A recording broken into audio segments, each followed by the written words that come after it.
bracket is tipped off this morning. We'll keep you going with score updates all day long. Right now, number 9 TCU up 36-24 over number 8 Ohio State. And Troy, Nebraska just getting started, but close game. Troy up 13-12. Snapshot brought to you by Miller Lite. When it's game time, it's Miller time.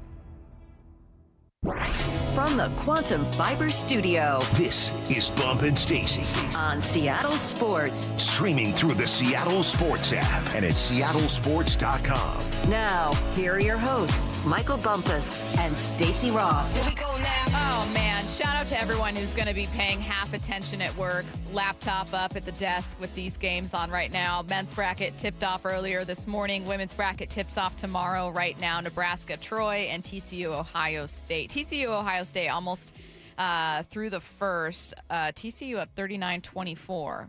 Already bad for my bracket. Great for mine. Really? I picked TCU, yeah. I took Prairie A&M all the way.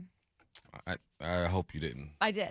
I don't know if you're going to have an enjoyable No, I did. I said, I don't know that it's Duke's year. And no offense, Curtis, but I'm not feeling Arizona. What I'm feeling is Prairie A&M going the distance. So that we'll sounds, see. Sure, okay. We'll see. Sounds like Look, a good if pick. you We'll see win, who's right. If you win, you're supreme ball knower. Yeah. Forever and ever. Thank you. I know. I called it. We will be checking in with score updates at the top of every single hour, talking about this a little bit more coming up in headline rewrites at 10:15. Right now, though, we're talking about a Seattle topic, and that being the Seattle Mariners. JP Crawford had an injection in his shoulder. He's been dealing with that. It's not clear whether or not he's going to be ready for opening day. Now, that was a story that we already knew about, right? We talked about it yesterday with Shannon Dreyer.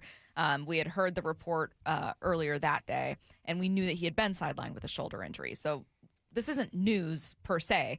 What is news is wondering what it means for the shortstop position in Seattle. This is John Morosi with Wyman and Bob. I'm of the mind that if JP is going to see a specialist in the middle of March, that seems concerning. And I don't know, believe me, I don't know the full extent of exactly everything that's going on in the shoulder, but a lot of the TikTok of this story makes me a little concerned about where he's at physically with the arm. And I do think there's a fairly good chance that we see Emerson starting some games at shortstop before the start of May. What the exact timeline is, hard to say at this moment in time, but I do believe that Emerson's, even though he's not 100% a finished product, him plus Rivas, I think, is a workable solution for the near term, and then see where you're at once JP's healthy. Hopefully it's sooner rather than later, but the news that I've been seeing on it doesn't seem terribly optimistic about his ability to not just be on the roster and be active, but be his full effective self. That has to be the standard. Now, Dan Wilson was asked whether he's comfortable starting Colt at shortstop if JP does miss time. I mean, I think, until we hear exactly what the situation with JP, it's hard to, kind of weigh those options. So we'll wait and see once we hear, and then we'll begin to, decipher where we need to go. But, like I said earlier, all of our young players have had opportunities here in spring, and they've all done very well. They've all performed well, whether it's Brock, whether it's Colt, some of the guys that we have seen have all, Cole Young has had a great spring too on the infield. So these guys have played well, and so I think you feel like you're in a good spot, but we just really have to wait and see what JP's situation. A delicate way to not answer, basically saying we're really excited about our young guys. They've been preparing and they've been ready, but we have to wait and see about JP before we move on. So, Bump, I'll ask you, because you don't have to worry about JP's feelings. You're not Dan Wilson. You're not the skip. Would you be comfortable starting Colt at short if JP isn't ready day one, opening day, March 26th? JP can't go. You going with Colt? I'd be excited. I wouldn't say I'd be comfortable. You're dealing with a rookie, man, a guy who hasn't been around the block a few times like the JP has. I look at Rivas, I think, but it depends on how long JP was out. Like if something happened, knock on wood, if JP was out like 2 to 3 weeks, then now I'm messing with the lineup a little bit, right? I'm starting with Rivas, but I'll probably throw in Colt Emerson there just to see what he has, right? Shannon was talking about the runway. This is runway. It's a runway you don't want to go down with JP being hurt, but you definitely got to use it. But to start the season, right, opening day, maybe the first series or so, I would go with a veteran like Rivas. Yeah. And I don't even call him a veteran yet, but a guy like Rivas, and then sprinkle in some Colt Emerson. I think Aaron Goldsmith is on board with you. This is what he says. My gut tells me that if it's let's just call it a minor setback for JP Crawford, and he is back relatively soon, it would surprise me if the move was Colt Emerson. Obviously, the future is very bright for Colt. He's one of the very top prospects in baseball. But if it's going to be a short stay on the injured list for JP Crawford, I think the Mariners are in good position with Leo Rivas. I think that opens up a door for Master Boney to make the opening day 26-man roster. And Rivas is a highly regarded defender. He's a switch hitter, which gives you a kind of a coveted right-handed bat. It's a very left-handed heavy lineup, everybody in the infield. So that would be my guess. All right, so we're all really excited about Colt Emerson's potential. He's your top prospect, a really exciting prospect in baseball, period. That's cool. However, you're trying to win a World Series this year. This isn't just about, hey, we're building up. We're going to start putting our foot on the gas. We're going to see what we got in these young guys. You're trying to win a World Series. I know that theoretically, and in truth, I should say, games in April matter a little less in the big picture. They still matter, right? Just because your expectations aren't that guys be raking, your expectations are still that you finish every month above 500, that you remain very much, competitive and developing and growing and bettering yourself and leading your division at all times so you don't have to dig yourself out of a hole or as often as you can, right? Well, so, as we know, this is a marathon. This is a marathon, not a sprint.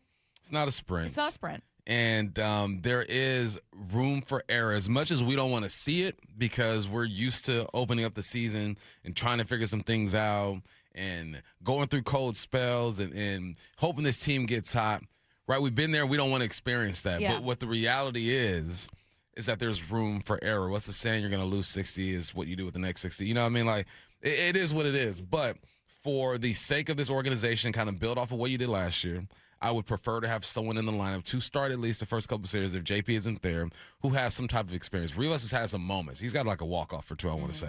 He's made some plays. So, that's why you have guys like Rivas, right? Guys like Colt he's marinating. He's chilling for a bit. He's not quite ready. So when he is ready, throw him in there. But, yeah, I'm veteran already. Right now I'm viewing this as like an interesting question. Like, hey, Curtis and I were talking about earlier with JP, in all likelihood, this is his last year in Seattle. I think it's what most of us are expecting. You're starting it in a tough spot for yourself where you're already looking over your shoulder a little bit at this young guy, Colt Emerson, and now you don't even get a chance to go out there and hit the ground running and look your best and make it tough for him to get that starting job over you. Now, I am not assuming by any means that Colt Emerson, who's never faced big league pitching, is going to absolutely dominate the second he gets to the bigs. We all kind of expect a learning curve for young players, even the best young players. But what's this mean for shortstop in Seattle? Is it a problem? Right now, to me, it's just a question. It's an interesting question. Is JP potentially not being ready to go a problem? Yeah, it's a problem. I mean, it's a problem whenever you don't start the season with the guys you expect to start it with, It forces you to adjust a bit, even though throughout a season you're going to have to adjust regardless. That's just what sports is all about. But, yeah, it's a problem, but it's a problem that we're not extremely concerned about right now. And we're not concerned about it because you have two other options that you can go to. We're not really too concerned about it because it's the start of the season. It's a long season. JP can't come back. But it's still something that you got to pay attention to that we're talking about. So yeah, it's a problem, but it's not something that has me all shook about, the future of the Mariners and what the season's going to look like. Well, and I think too, everybody kind of looks at Colt Emerson as like the next star player that the Mariners could develop here, and that's fine and all, but look at what JP did last year. He was a 4-win player.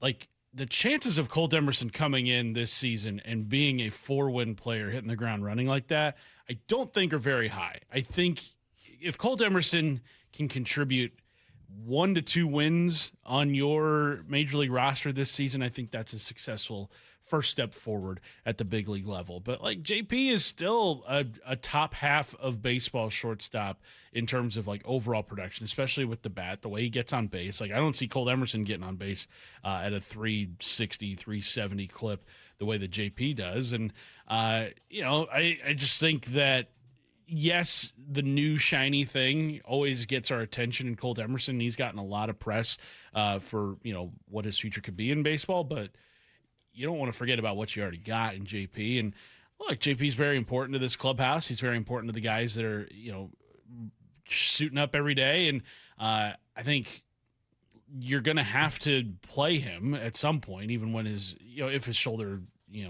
doesn't heal up by the start of the season.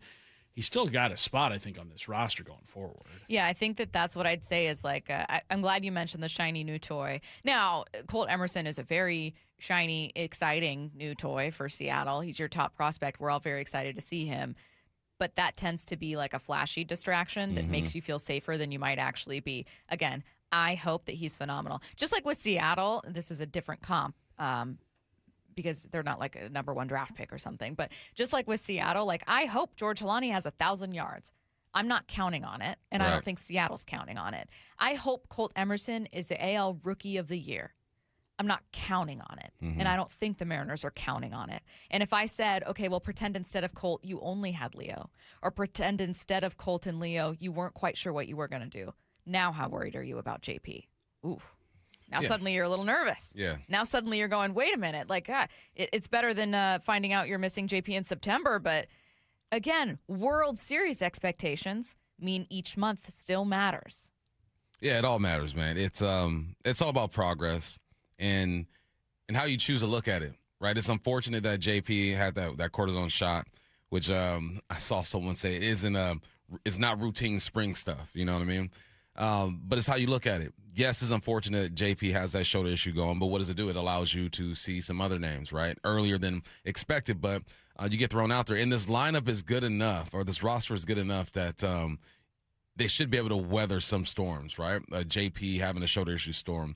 Don't want to see it, but I think this team is equipped to handle it. And it does give those people who are so excited about a Colt Emerson an opportunity to see him. Either see him, rise to the occasion or just look like the young guy that most of us expect him to look like. What's JP bring that maybe Leo or Colt couldn't? It's experience, man. Experience, leadership. Yeah, I mean, you can't replace that. You cannot replace the at-bats that JP has had. You can't replace the plays he's made extra. Yes, he's lost a step or two when he's 31 years of age. It's going to happen like that. But for the most part, JP's been solid. So, yeah, it's an experience and just leadership. You're definitely going to miss that. Yeah,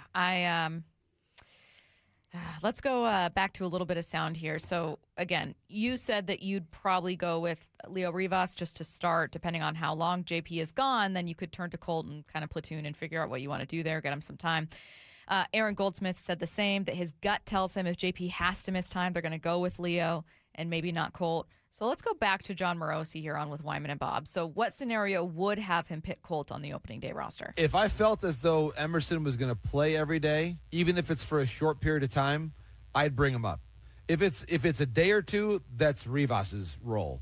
And also, if Emerson comes up and plays to start the year, let's say hypothetically that you've got a scenario where JP's on the injured list to begin the year, Emerson makes the club. Rivas is the veteran that you can have step in there and take some of the tougher assignments. He could take some of the tougher at-bats. If there's a matchup that you don't like for Emerson on a particular day, maybe you sit him, play Rivas, and then that allows you to be a little bit more adaptable with how you proceed going forward. I think it's important to set expectations that if you tell Emerson, listen, we still view JP as the shortstop, but he's not ready right now. He's injured, and maybe even his swing is not where it needs to be. Then maybe JP starts the year on the IL, and it's a mix and match. I do think that if Emerson is on the club, he has to start a majority of the games. Fair take. If you decide, okay, we're going to put JP on 14 day to start the season. Like, he's going to be gone a minute. We really want to let him get healthy. Do you go with Leo for 14 days, or do you let Emerson? I think if he's down for 14, you start off with Leo, you work Emerson in, and I'm with that. You get the bulk of the reps because he's essentially the future. He's here to replace JP. If it's a short thing like you miss a series, then I'm all right, just get Rivas in there, and let's get through it. Let's see. I've had a couple questions. Could Cole Young not play at shortstop, says one listener. Curtis? What was the question again? They said, could Cole Young not play at shortstop? He's more built for second base. Yeah. I don't think Cole Young is Leo's shortstop moving forward. And Leo's done it too. Right. Whereas, you have experience. I mean, he's done it in the playoffs. Like, you have experience there with him helping. Granted, not at short there, but I think it's best for Cole Young's development if you just kind of keep him at second base. Yeah. You don't need to add more to his plate. You're already trying to find him as the answer there. So let's get to headline rewrites. Extra, extra, read all about it. Headline rewrites. We must make headlines. The real story behind the headlines in today's news. Powered by Bay Alarm Security Services. With Bump and Stacy. Headline number one, the Rams are withdrawing 2 rule proposals that stem from Zach Charbonnet's 2-point conversion in their Thursday Night Football loss to the Seahawks. What's the real headline? You know, this is interesting because another proposal that they withdrew was that teams aren't allowed to score 16 points against you in the fourth quarter. That's right. They tried to make that a rule, Make too. it stop. Not a lot of people saw that one, but they said you're not allowed to do that. No more touchdowns for you. They only withdrew because they felt like it wasn't going to get passed, right? Yeah. They're talking across the league, not going to do it. What they're trying to do is make that play with Zach Charbonnet, like you can't advance the football forward. And then they're talking about a review limit, like only 40 seconds after the play. I believe the Hawks thing started a minute after the play. Just a bunch of crying. That's all I hear. Rams, you're still crying about that stuff. Just beat us. Beat us straight up. 2 out of 3, we got you. If I were a Rams fan, I would be a bit bitter as well about the whole situation. But what's done is done at this point. When's it? I doubt in the next 10 years we see a play like we saw with Zach Charbonnet in that 2-point conversion. It was so fluky. It was a backwards pass. It got tipped forward. But you knew it was a live Zach ball. Charbonnet picked up the ball.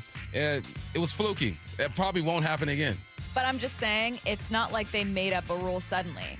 Like, I saw it and I thought, incomplete. Okay, moving on. You were watching live, and you said that you were like, that's a live ball right there. Like, you recognized before, I think, a lot of us in the press box, or certainly a lot of fans or anyone, because everyone just sees it and they go, oh, deflected.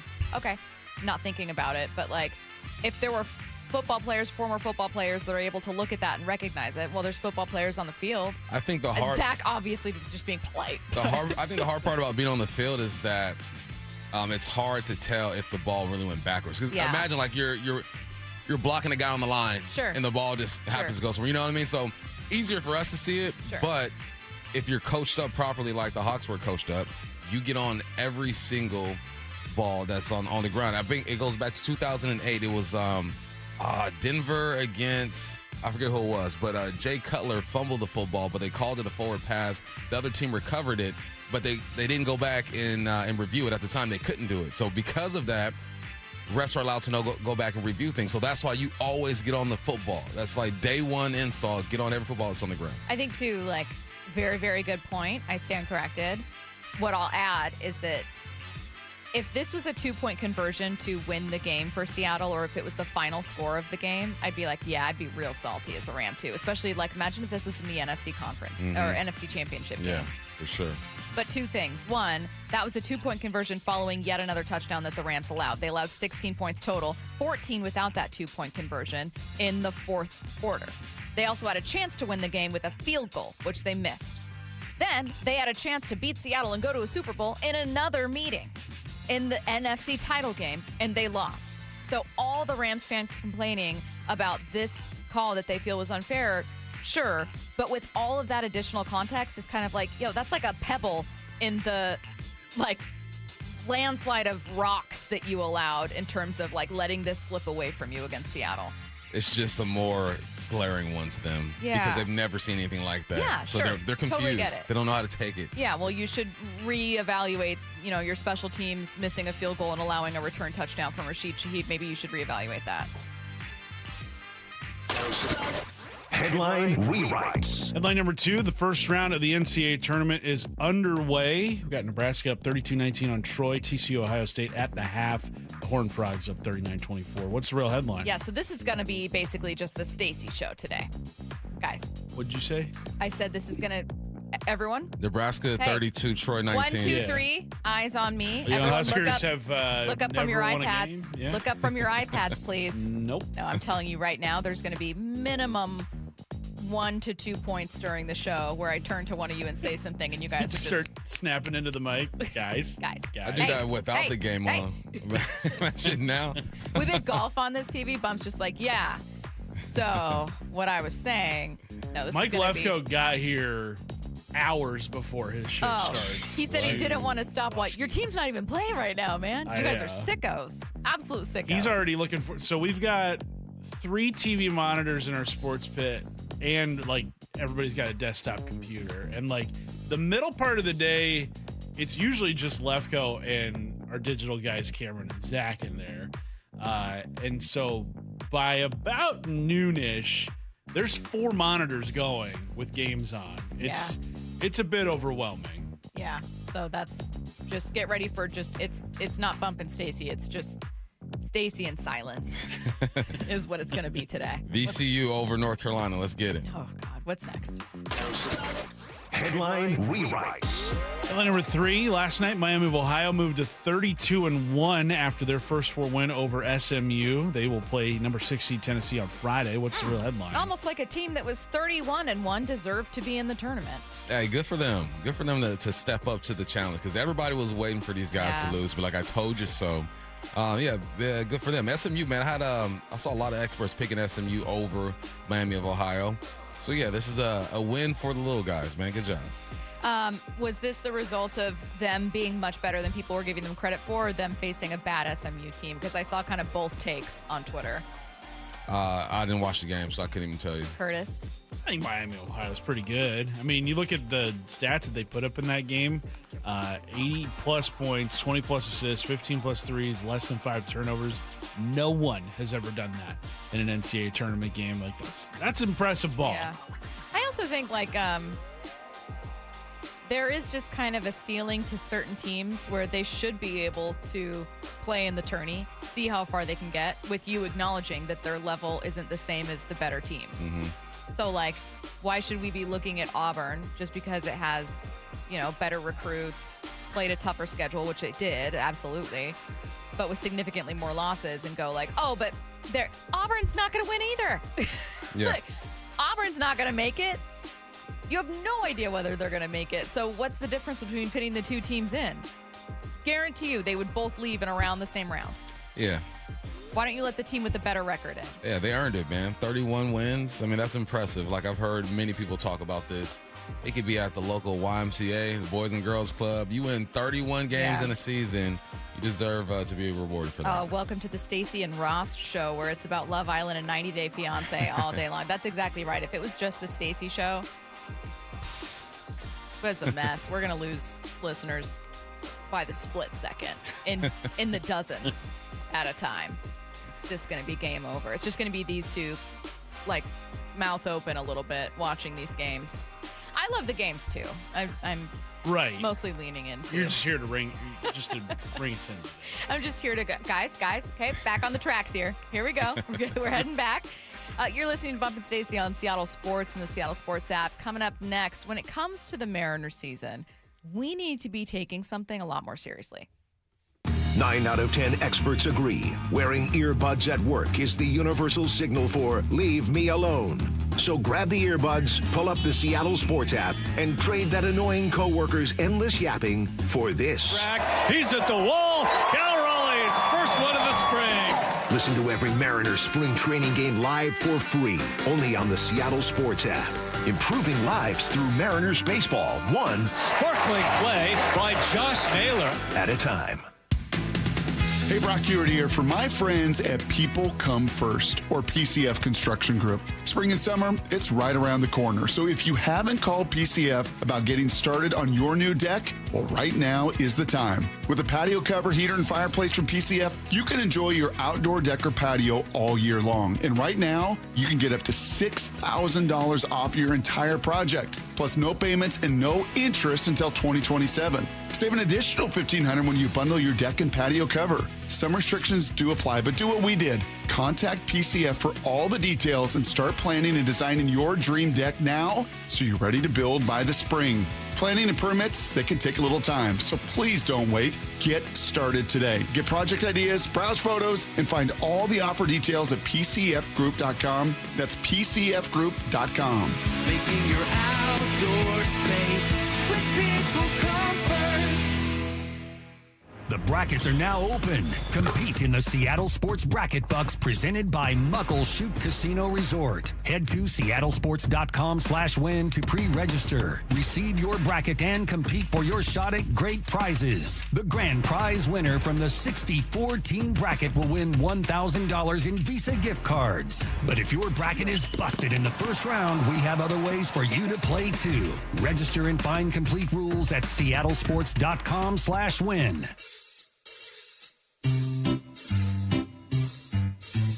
1-877 cards for kids.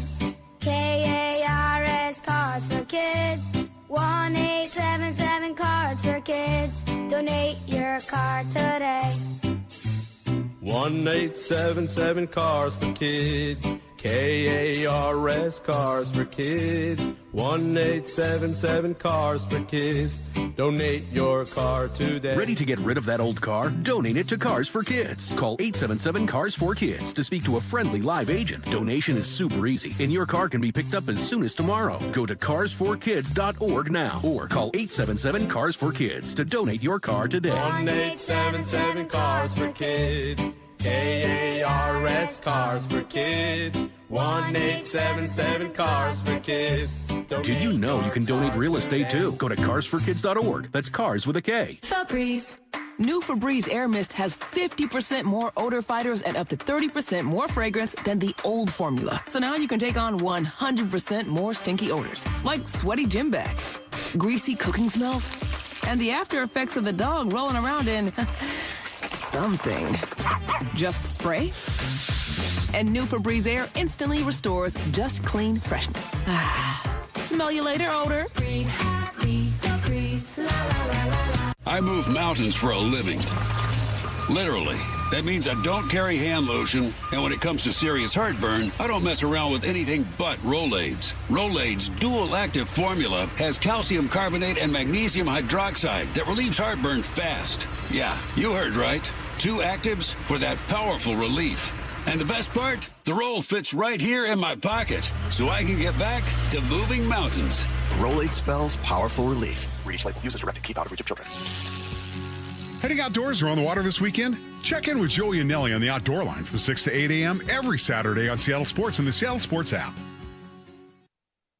Jackson Hewitt will do your taxes for $149 or less, no matter how complicated. So if you're a delivery driver / handyman / wedding DJ, you pay only $149 or less. We're talking to you, waitress. Check, please. / pet sitter / influencer. Just $149 or less. Want your refund to work as hard as you? Hurry. Don't wait. File with Jackson Hewitt today. Limited time offer for new clients on federal returns. Participating locations only. Terms at jacksonhewitt.com /149. Get in the zone, AutoZone. Annie's first oil change wasn't as hard as she thought because she went to AutoZone, where a friendly AutoZoner helped her find the right oil and save on an oil filter. He explained the job and showed her free how-tos on AutoZone.com. When she was done, AutoZone recycled her old oil for free. No hassles, just help. Everything you need, nothing you don't. Get in the zone, AutoZone. Restrictions apply. Progressive knows it ain't easy navigating the open plains of home insurance, but there is one man who can help tame that wild herd of options. The Home Quote Explorer. Note, Progressive's Home Quote Explorer is not a real person, but an online tool that lets you compare home insurance. He's the type of fella who helps you decide on the right insurance, even if it ain't with him. Again, not a person, just an online tool that helps you find great home coverage. A real pioneer. Okay, fine. Just do the thing. Yeah! Progressive Casualty Insurance Company affiliates and third-party insurers. Comparison rates not available in all states or situations. Get in the zone, AutoZone. John always listens to his truck.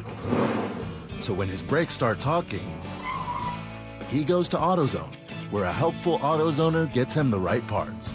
If John has time to put them in, he borrows a kit with Loan-A-Tool. And if he doesn't, he gets a free shop referral. No hassles, just help. Everything you need, nothing you don't.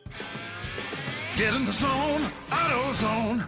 Deposit required for Loan-A-Tool. Restrictions apply. From the Quantum Fiber Studio. This is Bump Stacy. Weekdays 10 to 2. On Seattle Sports and 97.3 FM HD2. Mike Petriello was on Wyman and Bob yesterday. Was asked about his confidence in the Mariners, what he thinks of this roster heading into the season.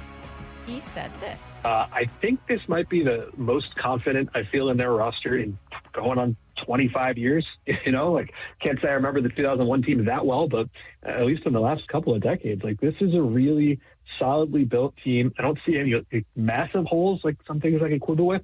And mostly, I look around the rest of the American League, and I'm wondering who the super team is that they can't beat. Like, I think the Blue Jays will be very good again, but I think a lot of things went right for them last year.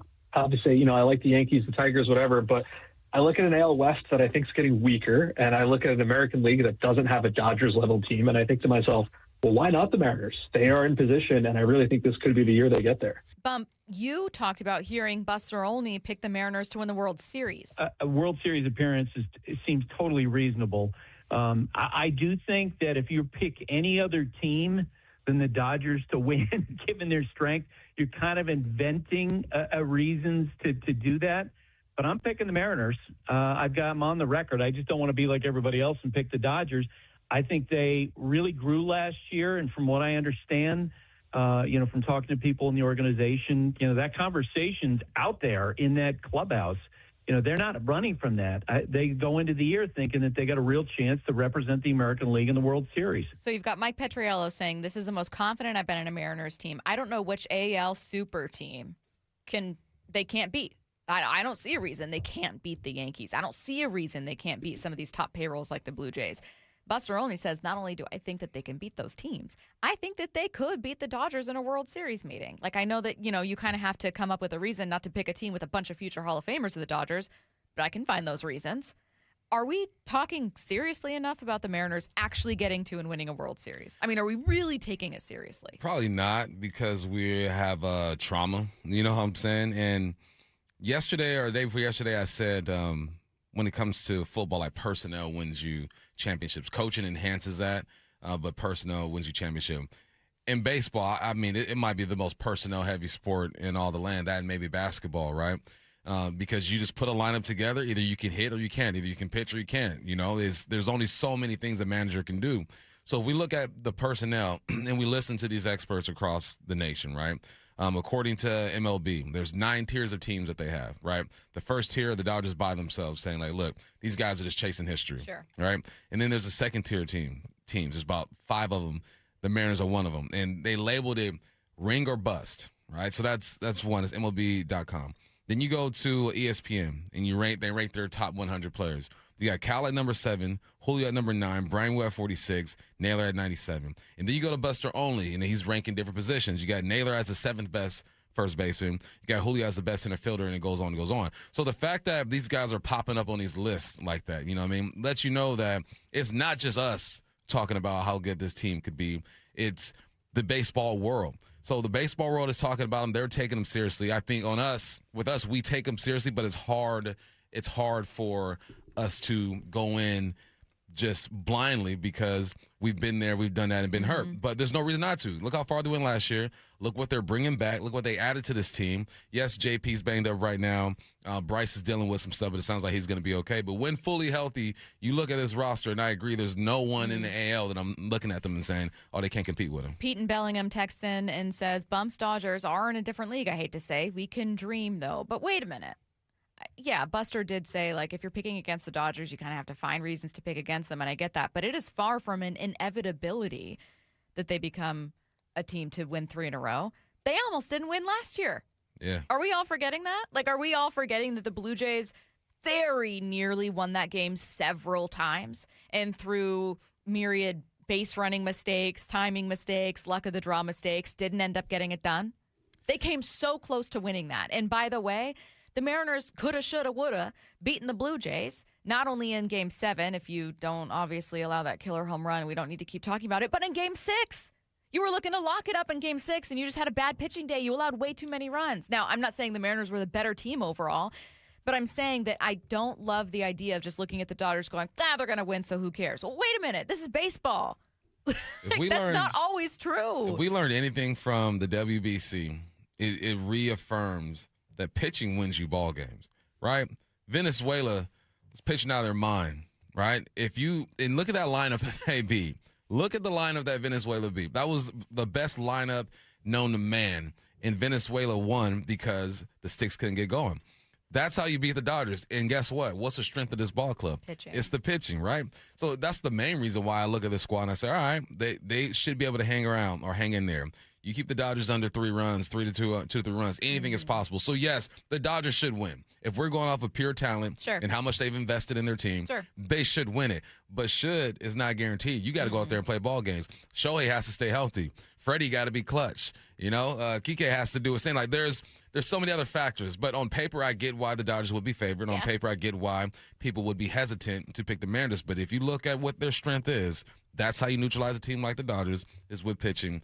So let's just pray they stay healthy. You never know what happens to different teams. You never know if the Dodgers are able to stay healthy. They have enough talent to get hurt and still be really competitive, which is exactly why they are such a force, and I get that. But the single best team in baseball doesn't win every single year. And more importantly, I don't think that we are talking seriously enough about the Mariners being the second best team in baseball. This is Tim Kirkjian. I got asked the other day, who's the second best team in baseball? Obviously, people think the Dodgers are the best, and I do too. But I think the Mariners are in that conversation for being right now the second best team in baseball. Now, they're going to have to go out and prove it for 162 games. But this team almost went to the World Series last year. It upgraded in the offseason, and if they can keep the rotation healthy for a full season, this is a really good team. I don't even think we're honestly talking about them as the second best team. And I'm saying we, royal we, but I can probably include myself personally talking about it. And part of that's been growing up here, most of my life has been the Mariners as a bad team. Not always, obviously,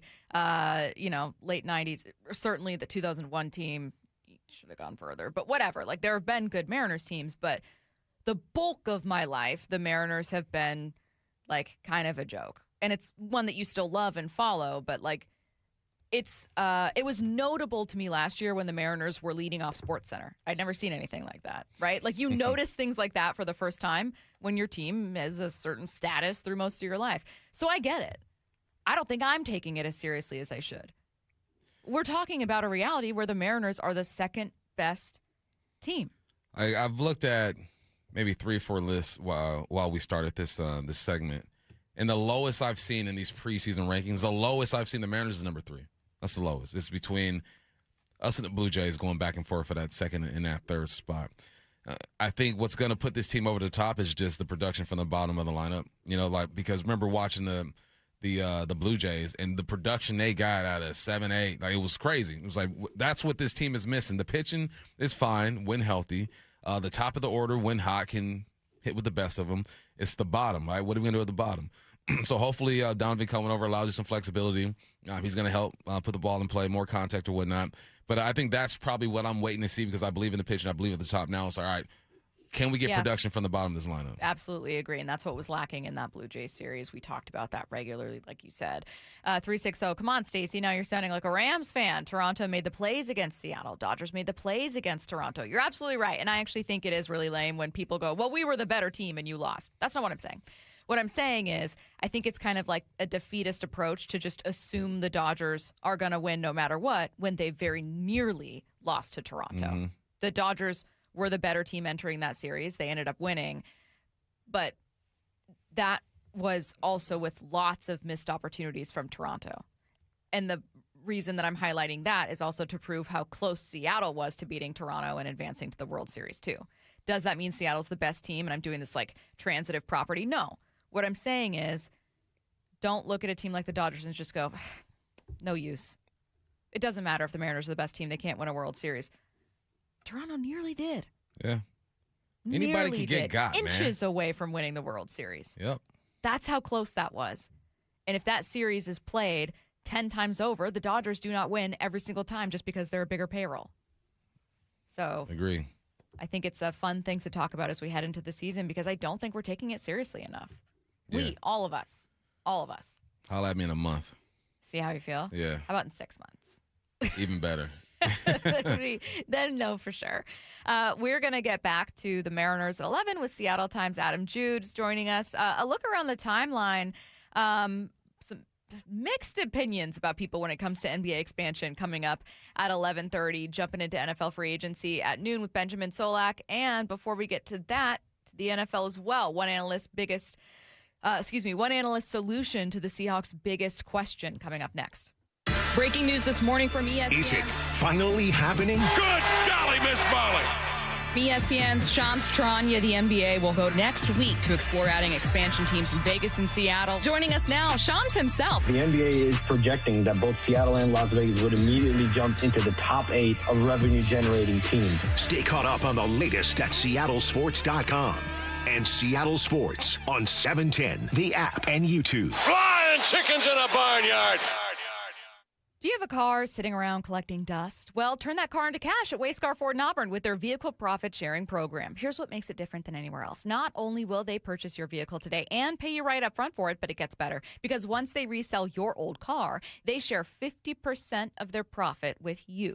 I caught up with my friend Mark Clymer from Wayscar Ford in Auburn. He said customers are loving it. They're getting top dollar for their car right up front. They're getting paid right now. And the best part is that when Mark and his team resell that vehicle, their customer is getting 50% of the profit. And that 50% has now amounted to over $1 million shared with customers. It's going so well because, well, frankly, less and less people are comfortable trying to sell a car themselves. Wayscar Ford offers a way to get a lot more money for your car without needing to go through all the hassle and potential scams trying to sell it yourself. And it's only at Wayscar Ford Isuzu in Auburn, wayscarford.com. It's funny how you get used to things in not so ideal condition around the house.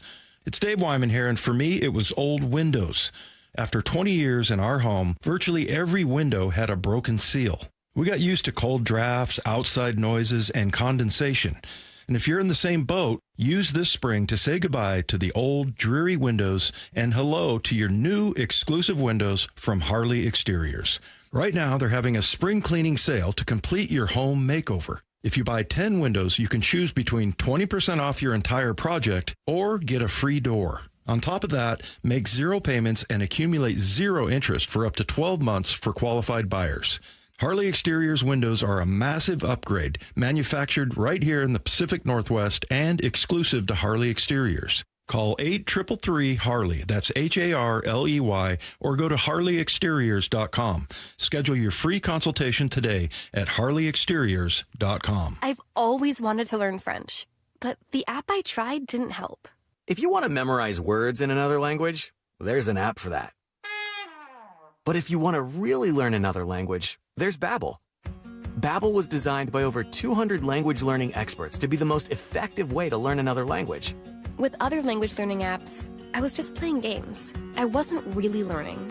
Babbel's different. Every time I open the app, I can choose to work on my writing, speaking, or listening. And it saves my mistakes for me to review, so I'm constantly improving. Babbel feels like it was created intentionally by people who really know what you need to learn another language. Before Babbel, I thought I just wasn't good with languages. But now I'm speaking French. Tout ça, c'est grâce à Babbel. Want to really learn another language? Save up to 50% on your Babbel subscription when you sign up at Babbel.com. That's Babbel.com to save up to 50%. Babbel.com. The nonprofit Puget Sound Senior Baseball League plays real baseball on the best fields. Final tryouts for adults ages 18 to 65 and older are this Sunday, March 22nd at Interlake High School in Bellevue. With 10 divisions featuring different age and skill levels, there's room for almost every ball player, from ex-Little Leaguers in high school to former college and pros. Get all the info at pssbl.com. That's pssbl.com. Heading outdoors or on the water this weekend? Check in with Joey and Nelly on the Outdoor Line from 6 to 8 a.m. every Saturday on Seattle Sports and the Seattle Sports app. Free consultations, no fee guarantees, 5-star reviews. JP Pendergast with Pendergast Law explains the importance of going beyond these familiar offerings. Accident victims want an attorney, Tom, that satisfies their needs. Someone who handles those needs with the highest degree of care. Pendergast Law offers the no-fee guarantees and free consultations, but these only scratch the surface. Okay, explain more. We make sure that every member of our team is genuinely passionate about helping others. Customer service and communication are our top priority. It's how we take care of our clients so they always feel one step ahead of the insurance companies. Our strong reputation for high standards provides comfort and confidence when it's needed most. Pendergast Law offers the free consultations, the no-fee guarantees, and, of course, they are 5-star rated. But what really makes them different is their genuine passion for helping others. I can't recommend them enough. If you or a loved one has been injured in a car accident, call Pendergast Law. We can help. That's PendergastLaw.com. You're 62 or older, lots of equity in your home, and you want to pull some cash out, but a refinance or HELOC, well, it means a bigger payment. And the cost of selling your home, it's insane. So what should you do? Hey, Brock Hewitt here for Tila Mortgage. You don't need to live at a lower standard than you deserve. You really got 3 options. Number 1, sell your home. 2, get a HELOC or refinance. Or 3, get a reverse mortgage. Tila has done the analysis and believes that a reverse mortgage is the most cost-effective way for seniors to get cash out of their homes without selling and having the option of no monthly mortgage payment. Too good to be true? No. Call today and let's compare. Tila, spelled T-I-L-A, is a name you can trust for truthful, honest, and ethical advice for all your mortgage needs. Give them a call today. 206-766-8888. That's 206-766-8888 or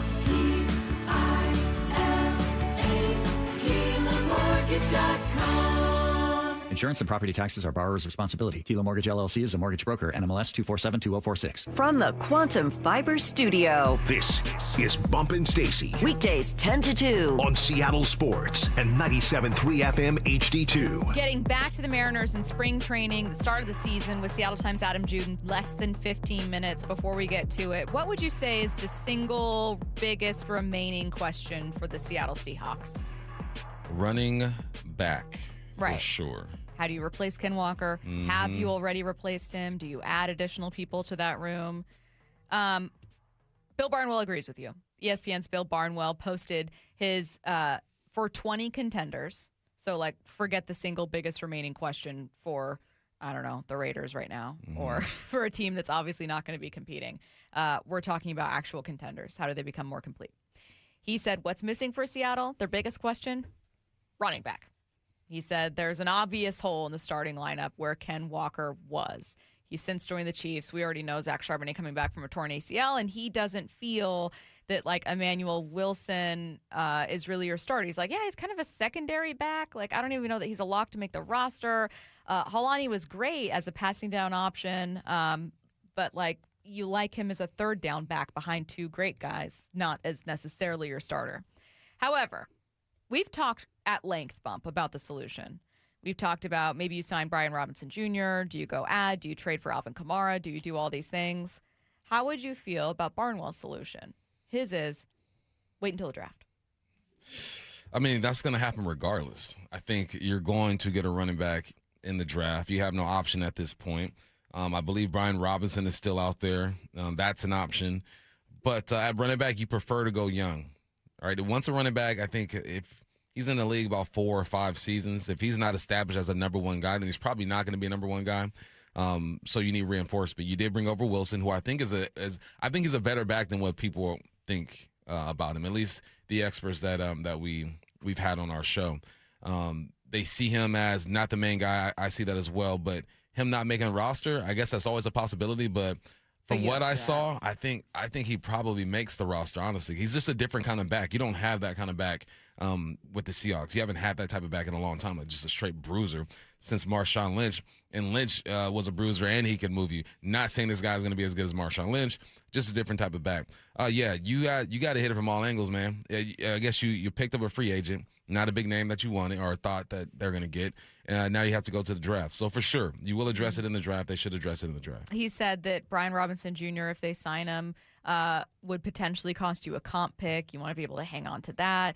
He also said, yeah, there's still some veterans like Najee Harris, Joe Mixon, but they're coming off injury-impacted seasons of their own. So you're not necessarily finding a solution. You're just giving yourself more question marks in the room. Mm-hmm. Totally get it. He also credits, like, look, Schneider's had a great approach to the draft. You have no reason right now to doubt him. There's always the chance someone gets cut in the months to come that you end up signing. So you always have that. Like, you can still find a veteran late into free agency. You don't have to add Brian Robinson Jr. right now. But you can and should feel comfortable turning to the draft. I don't mind the take. I felt that they should add a veteran in free agency. Yeah. Because it's not a great class for running backs. You only have 4 picks. I don't think they stick with just 4. But and because you're looking at a rookie to, well, then who's your start? You know what I mean? Like, you're still trying to figure out who's starting for you. Whereas if you bring in a veteran, you at least know that you can go with him. Yeah. At least with a veteran, you know he'll cross the T's and dot the I's. You know what I mean? There's not a lot you have to worry about with a veteran. My question is, what was the threshold? Like, what was the number that they were like, we're not going to pay this much for a running back? Because I'm looking at the guys who were picked up. You got Travis Achan, not Etienne, Achan. He's getting about $11 million a year. Obviously, K9 14. J.K. Dobbins is getting 8. You got Gainwell with 7. Rico 6, Algier 6. So those were like the 5 or 6 guys that we were, at least you and I were targeting as far as, okay, these guys are possibilities. Like, what's the number? I see Algier at $6 million a year ago. You can do that. I see Rico at 6, so you can do that. At game 1 at 7. So was it the number, or was it that they thought they already had it or could get it in the draft? You know, that's the question that I have, because with the cap space, they had the money to sign any of these guys after Achane and Walker, right? Dobbins, Gainwell, Rico, and Algier. So what was it about that number or that player that they didn't like? Do they believe in their evaluations that strongly that they feel like, you know, they might have found something in Wilson and they could find something in the draft? So it's, you know, questions that we don't have the answers to, but clearly they feel like they didn't necessarily need those guys. That's a really good question. I know that people are already going to yell out millionaire's tax, but that doesn't come into effect this season, so it wouldn't be relevant to a guy you were going to get for like 2 years or whatever. And some of these guys signed in states that have income tax. Yeah, I don't know. That's a really good question. Like, if we're all assuming they'd be comfortable with $6 million per, do they feel that confident that they can find a guy in the draft, or that confident in their guys? It's a good point. I just kind of assumed, like, timing wasn't right. They missed out on the bidding war. That, like, these guys wanted to go to, you know, other teams just got to them first, you know. But I mean, who wouldn't want to come over here and Arizona. Run the rock? Yeah, run the rock for a Super Bowl championship team who just hired a guy that worked under Shanahan, who you know is going to run the football. An offensive line that's better than what people thought. That's what makes me think that they are saying, look, we trust our eval. We like this kid Wilson, and we think we're going to get a good running back in this draft. Because $6 million is nothing to them. They could have bought that. What if, I wish I could ask John Schneider, so this is pure speculation. What if they were looking at one of those guys and talking with one of those guys, and then he just ended up going somewhere else and they had missed out on pursuing other, you know what I mean? Like, what if plan A went so quickly that you couldn't develop plan B or C? Man, if you're trying to develop plan B or C while talking to A, then you're not doing your due diligence. You're supposed to have it's a good front scenarios office, lined up. And that exactly, right? We would assume that they have things lined up. And you're right. It could have just been guys that want to come here. For what reason, I don't know. But that could be it as well. I think this comes down to money, and I think it comes down to them believing that they have found something or are going to find something. Or 206 pointing out the same thing Barnwell did, which is a very good point. Loading up in 2027, or not wanting to lose comp picks, or not wanting to lose an opportunity to continue to add young talent. Like, that's absolutely something. John Schneider values bites at the apple, values building with those picks. I can also see that being something where he's like, let's roll the dice a little bit because I don't want to miss out on that. You saw how important that run game was last year, too. I'm still nervous about it. I can't help it. Like, I can't help it. I'm still a little nervous about it. But so that's the latest from Bill Barnwell saying, like, I think we can all agree that, like, is the run game going to be enough is a question that all of us still have, unless you're like a diehard fan of, let's say, George Alani. Cool. But quite a few people still have questions about, like, I hope it's good. I trust him, but I hope it's good. Bill Barnwell's solution, figure it out in the draft. Yep. Don't waste a comp pick. Don't sign someone coming off injury. No one left is really that appealing. Just draft a guy. You're listening to Bump and Stacy on Seattle Sports and the Seattle Sports app. Coming up next, back to the Mariners with Adam Jude. 9 out of 10 experts agree wearing earbuds at work is the universal signal for leave me alone. So grab the earbuds, pull up the Seattle Sports app, and trade that annoying coworker's endless yapping for this. He's at the wall. Cal Raleigh's first one of the spring. Listen to every Mariners spring training game live for free, only on the Seattle Sports app. Improving lives through Mariners baseball, one sparkling play by Josh Naylor at a time.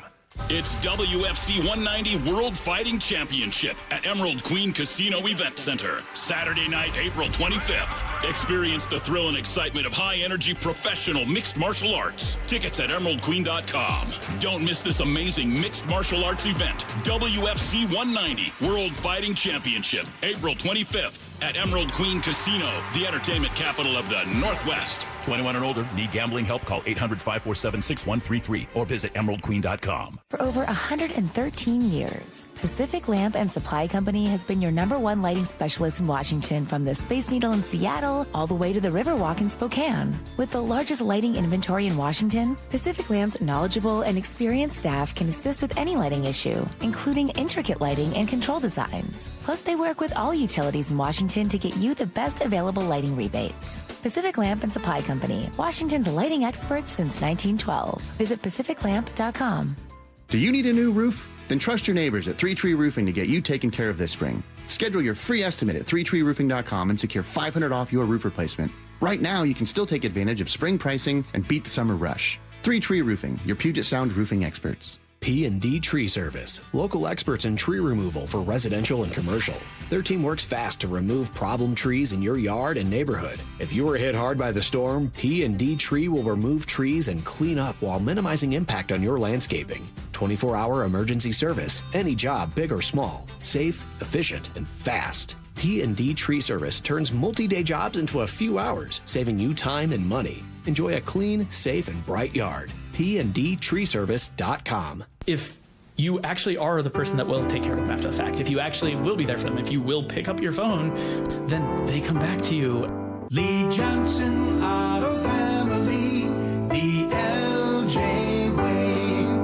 Hey, Mike Salk here with Dr. Coogan from Eastside Weight Loss Clinic. And Doc, what do you say to people who are considering those GLP-1 injections for weight loss? Before you start, ask yourself this. Are you prepared to spend $3,000 to $5,000 per year and stay on the medications long-term to maintain the results? Many prescription weight loss injections require weekly shots, and when the medication is stopped, weight gain is common. And most people don't realize research shows a significant portion of the weight lost can come from muscle, which may slow your metabolism and make keeping the weight off even harder. From personal experience, I can tell you Eastside Weight Loss Clinic takes a different approach, a doctor-developed program helping people lose 20 to 30 pounds in just 60 days. No injections, no synthetic hormones, no long-term dependence. Instead, we use real food to reset your metabolism, control hunger, and cravings naturally. So come to their clinic in Kirkland or do the program from anywhere you live with easy remote options. If you want a safe, affordable alternative to weight loss injections, go to eastsideweightlossclinic.com to keep the weight off for good. Dr. Ryan Coogan, D.C. Results may vary. Running a business means wearing multiple hats. So if you're like me, you probably started out using your personal phone, taking client calls and texts nonstop.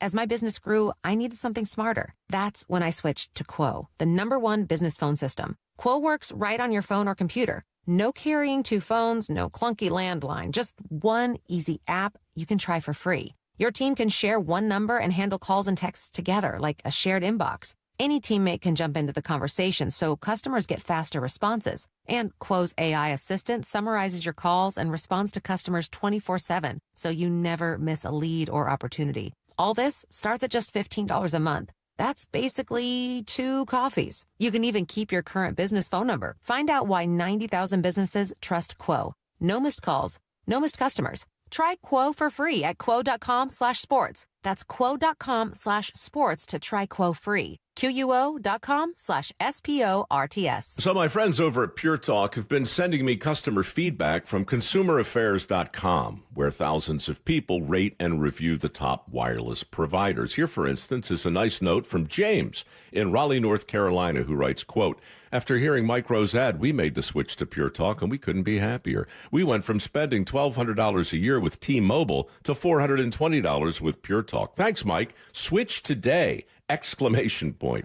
Pure Talk is saving James $820 a year. And because he literally wrote the words "switch today" in capital letters with an exclamation point, I'm going to go ahead and dedicate this commercial to him. So folks, take it from James in Raleigh, North Carolina. Pure Talk can give you unlimited talk, text, and plenty of data for just $25 a month on the same 5G service the big guys are overcharging you for. Just dial pound 250, say Mike Rowe. You'll also save 50% off your first month. That's pound 250 to save an additional 50%. Thanks, James. The countdown is on. Just 7 days until opening day next Thursday against the Guardians at T-Mobile Park. On the home of the American League West champion Mariners, Seattle Sports. KIRO AM Seattle.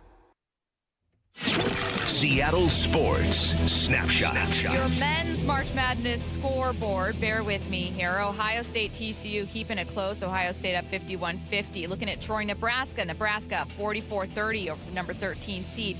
Going to Louisville up early in this one, 24-11 over South Florida. And looking at Wisconsin, also very early. This one just tipping off, up 15-5 over High Point. Snapshot brought to you by Miller Lite. When it's game time, it's Miller time. From the Quantum Fiber Studio, this is Bump and Stacy on Seattle Sports. Streaming through the Seattle Sports app and at seattlesports.com. Now, here are your hosts, Michael Bumpus and Stacy Ross. Here we go now. Seattle Times' Adam Jude joining us now on the Emerald Queen Casino Sportsbook Hotline. Adam, how's it going? Doing great. How you guys doing? Great. I apologize in advance for starting with kind of a basic question. You're being asked a lot, but we've had a lot of listeners wondering. Looking at JP Crawford, two obvious questions come to mind. One, how much of this is actually concerning and actually a problem? And two, is the move here Leo Rivas or Colt?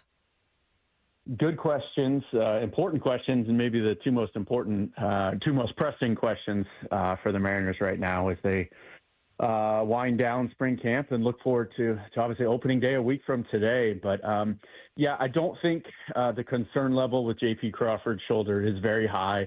And in fact, I think there was quite a bit of relief when he visited the specialist in Texas the other day that the specialist saw the exact same thing the Mariners team doctors and trainers saw in his shoulder. Nothing significant. Again, it's just more inflammation. There's some discomfort there for JP still, but he got a couple of cortisone shots. He'll kind of shut it down for a couple of days, and then they expect him to ramp up to some normal activities here, I would say, by the weekend. Obviously, time's running out for spring training for him to get the at-bats in and kind of get himself where he needs to for opening day. So I think that's very much in doubt. I think it's more likely that JP will probably start the season on the injured list, but probably will only need a minimal stay at this point. So, the next question is, all right, well, who's your opening day starting shortstop then? And that's what's so intriguing, right? That was what was so intriguing about this team coming into camp. We heard so much about Colt Emerson at the end of last year and all off season. You know, he's a 20-year-old top 10 prospect in the game, a really sweet left-handed swing. He really improved his defense at shortstop last year. And before the Mariners had brought in Brendan Donovan to play third, that was a real possibility for them, is to give Brendan Donovan a shot there at third base. That could be an option here at some point this season, too. They've got that flexibility because Brendan Donovan can play all over. But, again, I don't think Colt Emerson has done anything here in camp to dissuade some of the excitement and the hype around him. He hasn't gone out and necessarily had a superstar-type spring camp, but he's been everything the Mariners had wanted and expect him to be. Really solid defensively, really quality at bats. He's really started to, I think, turn a corner here just in terms of the results over the last week or so. We saw a home run the other day, a double, a really nice play on defense too. And so, again, he's a top 10 prospect for a reason. He's that talented, that precocious as a 20-year-old. Now, is he going to be your opening day starting shortstop? I tend to doubt it. They know what they have in Leo Rivas. He might be their best overall defensive infielder. It's a very high floor for Leo. They trust him. And if he has to hold down that job for 10 days, I think the Mariners feel really good about that. I think it's less a concern about starting Colt Emerson's, sort of time clock than more just getting him some more seasoning, some more reps in AAA, let him kind of settle in. He doesn't need the hype or any more expectations or the spotlight than he's had already. So I think that's probably the reasonable expectation, him starting in Tacoma. But again, maybe here over the next few days, if Colt Emerson just puts on a show and leaves no doubt, sort of like Julio did in 22, I still think it's a possibility. Hey, when we talk about this conversation with Colt or Rivas and JP, there are a lot of people who are really excited naturally to see Colt Emerson and get him out there and see what he can do. But I think sometimes people forget what JP brings to the squad. What do the Mariners lose if JP isn't in the lineup? Yeah, I think that's a great point, Bump. And I think a lot of people I've sensed are so excited to see what Colt Emerson's all about that they're ready to kind of prematurely move on from JP. I mean, JP He's been through it all. He's the Mariners' longest tenured guy. And, some of the defensive metrics over the last couple of years have kind of fallen off for him. But I think he's gotten to the point where he's really underrated defensively. He makes every routine play that comes to him. And I'm not sure what else you want from a shortstop. You compare him to, an emerging star like Ellie De La Cruz in Cincinnati, who's got all the athletic talent in the world. But, I don't know if it's a focus thing or whatever, but, seeing Ellie De La Cruz up close a little bit, just some of those routine plays you take for granted. And he makes a spectacular play every once in a while. But I do think with JP, you get this incredibly high floor. He's going to make all the routine plays. He's going to give you a quality at bat virtually every time. To me, if you're batting him 9, he might be the best number 9 hitter in all of baseball. And that says a lot about the depth of the Mariners lineup right now, when you can have a veteran like that who will have a 340, 350, maybe even 360 on base percentage.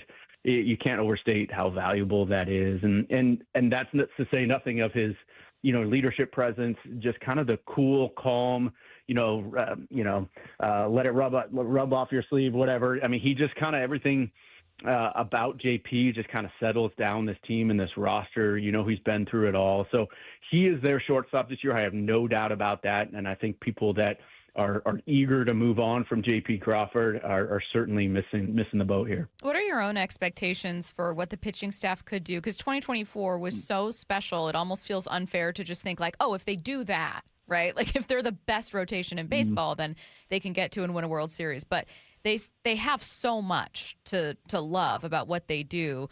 What kind of ceiling do they provide this team? What are your own expectations for kind of where they could land? An enormous ceiling. We saw that 2024 is the ceiling for this starting rotation. 2025 might be the floor. And again, that was 3 major injuries through the bulk of the regular season. And then you had a 4th pretty significant injury in Brian Wu at the end of the season at just the worst time possible. And I think that'll forever be a what if for the Mariners in this franchise. What if you had Brian Wu sort of leading that staff in that ALCS? Would it have turned out differently? Would we be talking about a World Series berth right now? But I think the good news specifically with Brian Wu is, he's looked really good in spring camp, looked healthy, and, he turned down the invitation from Team USA because he said the Mariners are my priority. I need to be healthy. I want to throw 200 innings this year. He has big goals, big expectations for himself. And so if you're the Mariners, you love to hear that from Brian Wu. And I think Logan Gilbert is obviously a huge X factor for this team too.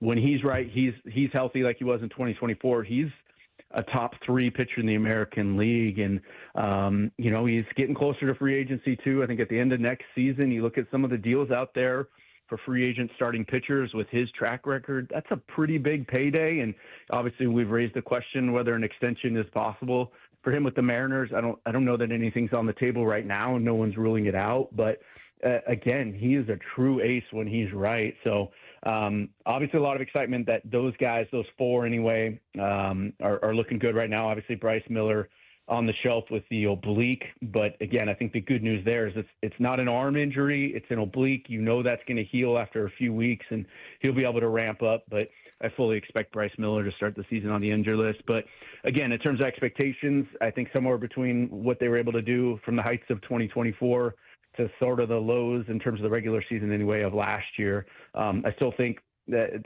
it's certainly possible they could be the best starting rotation in the American League, and that's absolutely reasonable. We're kind of in a weird place with this team because Stacey and I were talking about earlier, like how much should we believe in it? And I convinced myself just to go in glass half full and let's see what happens. But then when I'm reading up on these guys, I'm listening to guys like you talk about this team. You got players in the top 100. You got the best center fielder in the game. You got a top 10 first baseman. Everything on paper says that fans should go in believing that this team is legit and can win a World Series. What's your belief in this team? And is there anything kind of holding you back or being reluctant to totally buy in? Part of it, again, growing up in Seattle, and anyone who's listened to this has probably been a Mariners fan for quite a while too. I think it's just hard, given the history of this organization, to fully let yourself go and fully believe and fully buy in. And I totally get that. At the same time, I think I've been more bullish this spring than anyone about this team and its ceiling. You look at, again, best catcher in baseball, best center fielder in baseball, one of the best starting rotations in baseball when they're healthy. And then I just feel like Brendan Donovan was exactly the guy they needed, not only because he could play third base, but more importantly, because he's a leadoff guy. He might lead the American League, outside Aaron Judge, but he might lead the American League in on-base percentage, has a chance to lead the league in runs, has a chance to win a batting title. He's just going to grind out at bats, and we're going to see some 8, 9, 10, 11 pitch at bats from Brendan Donovan. And then all of a sudden the pitcher has to face Cal Raleigh and Julio Rodriguez and then Josh Naylor. And he's really does so much for this lineup and for their defensive positioning as well. Like I said, because he can play second base, because he can move to one of the corner outfield spots. If Colt Emerson is raking on May 15th, I don't think the Mariners are going to have any hesitation to bring him up and have him play third base and maybe move Brendan Donovan around. But I just think there's so much flexibility. It's the most complete roster I think they've had since 2001. I think they should win the American League West by 10 games. I think they have a chance to win 100 games. Again, things have to go right. They have to stay healthy for all that to happen. But the fact that you can sort of say that with a straight face and the Mariners are embracing those expectations, I can't remember a time where the Mariners have ever been in this position. Yeah. So I think people should buy in, but I also understand the reflexive, like, ooh, let's wait and see. I'm not sure. I've had my heart broken many, many, many, many times before. And so I understand that. But I'm telling you, just in terms of what this team expects of itself and the experience that they got last year with that deep October run, this is as good as it gets for Mariners baseball. Well, and kind of building on that with another question about possible contributors here, I think it is, in addition to emotionally guarding yourself, as fans will do, it's so much easier to predict expected regression than it is to predict unexpected career seasons. So people might look around baseball at Cal Raleigh and go, God, there's just no way this guy's hitting 60 home runs again.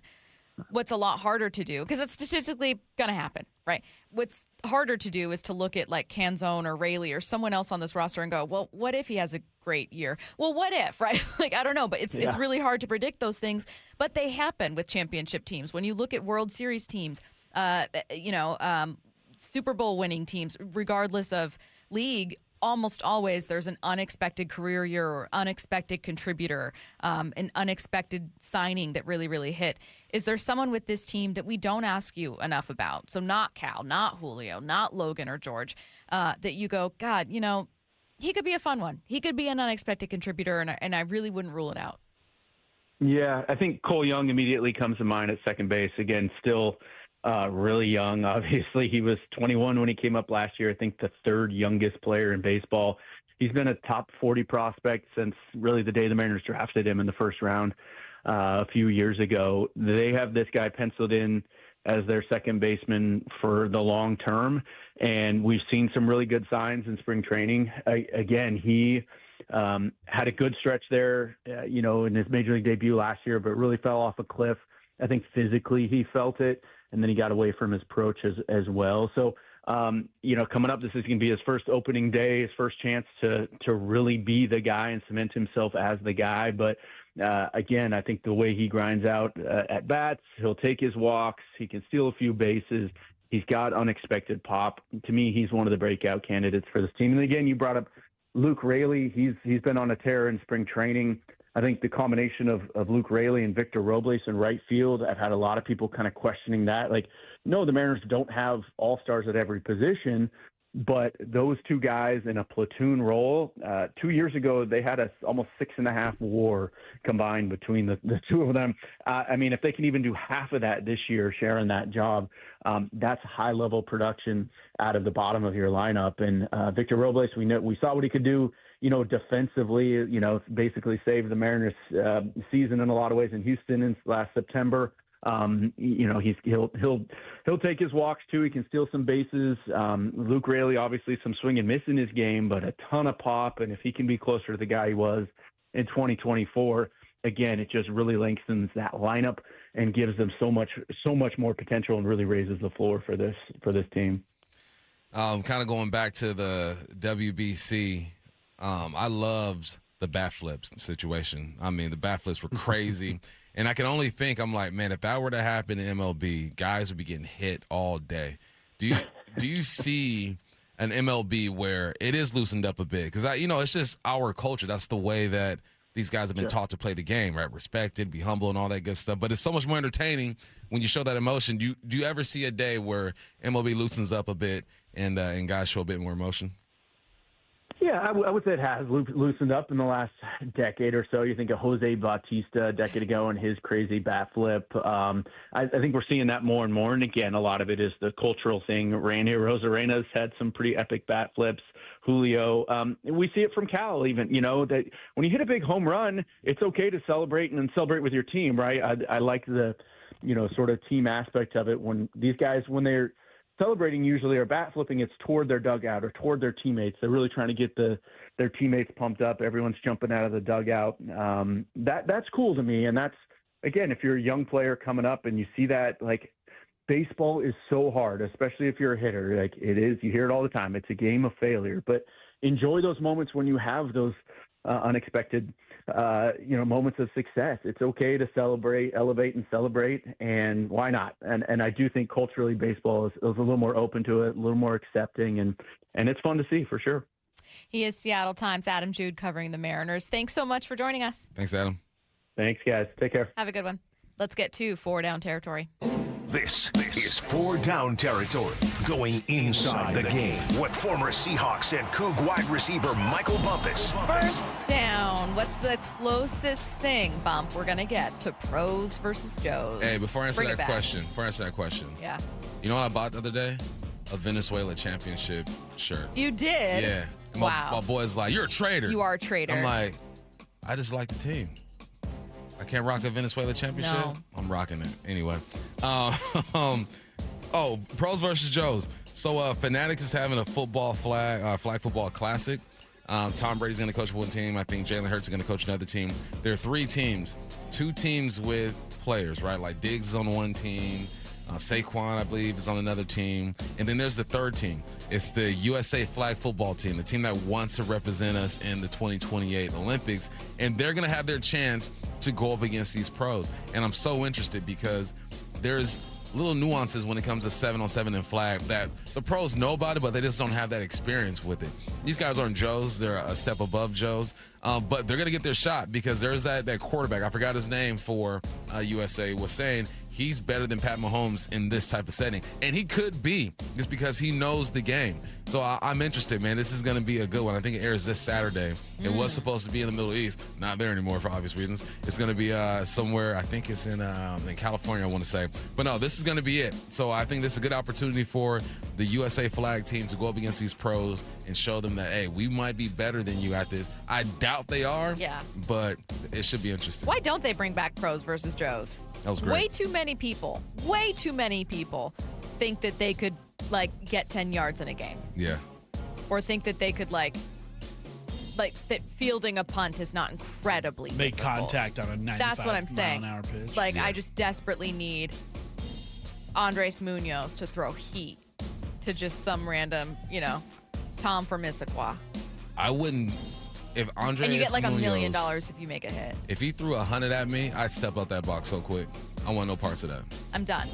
No parts of that. I'm not even letting myself get hit. I'm just, I'm swinging before he even throws. Just wind up. Just so that maybe it's a better chance there. Second down. What would be a funny water boy situation? So I know you've never seen the movie, so you haven't done I've your heard homework. of it. I've heard of it. I know the plot. So obviously the water boy was a water boy. He gets recruited. He plays on the football team. And then there's a scene where I think University of Michigan tries their water boy. Like, hey, we're all out of ideas. Let's do it. So it kind of relates to what I'm going to talk about here. Last year, J.J. McCarthy gets banged up. Year before last. Sam Darnold comes in. Boom, balls out, right? This year, you got Kyler Murray over there. All right, what if Kyler Murray doesn't do well and Carson Wentz comes in? Because he's now the backup. They just signed him. You're saying he comes boy? in. He's like the water boy. He comes in, and then he takes over. It's like you're going to have like deja vu all over again with Minnesota. No. I hope that doesn't happen, but how crazy would it be that in 2 different seasons, they've had a backup come in and kind of do their thing, right? You found him out of nowhere. No one's really thinking about him. Waterboard type situation. He comes in and he balls out. That would be nuts. Carson Wentz has an opportunity to resurrect his career because I think Kyler Murray is capable, but I'm not I'm not discluding the possibility of him just going over there and not looking good, right? We've seen it happen before. Carson Wentz, stay ready. What if Kevin O'Connell once again finds a backup and makes him great? Imagine being J.J. McCarthy, and for a second consecutive year, a backup comes in and takes your job from you. And imagine being Minnesota if they let him walk. Once again, they enter the season in 2027 with J.J. McCarthy and being like, well, let's find another free agent well, here. No, we're good. We're actually good. We used a first-round pick on our backup, and he'll just continue to be that guy. Third down. What's a proposal supported by the Rams that you do like? I actually like this one. The other two proposals they had were garbage. This one was proposed by Cleveland, and the Rams president is backing it up. And this is allowing teams, and of course he would back this up, allowing teams to trade draft picks. Right now you can only do it 3 years out. They want to push it to 5 years. Of course the Rams want to do that because they'll throw all their draft picks at somebody and try to create their team. I like this, though. I like this because I think it gives teams like the Cleveland Browns, like the bottom feeders, the Raiders, an opportunity to get better now, right? You're going to sacrifice your future, but you have an opportunity to, look, I'll give you a couple first-round picks, one now, 4 years down the road. I'll give you a couple second-round picks. I like the idea because I think it helps the weaker teams. And we've already seen that you could win Super Bowl championships by just pushing out all your draft picks. The Rams have done it. I think they did it at a higher clip than I've ever seen. So, no, I like this, and it makes sense that the Rams will support it because we know how they built their football team. So, yeah, Cleveland, I understand why you would suggest it because you need all the help you can get. Yeah. Rams, understand why you would support it because you've done something like this already. I like the rule. I doubt it gets passed, but I like the proposal. Fourth down. Who's a player that should come out of retirement? Don't say Aaron Donald. This man said in 2028, he would never say never to coming out of retirement and playing flag football in the Olympics. Mr. Tom Brady himself. Go ahead and do it. It's easy. You're not going to get hit. You just get to stand there, throw the football, throw some darts out there. I think there are better options, but I would love to see, by then he'd be what, 44, 45 years old? I love to see a 45-year-old out there carving these dudes up in the Olympics. That's like the one thing, like that's all Tom has left to do is get a gold medal. He's already part owner of a team. He's won 7 championships. He's regarded as the GOAT. What else you got to do? Go ahead and get yourself a gold medal. I'm here for Tom Brady coming out of retirement and being the quarterback in 2028. How old would Tom Brady be in 2028? 45? 45, I think. Yeah. 46? Something like that. Tom. He's already 48. I know. He'll be 50. Tom, you got to walk away. He's 48? No, he's 48. Tom, respectfully, put the ball down, Tom. Put the ball down. Walk away. He played till he was 44. I don't even care if it's flag football. You got to just put the suit on. Stay in the boardroom. Stay in the booth. He won't get hit, though. Greatest of all just time. Stand there. But greatest of all time. But let someone else, Tom. Let someone else have a turn, okay? See, you know why? You're not with it? Because you're not in your 40s yet. Your 40s, you want to see other 40-year-olds do great things. Sure, but I'm just saying, let someone else have that shining moment, Tom. Get them kids. Forget them kids. Go get it, Tom. No. Are you surprised? This is unrelated to Tom Brady. Are you surprised, either of you, by how many people have suddenly come out of the woodwork, like, against NBA expansion? Yeah, it's crazy. It's right? Mm-hmm. Why? Seems haterish. It does seem haterish. Like, before, I never heard anyone saying, this would be unhealthy for the league. I wouldn't like this. This is a real problem. It was only ever either you didn't care or you were like, yeah, sure, why not? Give Seattle their team back. They deserve it. It was almost like a pity kind of approach. We're like, why not send one to Vegas? Who cares? Regular season isn't entertaining for most fans anyways. What's the problem?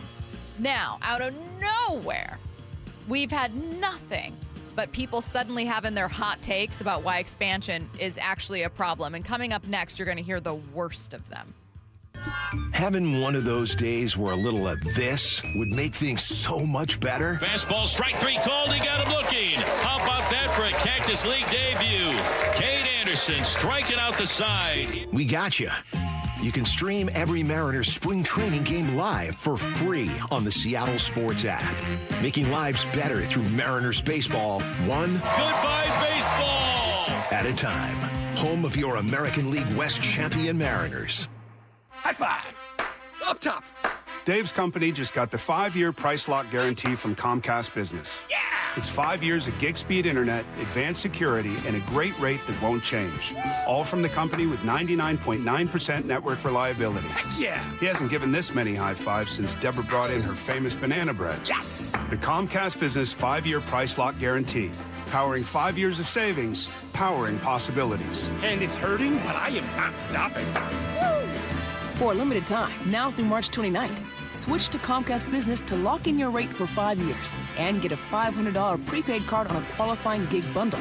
Or ask how to get started with 150 megabit internet and Security Edge for $59.99 a month for 12 months with a 2-year agreement. Don't wait. Call today. Restrictions apply. New customers only. 1-year contract required for guaranteed rate. Paperless billing and automatic payments with bank account required. 5-year pricing applies to monthly service charge excluding taxes and fees. The Chase Ink Business Premier Card is made for people who make things happen, like me. I'm Sam, founder and CEO of Manifest, a product design company that makes everyday products designed smarter.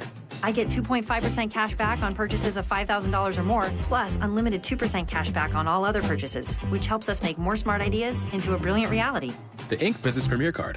Chase for business. Make more of what's yours. Real business owner compensated for their participation. Cards issued by JP Morgan Chase Bank, N.A. member FDIC, subject to credit approval. Terms apply. The nonprofit Puget Sound Senior Baseball League plays real baseball on the best fields. Final tryouts for adults ages 18 to 65 and older are this Sunday, March 22nd at Interlake High School in Bellevue. With 10 divisions featuring different age and skill levels, there's room for almost every ball player, from ex-Little Leaguers in high school to former college and pros. Get all the info at pssbl.com. That's pssbl.com. See country star Aaron Lewis and the State Liners at Muckleshoot Casino Resort, March 24th at 8 p.m. And now an added show on March 25th. He's a multi-platinum artist whose raw lyrics and powerhouse vocals have captivated fans for decades. Now he and his band, the State Liners, are coming to Muckleshoot Casino Resort. Get your tickets now to see Aaron Lewis at muckleshootcasino.com. T-Mobile has an exclusive bundle for customers 55 and up. I'm Sarah Bowl. Yeah, I'm Frank Bowl. A reliable network is key for us. And with T-Mobile, it's been wonderful. And going to the 55 plus plan saved us so much money. A lot. And that's important. Trying to keep costs down. The home internet's been perfect. It's fast, it's quick. The setup was so easy, it took less than 15 minutes. It was like, ta-da! If you want simplicity, coverage, reliability, you want the whole package, T-Mobile has it. Right now, T-Mobile customers 55 and up can get 2 phone lines on America's best network, plus America's fastest 5G home internet for just $30 each.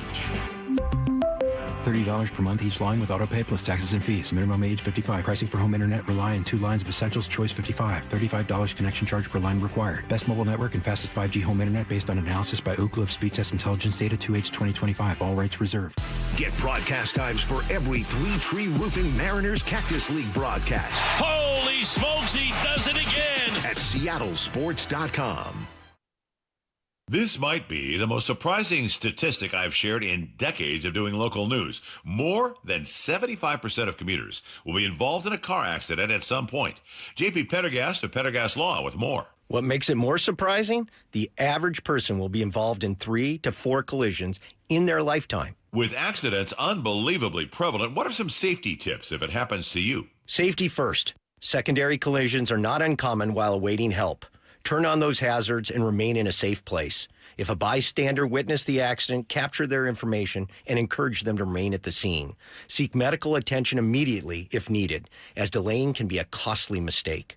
Lastly, remember that statements made to police and insurance adjusters can affect your case. Collisions are more common than we'd like to think. If you find yourself in one, follow these helpful tips and then call my friends at Pendergast Law. If you or a loved one's injured in a car accident, call Pendergast Law. We can help. PendergastLaw.com. I've always wanted to learn French, but the app I tried didn't help. If you want to memorize words in another language, there's an app for that. But if you want to really learn another language, there's Babbel. Babbel was designed by over 200 language learning experts to be the most effective way to learn another language. With other language learning apps, I was just playing games. I wasn't really learning. Babbel's different. Every time I open the app, I can choose to work on my writing, speaking, or listening. And it saves my mistakes for me to review, so I'm constantly improving. Babbel feels like it was created intentionally by people who really know what you need to learn another language. Before Babbel, I thought I just wasn't good with languages. But now I'm speaking French. Tout ça, c'est grâce à Babbel. Want to really learn another language? Save up to 50% on your Babbel subscription when you sign up at Babbel.com. That's Babbel.com to save up to 50%. Babbel.com. This is The Timeline with Bump and Stacy. Brought to you by 1-800-DUI-AWAY. There are some mixed opinions from people around the basketball world about adding 2 new markets in 2028. Were these opinions shared as much before the news? No, I don't think so. But suddenly they're sprouting out of the woodwork. This one from Gilbert Arenas on Gil's Arena. Calls Seattle a small market city and doesn't think they can support a team. The problem with the thought of this is this. The economy is always the problem with the professional, especially for NBA. The lack of what you can do because of city size. Small market teams, because of the economy that it's in, have a problem with keeping their players, getting outbid. So Seattle getting a team, I don't know, man. I mean, listen, I know they had one. It was great. They loved it there. That was my favorite thing. It was a booming place for basketball there. For sure. But times have changed, right? Times have changed. Like, are you going to be able to afford the players and keep your players? There's new things that have evolved in this game. There's new money, bigger money. If you're not in a big state where you can charge $20,000, $30,000 for front row. No matter who Memphis gets, they can never charge $30,000 for a front row ticket. So LeBron coming there, they can't change their ticket prices like that. Ja coming to LA, they can charge $30,000, $40,000 for the front row. You see the difference here? Oh, man, I don't think Gilbert understands exactly what he's talking about when it comes to this state and this city. So just some quick numbers for you, all right? When it comes to the percentage of millionaires in this state, right? 2, 3, 4, 5, 6, 7, 8, 9, 10. Per capita, Washington has the 10th most millionaires in the state, right? And just talk about the number of millionaires as a whole. They're 13th with 223,155 millionaires, right? We also have companies here, some that are moving out because of various reasons, but this city can clearly support a team. This is an affluent city. You go to a Kraken game, and the prices do not reflect a city that is struggling. It is $20 for a tall boy. Top 5 prices. And people will pay $20 for that tall boy. Yep. You don't have to charge $30,000 for courtside. You can do it in LA, because it's the Lakers. You don't have to do it here to support your team. I think he has the numbers all wrong. I don't think he thought about the numbers, actually. This team is supporting a hockey team, a Super Bowl championship football team, one of the most profitable baseball teams in all the land, a soccer team, and a WNBA team. They can clearly support a basketball team. And also, he must not spend a lot of time here, because during certain months of the year, people vacation here. They want to come here. So I think Gilbert is just speaking from a place that doesn't know much about Seattle, doesn't know much about the numbers out here, and just wanted a hot take. I think Gilbert is also clearly doesn't know a lot about Seattle. No disrespect to Gilbert. That's how this single clip is coming off to me, right? Yeah. It's coming off as you looking at Seattle as, to me, they're small. To me, they're tucked away in the Pacific Northwest. To me, they're no different than Portland. Okay, well, Seattle has 5 times the billionaires that Portland does. Yeah. And Portland has some pretty impactful billionaires, mind you. But still, there are much smaller markets that have teams. I think people also confuse a market in consumer purchasing power, the overall financial impact they can have with population size. Mm-hmm. I got into it with people on Twitter yesterday posting that Phoenix and Seattle. Now, I did mix them up. Phoenix is 1 spot ahead of Seattle. I looked at it wrong the first time as Seattle being 1 spot ahead. They're separated by less than a percentage point in market size. They are essentially the same market size. Mm-hmm. I think so many people. Phoenix is the 5th biggest population. That's not what teams are looking at when they're looking at the market, at the purchasing power and the consumers that people are able to have for a product, the TVs that are going to be on, the people that are going to be purchasing things. The purchasing power and the market size of Seattle is incredibly competitive. And if you just start isolating to only the top 5 markets, which have a very outsized share, right? Seattle and Phoenix have like a 1 point, let's say 5, 6, 7% share. New York's going to have like greater than 5. So there's an outsized impact that those top 5 markets will have. If all you're going to do is go add another market to LA, that's boring.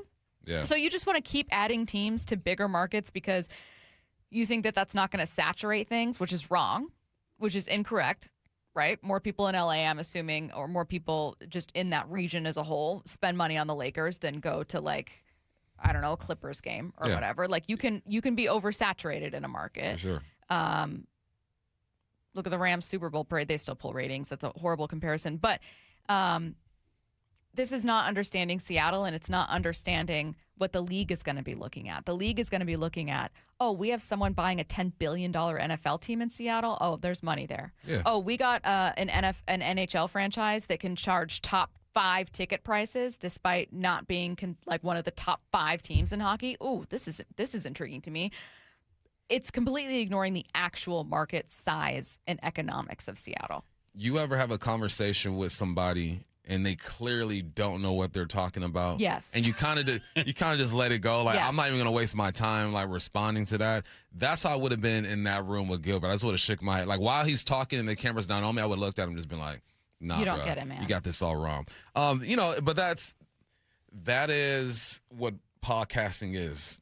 Everyone has a podcast, everyone has a voice, and I think it's important that people have voices in podcasts. You get different opinions, and a lot of the stuff that Gilbert says is on point. I've listened to that podcast before.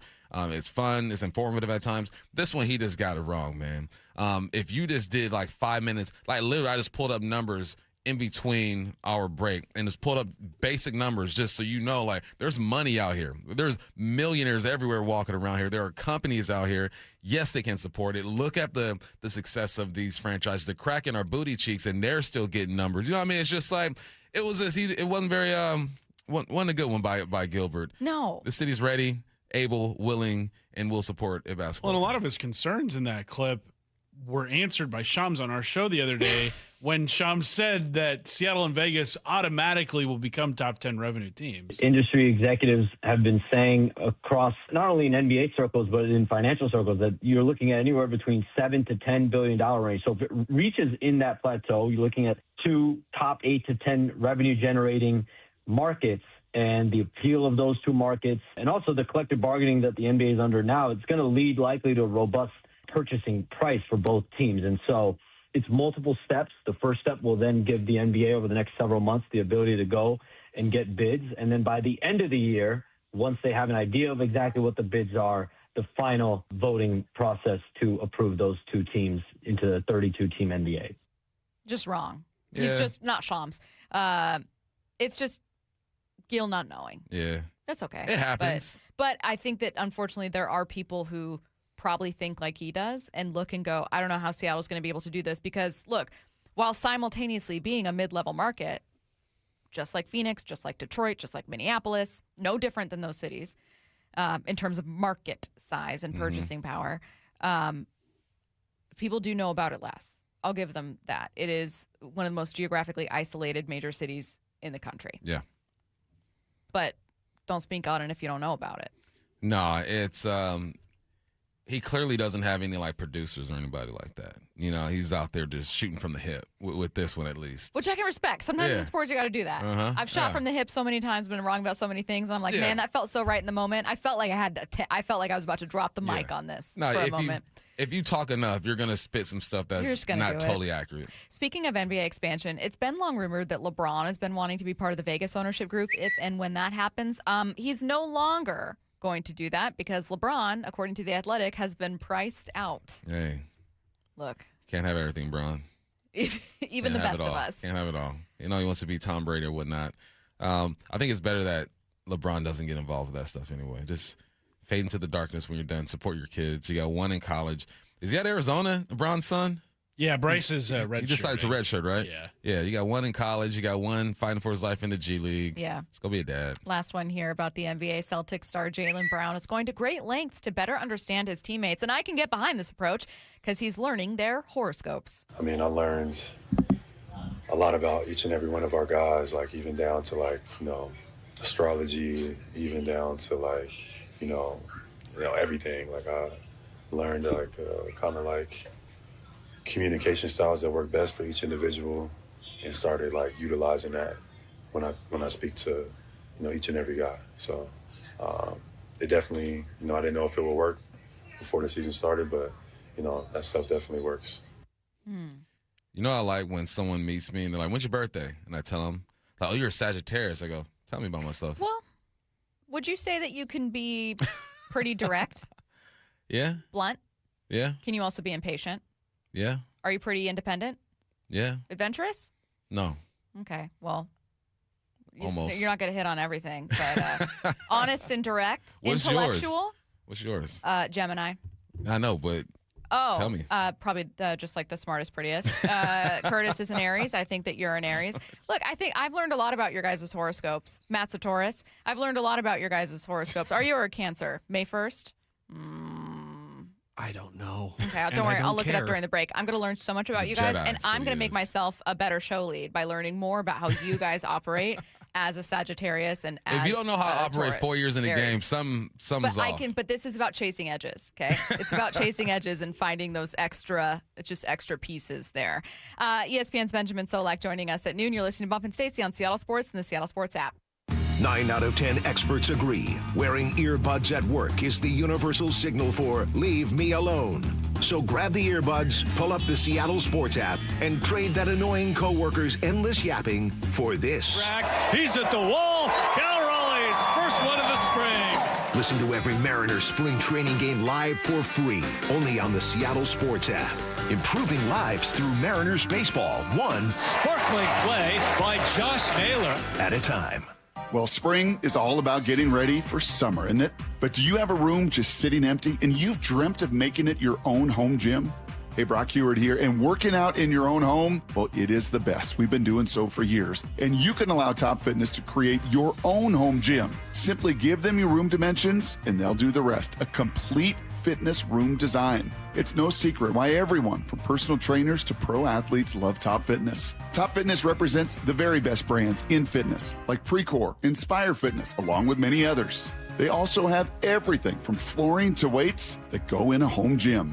And right now, get spring special financing with 0% interest for 12 months, plus mention me and receive an $150 credit towards any purchase over $1,000. Spring is here to get you in the best shape, so go get into Top Fitness with locations in Tukwila, Linwood, and Bellevue, or simply visit topfitness.com for more info. That's Top Fitness, your best place for home fitness equipment. Spring is here, Seattle, and now is the smartest time to replace your roof. Trust your neighbors at 3 Tree Roofing, a local, family-owned company that knows how to roof in Washington weather year-round. Schedule your free estimate today at 3treeroofing.com to take advantage of spring pricing, shorter wait times, and get $500 off your new roof before the summer rush hits.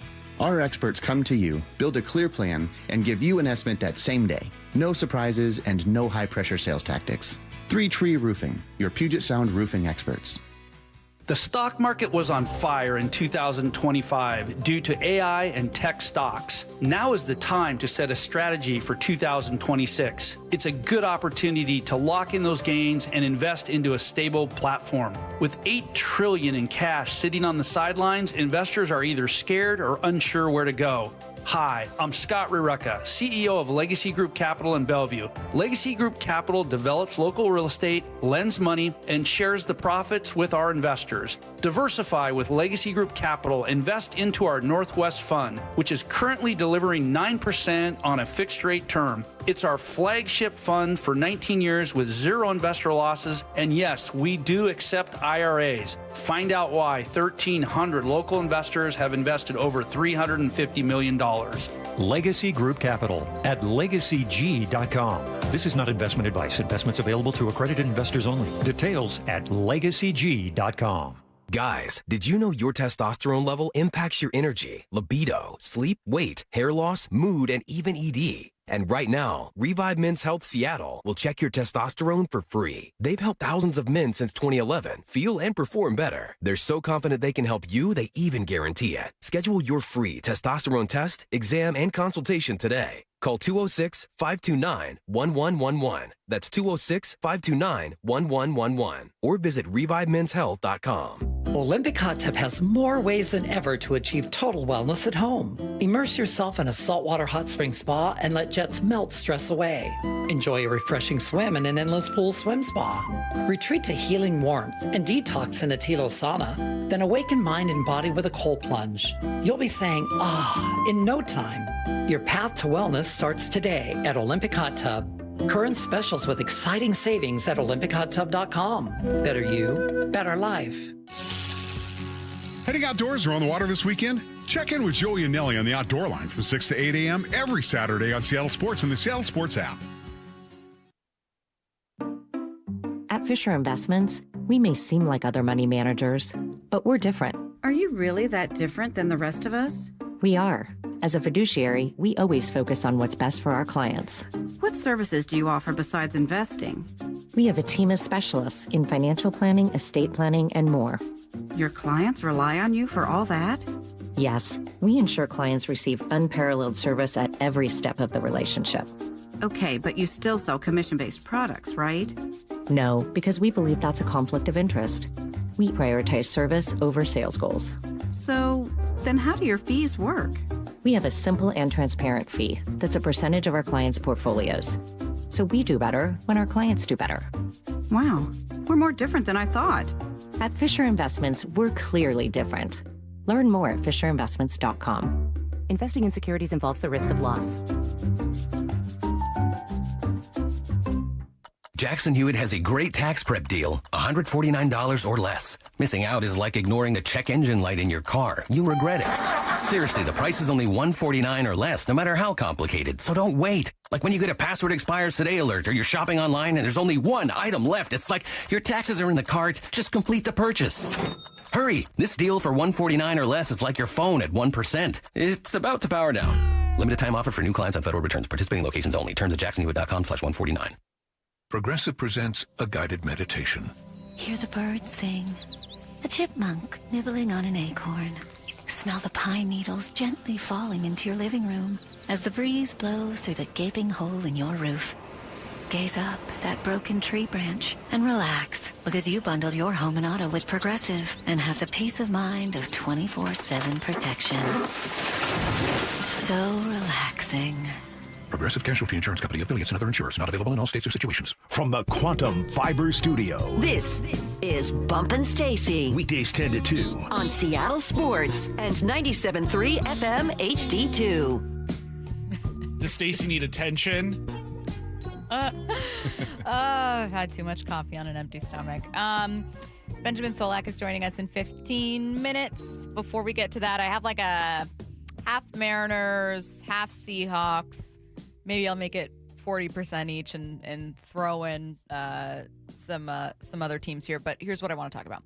I asked Adam Jude when he was on with us, hey, I think it's so much easier to predict regression because you just know that that's statistically going to happen than it is to predict a career season, for instance.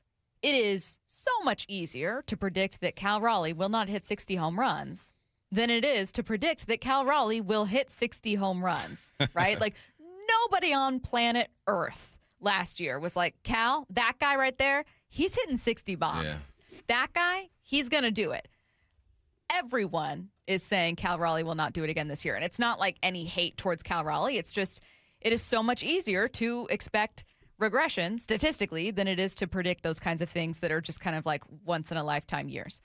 However, Bump, and I know you can attest to this, almost every championship team, and Curtis, I know you've seen these teams too, do have that guy that kind of comes, Cal didn't come out of nowhere, that's a bad example, but they do have a guy that ends up giving you a career year to where, like, you didn't expect it, but like that's part of the recipe, right? Like that's baked into it. So this is what I want to do. What one thing can we not necessarily count on, but like might be happening when it comes to the Seahawks winning another Super Bowl or the Mariners getting to a World Series, I'm going to do an example to start, unless you want to get going. I feel like I have a need to over-explain. You over-explain? Stop. What? You're such a Sagittarius. I'm such a Gemini right now. I'm such a Gemini. I'm just a yapper. I remember the first 2 years you explained to me every day how Hype Train works, so it's all good. That was me resetting. No, it's all good. No, go for it. Let me hear your example. Okay. I don't think JSN is going to get over 1,700 yards again. What? I also don't think Puka Nacua will either. So that's a way for me to kind of, does that make sense? Like and you could look at your own team for it, but it happens to be a pet peeve of mine. People just expecting that the Rams will be as good as they were while expecting regression for the Seahawks. Yeah. Like, hang on, there's a world where neither of these guys are like absolutely leading the league with 1,700 yards, and someone else on their respective teams does get to shine. Yeah. So it doesn't have to be about another team. So it's just team, something that's not expected, right? Something unexpected. Yeah. That's actually a bad example for me, but it's fine. You got it. You're picking up what I'm putting down. Exactly. Yeah. Cole Young being just a solid all-around type of player. Such a better example. No one expects that. I don't think they're counting on it. But if you were to do it, that's the type of thing that championship teams have, or that unexpected performance, whether it be for half a season, full season. I mean, last year it was Jorge Polanco going nuts, right? No one expected Jorge to lead the charge. What month was it? April, where he just started going crazy? Raking. Where we were like, is it him or Judge as player of the month? Yeah. So it's like you need those unexpected. Like when I was coming up, the Spurs were always they used to whoop us late '90s until the early 2000s, and then there was this play. You've probably seen it before if you've watched any highlights or Laker highlights. It's like 0.3 seconds left on the clock, and we're down by 2, and everyone thinks Kobe's getting the ball. They give it to Derek Fisher, and he splashes that thing for the win. It's like a performance like that. Or Robert Horry against the Sacramento Kings, Vlade Divac tips it out, and Horry's just right there, bam, splashes it. It ain't Kobe. Right. It ain't Shaq. Right. It's one of these other two guys. So with this team, if I had to pick for the Mariners, it'd be a guy like Cole Young just showing up and showing out. All right, Curtis, who could be your kind of unexpected? Look, it's tough to predict this, but like there's a world where it happens. Yeah, on this Mariners team, boy, because Cal has already been producing at a great level in his career. I'm going to look at, let's say, somebody that needs to produce above expectation in order for the Mariners to get to the World Series. I mean, Julio? I think Julio is already the game's best center fielder, sure. But we've talked to so many people this offseason about like just needing to see consistency from him, needing to see a full season's worth of production, not just have him start in June, but like if he can play to that level over the course of a season, I mean, he's going to be the AL MVP. Yeah. Like, there's very little doubt about that. And so if the Mariners are going to get, I think, an above average season from anybody, I think he's maybe the most likely of anybody on this roster to give you that. Yeah, I think sometimes we look at dark horse candidates like a Dom Canzone, but I like that one too because the ceiling's real. Like, maybe Cal doesn't hit 60 home runs, but why can't Julio hit 50? Yeah. He has that. It's like, what? He's at least capable. 40, yeah. He's capable of doing that. Yeah. Perfectly capable of doing that. It's difficult, but like, it's not like you're looking at Leo Rivas to give you 50 home runs. Just give me 8. Leo. Yeah. Or what if Logan Gilbert looks like his 2024 version? What if? Right? Like we're just ruling out that these other things can happen. What if Cole Emerson gets the chance and just runs away with it? Right? What if he's the AL Rookie of the Year? What if? What if he's the Roman Anthony version that I mean, he didn't debut with the team to start, but like that Seattle ends up getting and they get a massive contributor. Mm-hmm. I just think you don't want to only expect regression without leaving room for a spark somewhere else. What if George Halani is really that guy? Thank you. Because I'm not looking at him as that guy. I'm looking at as a third down dude, receive the ball out the backfield. What if George Halani, low-key, has been tearing it up at practice and just been stuck behind K9 and Zach Charbonnet? What if a healthy Torrey Horton is a baller? Yeah. And you have 2 Rashid Shaheeds? Right? What if you have one of the speedier receiver groups in football? What if that's the reason why they're not stressing over RBs? Because they're like, we actually have our guy already. Yeah, like what if they have that much faith in Torrey that they're like, yo, you guys don't even know right now. Yeah. I'm just saying, like, this isn't meant to be some kind of weird fluffy silver lining thing. It's just, I think that just the way that our fan brains work sometimes is that we try to preemptively be like, okay, I can't expect this. I can't expect this. Yeah. And it's like, but wait a minute. Like, you aren't leaving room for what inevitably has to happen with championship teams, which is that someone else steps up. Mm-hmm. Who was talking about Zach Baum before the Eagles won a Super Bowl? Nobody. He was one of the he was one of the best linebackers in the league that year. You couldn't have predicted it, but it was a necessary part of what they needed to succeed. Now he's team captain and paid. Right. So why rule that out? Why? Because if we haven't seen it, it's hard for us to believe it unless they're coming out of college. We'll believe in a rookie before we believe in like a 2 or 3 year guy who we just haven't seen yet. Let's ask ESPN's Benjamin Solak not only what the Seahawks should do at running back, but whether there's another guy on this team that he thinks, like, you know, if last year we were all talking about JSN, I think we could be talking about this guy now. He joins us next. Breaking news this morning from ESPN. Is it finally happening? Good golly, Miss Molly. ESPN's Shams Charania, the NBA, will go next week to explore adding expansion teams in Vegas and Seattle. Joining us now, Shams himself. The NBA is projecting that both Seattle and Las Vegas would immediately jump into the top 8 of revenue-generating teams. Stay caught up on the latest at seattlesports.com and Seattle Sports on 710, the app, and YouTube. Flying chickens in a barnyard. Life's expensive enough, isn't it?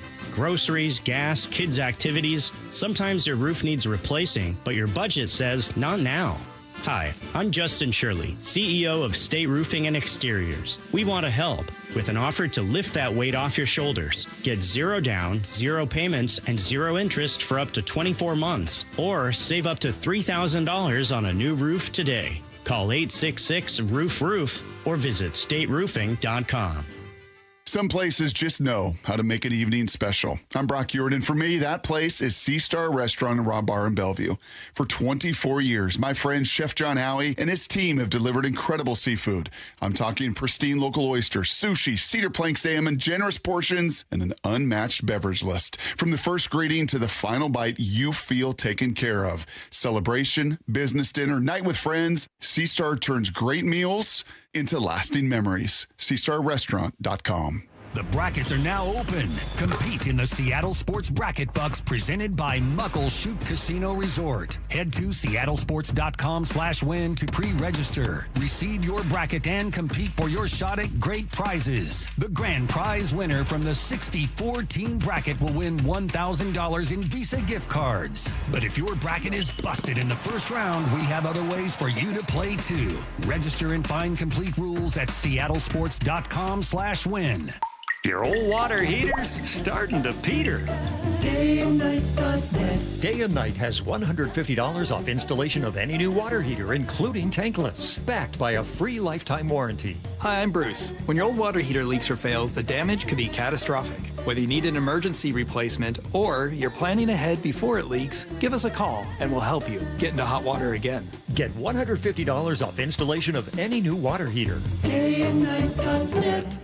Finding great candidates to hire can be like, well, trying to find a needle in a haystack. Sure, you can post your job to some job board, but then all you can do is hope the right person comes along, which is why you should try ZipRecruiter for free at ZipRecruiter.com/radio. ZipRecruiter doesn't depend on candidates finding you. It finds them for you. Its powerful technology identifies people with the right experience and actively invites them to apply to your job. You get qualified candidates fast. So while other companies might deliver a lot of hay, ZipRecruiter finds you what you're looking for. The needle in the haystack. See why 4 out of 5 employers who post a job on ZipRecruiter get a quality candidate within the first day. ZipRecruiter, the smartest way to hire. And right now, you can try ZipRecruiter for free. That's right, free at ZipRecruiter.com/radio. That's ZipRecruiter.com/radio. ZipRecruiter.com/radio. ZipRecruiter. Running a business means wearing multiple hats. So if you're like me, you probably started out using your personal phone, taking client calls and texts nonstop. As my business grew, I needed something smarter. That's when I switched to Quo, the #1 business phone system. Quo works right on your phone or computer. No carrying two phones, no clunky landline, just one easy app you can try for free. Your team can share one number and handle calls and texts together like a shared inbox. Any teammate can jump into the conversation so customers get faster responses. And Quo's AI assistant summarizes your calls and responds to customers 24/7, so you never miss a lead or opportunity. All this starts at just $15 a month. That's basically 2 coffees. You can even keep your current business phone number. Find out why 90,000 businesses trust Quo. No missed calls, no missed customers. Try Quo for free at quo.com/sports. That's quo.com/sports to try Quo free. QUO.com/SPORTS. Dave Wyman here to talk about a revolutionary treatment for prostate cancer. It's Swedish, called CyberKnife. And who better to explain it than Dr. Meyer? He's part of the most experienced prostate cancer treatment team in the Northwest, specializing in Swedish CyberKnife. Dr. Meyer, what can you tell us about a prostate cancer diagnosis? Well, being diagnosed with prostate cancer is life-changing, but realize that there are a lot of excellent treatment options. What makes CyberKnife so effective? Well, the CyberKnife targets radiation precisely on the prostate cancer and spares the surrounding vital organs. Swedish CyberKnife patients report a better quality of life and fewer side effects during and after treatment compared to other options. Also, the treatment is completed in just 5 short sessions. Accurate, precise, and with proven results. Learn more about CyberKnife for prostate cancer at swedish.org/CyberKnife prostate or give them a call, 206-320-7187. Treat prostate cancer with Swedish CyberKnife. The countdown is on. Just 7 days until opening day next Thursday against the Guardians at T-Mobile Park. On the home of the American League West champion Mariners, Seattle Sports. KIRO AM Seattle. Seattle Sports Snapshot. NCAA women's bracket tips off tomorrow. NCAA men's underway right now. Number 4 Nebraska advanced after defeating Troy 76-47. Number 9 TCU narrowly edged out Ohio State 66-64. High Point right now keeping it close with number 5 Wisconsin 43-41. Second half underway. Snapshot brought to you by Miller Lite. When it's game time, it's Miller time. From the Quantum Fiber Studio, this is Bump and Stacy on Seattle Sports. Streaming through the Seattle Sports app and at seattlesports.com. Now, here are your hosts, Michael Bumpus and Stacy Ross. Here we go now. We have a lot of questions when it comes to the Seahawks offseason, not just about how they might use those 4 draft picks, but look, the number one question they're going to be facing from themselves and the rest of the league all year long, which is how they get back to a Super Bowl. We're going to be joined now by ESPN's Ben Solak on the Emerald Queen Casino Sportsbook Hotline. Ben, you were a massive fan of Ken Walker. You said as much ahead of the Super Bowl. We talked to you on Radio Row. Called it. I mean, he ended up being Super Bowl MVP. What's Seattle losing with him signing with Kansas City, and what do they now have to find? So fundamentally, you're losing explosive plays in the running game, right? Walker's biggest strength, even when he was splitting time with Charbonnet and he hadn't really broken out yet, was the fact that he could take a 3-yard loss and turn it into a 10-yard gain, right? I mean, his tackle breaking ability in the short area, getting around the corner, creating yards after contact is really quite special in the league. And so you're definitely losing the explosive aspect. And the path that Seattle probably wants to take is finding an explosive runner to go besides Zach Charbonnet and kind of return to that handcuff approach. Now, I would argue that over the back half of that Super Bowl run and then into the postseason, you're losing even more than that in terms of some of the receiving play and his ability to catch these screens and turn those into 20, 30-yard gains. He obviously started running at a higher volume, and he was becoming more consistent, kind of becoming that chip-away runner who's consistently getting out 5 or 6 yards. And so you know for sure you're losing explosiveness, but when it comes specifically to that postseason run, I mean, you're losing a 3-down starting running back right there. And that's not the sort of thing that you can replace as easily in the aggregate as we might like. When it comes to total value of his contract and then average salary, Ken Walker's like the 3rd or 4th highest paid RB. Do you feel like the Chiefs overpaid, or do you feel like that feels about right? Yeah, I mean, they paid the free agency price. You know, is Tyler Linderbaum worth $27 million? Probably not, but the Raiders got a lot of money, and it's free agency. You know, Alec Pierce, $29 per year, Romeo Dobbs, $20 per year. Like, this is the nature of free agency. You know, if you're going to switch teams especially, but anytime you hit the open market, you're just going to make 20% more, 25% more than what you might make otherwise if, you signed an extension before you hit free agency, right, before that last year in your contract. And so my projection for Walker, entering the postseason was, man, if he hits the open market, he might make $10, $11, $12 million. Well, once you win Super Bowl MVP, that price tag changes a little bit. And then Breece Hall got franchise tag, and that made Walker the most desirable running back on the market. And so absolutely the Chiefs overpaid. But for the running price of running backs in free agency and, the need that they had, I don't think it's egregious, right? I think there's a lot worse overpays in the market, elsewhere besides the Kenneth Walker one. Is there someone on this roster, not that could replace Ken Walker, but that you think could potentially step up, have a special season? It doesn't have to be in the running back room, that could help offset some of that loss? Well, I think when you think of Walker as being a, 10 to 12 touch player who is good at creating high caliber explosives, that's kind of what he was in the first half of the season when he was spending time with Charbonnet. The first player that comes to mind is Rashid Shaheed, where Shaheed was at times, a 2-touch player, a 3-touch player in his first few days there after the trade. But obviously, the explosives is what matters, right? I don't need to remind Seahawks fans of the win over the Rams in Week 16, where Shaheed just has one huge run, one huge punt return, and all of a sudden Seahawks are back into that game, right? He's got that sort of lightning in a bottle ability. And so Shaheed is going to be your answer for, okay, we've now paid the guy to be a clear wide receiver 2. Can we get him to 6 to 8 consistent touches, whether they are carries or targets, and then he can recreate some of those explosives for us. And so Shaheed is the first answer.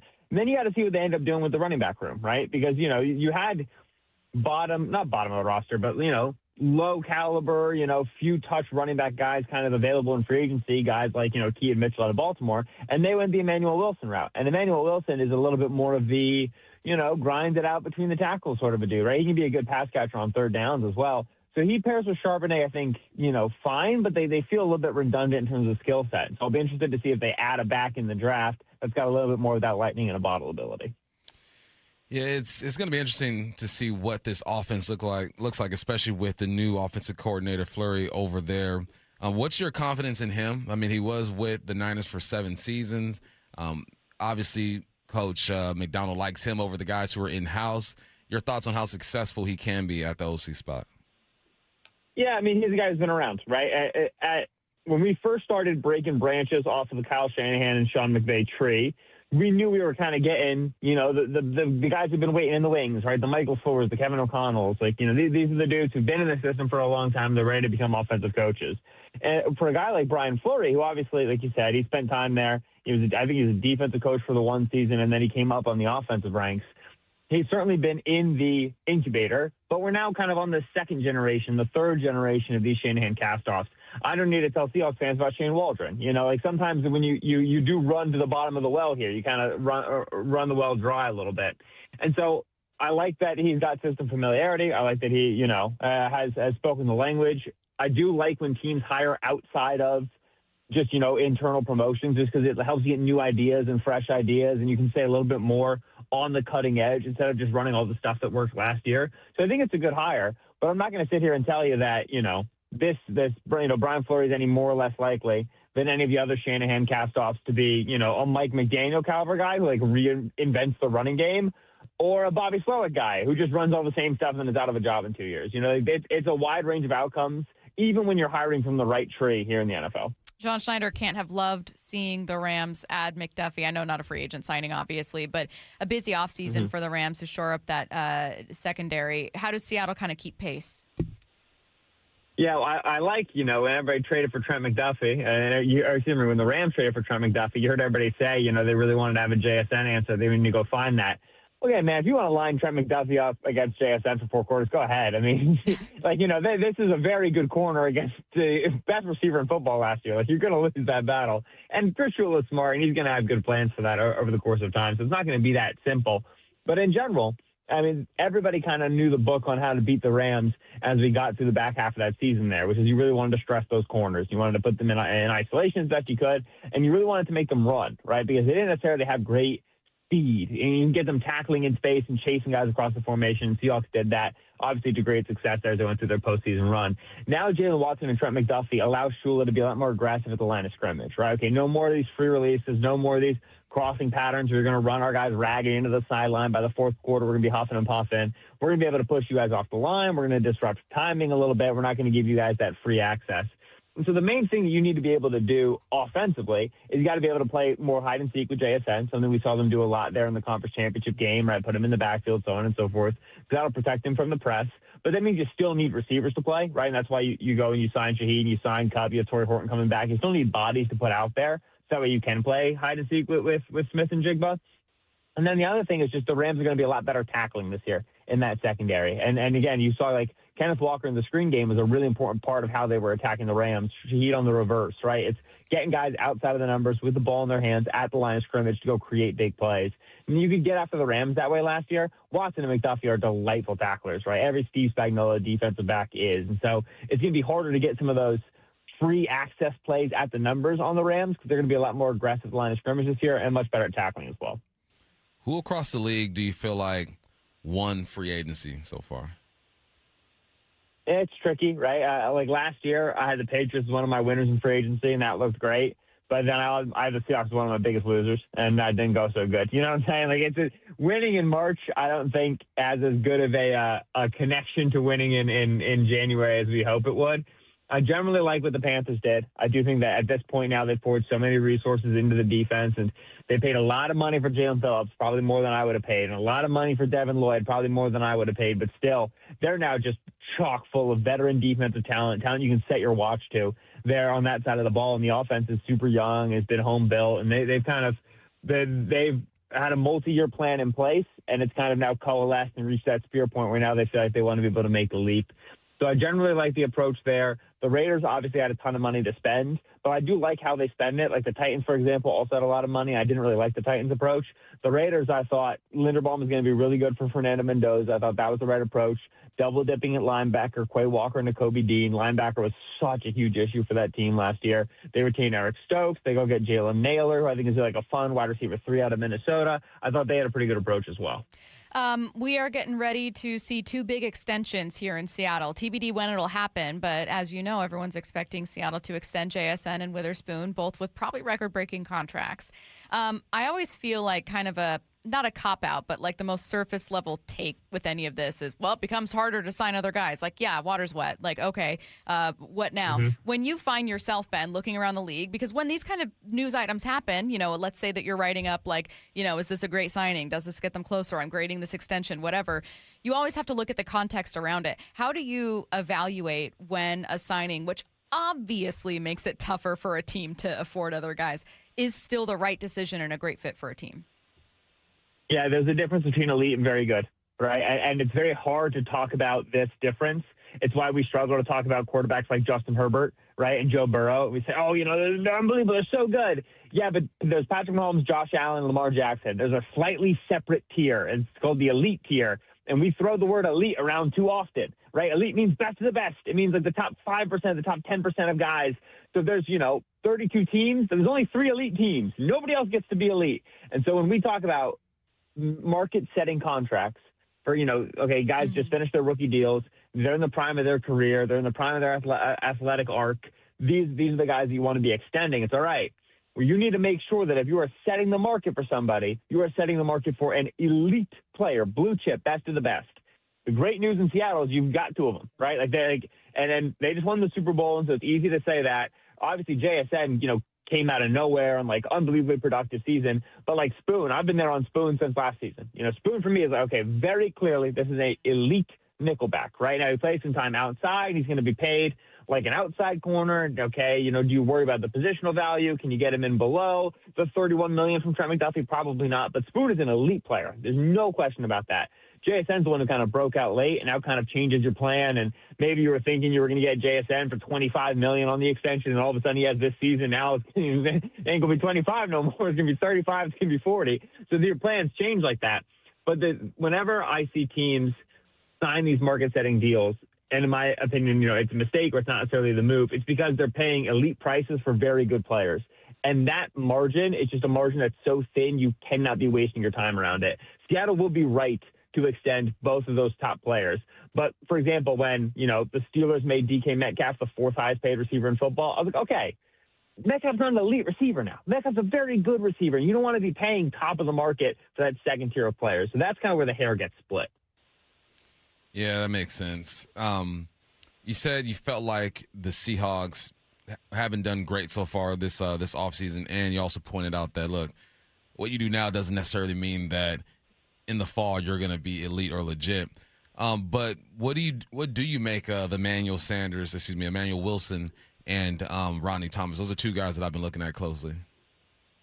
Yeah, so when I gave the Seahawks a bad free agency grade, that was last year. I was like, man, Cooper Kupp is hurt. DeMarcus Lawrence is hurt. They're both old. I like Geno Smith. What are we doing here? And then it turns out we were winning a Super Bowl. So maybe everybody should, stop listening to me, but, stay on the radio station. Don't tune out. Just, turn the volume down. Appreciate that, Ben. Appreciate that. Yeah, I got you. Seattle's doing what Super Bowl champion teams do, which is that they are buying bottom of the market to fill out the depth chart, and they are understanding that if we're ever going to extend this Super Bowl window, if we're going to be back next year or back in 2 years or what have you, it's going to be because we draft very well, right? Because at this point now, the moment you win a championship like this, all your money you're thinking about going into extending your guys, right, and keeping those blue chip, talents in place. I call them cornerstone players, right? We're going to build the house around JSN, around Devon Witherspoon. These are cornerstone players for us. If you want to get, if, like I said, free agency prices are very expensive. And so if you want to be spending $15 million per year on Cordell Flott, you have to be the sort of team that's still searching for their cornerstones, that's got a ton of money, that's not planning on extending your guys. For Seattle, you're going to bring in a Rodney Thomas, you're going to bring in Emmanuel Wilson, hoping that you can get corner depth and you can get running back depth and you can shore up those issues pre-draft. But if we're talking about, the edge rusher that replaces DeMarcus Lawrence and Uchenna Nwosu as those guys get older, you're not going to find him in free agency in 2026. You're going to find him in the draft, and you're going to develop him for a year, and then he's going to take over in 2027. If you're talking about, the improvement on the interior that, takes up Anthony Bradford's spot, or, you punch up the center spot with Sundell. If it's one of those improvements, it's going to be a guy you draft in round 3 who comes into camp, and it's just way better than you thought he was, and it's a big surprise. It's going to be through the draft that you sustain the Super Bowl window. So you don't spend the money on free agency now. You extend your guys, and you try to continue to draft and develop behind. That's how a one-year Super Bowl champion becomes a team that repeats year 2 and year 3. Ben, right before we let you go, a question for you. My co-host loves watching film, and I know you do too. A bunch of weirdos I'm surrounded with right now. Just film freaks, the two of you. Where would you rank if you had to choose, look, I get to spend an hour just watching this. Where would you rank a Mike Macdonald defense in film study? Relative to all defenses? Just relative to stuff that you enjoyed watching last year and enjoyed breaking down. I would say nothing beats a Brian Flores defense. The Brian Flores defense is just bananas. It's a good time. McDonald's defense is extremely fun to watch in the way, it's less pizzazz, it's less fireworks, and it's more just the professionalism of it. There is such a unbelievable consistency and anaconda-like quality of just, we're never going to be wrong. We're always going to make our tackles. Eventually you're going to screw up. That's not as sexy of a watch as the Brian Flores defense, but it is an absolute blast to see over the course of a game. That's an interesting way to describe it. I'll have to ask Bump more about that. He is ESPN's Benjamin Solak. Thanks, Ben. Thanks, Ben. Take care, guys. Have a good one. Have a good one. Let's get to headline rewrites. Extra, extra, Headline rewrites. We must make headlines. The real story behind the headlines in today's news. Powered by Bay Alarm Security Services. With Bump and Stacy. Headline number 1, the Rams are withdrawing 2 rule proposals that stem from Zach Charbonnet's 2-point conversion in their Thursday night loss to the Seahawks. What's the real headline? People don't know this, but another proposal that they withdrew was that teams aren't allowed to score 16 points against us in the fourth quarter. That was a rule that they wanted to implement. Can't do it. Not enough people talk about that one. Yeah, they sound like some crybabies right now. But they said once we're ahead, you can't score anymore. I guess I get it. I'd be salty, too, if I were a Rams fan or that organization. What they're trying to do is make the fumble rules kind of like after the 2-minute warning in the fourth quarter. If an offensive team fumbles the football forward, you can't advance it. Therefore, Zach Charbonnet's touchdown would never happen. They're also trying to say, look, the officials only have 40 seconds to review a play. I believe the Seahawks started their review 1 minute after. They're already lined up for kickoff. So they're complaining, they're whining. That's not what lost them the game. Did it contribute to their loss? Yes. Were there other things that contributed? You just pointed some of that stuff out. I get it. I'm from LA. I have homies who are Rams fans, and they are still salty about the whole situation. So just get over it. But the reason why they withdrew the proposal is because it was getting no motion. No owners were like, yeah, you're right. Yeah, They're only you care. Just like, come on, man, you lost. Just get over it.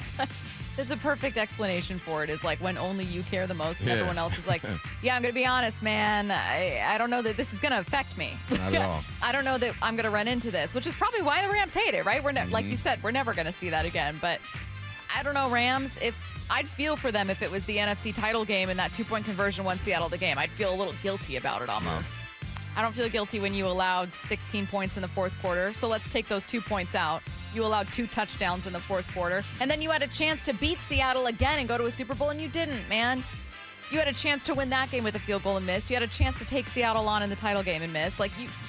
Sorry, but you don't get to lament and complain about the one thing that didn't go your way when so many other things you permitted to happen. You can complain, but ain't anybody listening. Better way to say it. Headline rewrites. Headline number 2, the NCAA tournament is underway. We got Nebraska with their first ever NCAA tournament win. And TCU just surviving Ohio State. What's the real headline? Everyone get ready for the Stacy Show. That's what this is going to sound like for the rest of today. You're going to hear a lot of, hey, guys, 1, 2, 3, eyes on me. What are you saying? Show's back on. I know you're looking at Wisconsin narrowly at a high point right now in the second. How about 61-58. Siena up 22-16 on Duke right now? Stop. Halfway through the first half. Let's go. I don't believe in that.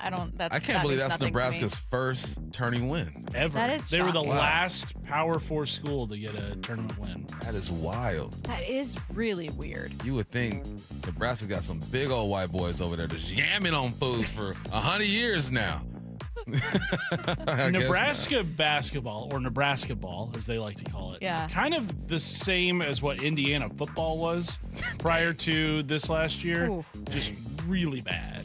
Nebraska. Really bad. It makes no sense to me. Their volleyball team is good. Women's volleyball team. Football team had a moment. Football team, And then yeah. it didn't. Had When a I was few growing moments. up. It had 80s and 90s. had lots of moments, but hasn't, obviously. Eric, was it Couch? What's his name? Eric Crouch? Crouch. Yeah. Tommy Yeah. Frazier. I shouldn't say had a moment, but I'm saying had an era that it's no longer in, is what I am saying. But it's good for them. Happy for them.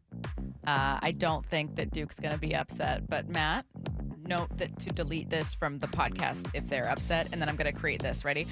I don't know. I think Duke could be upset here.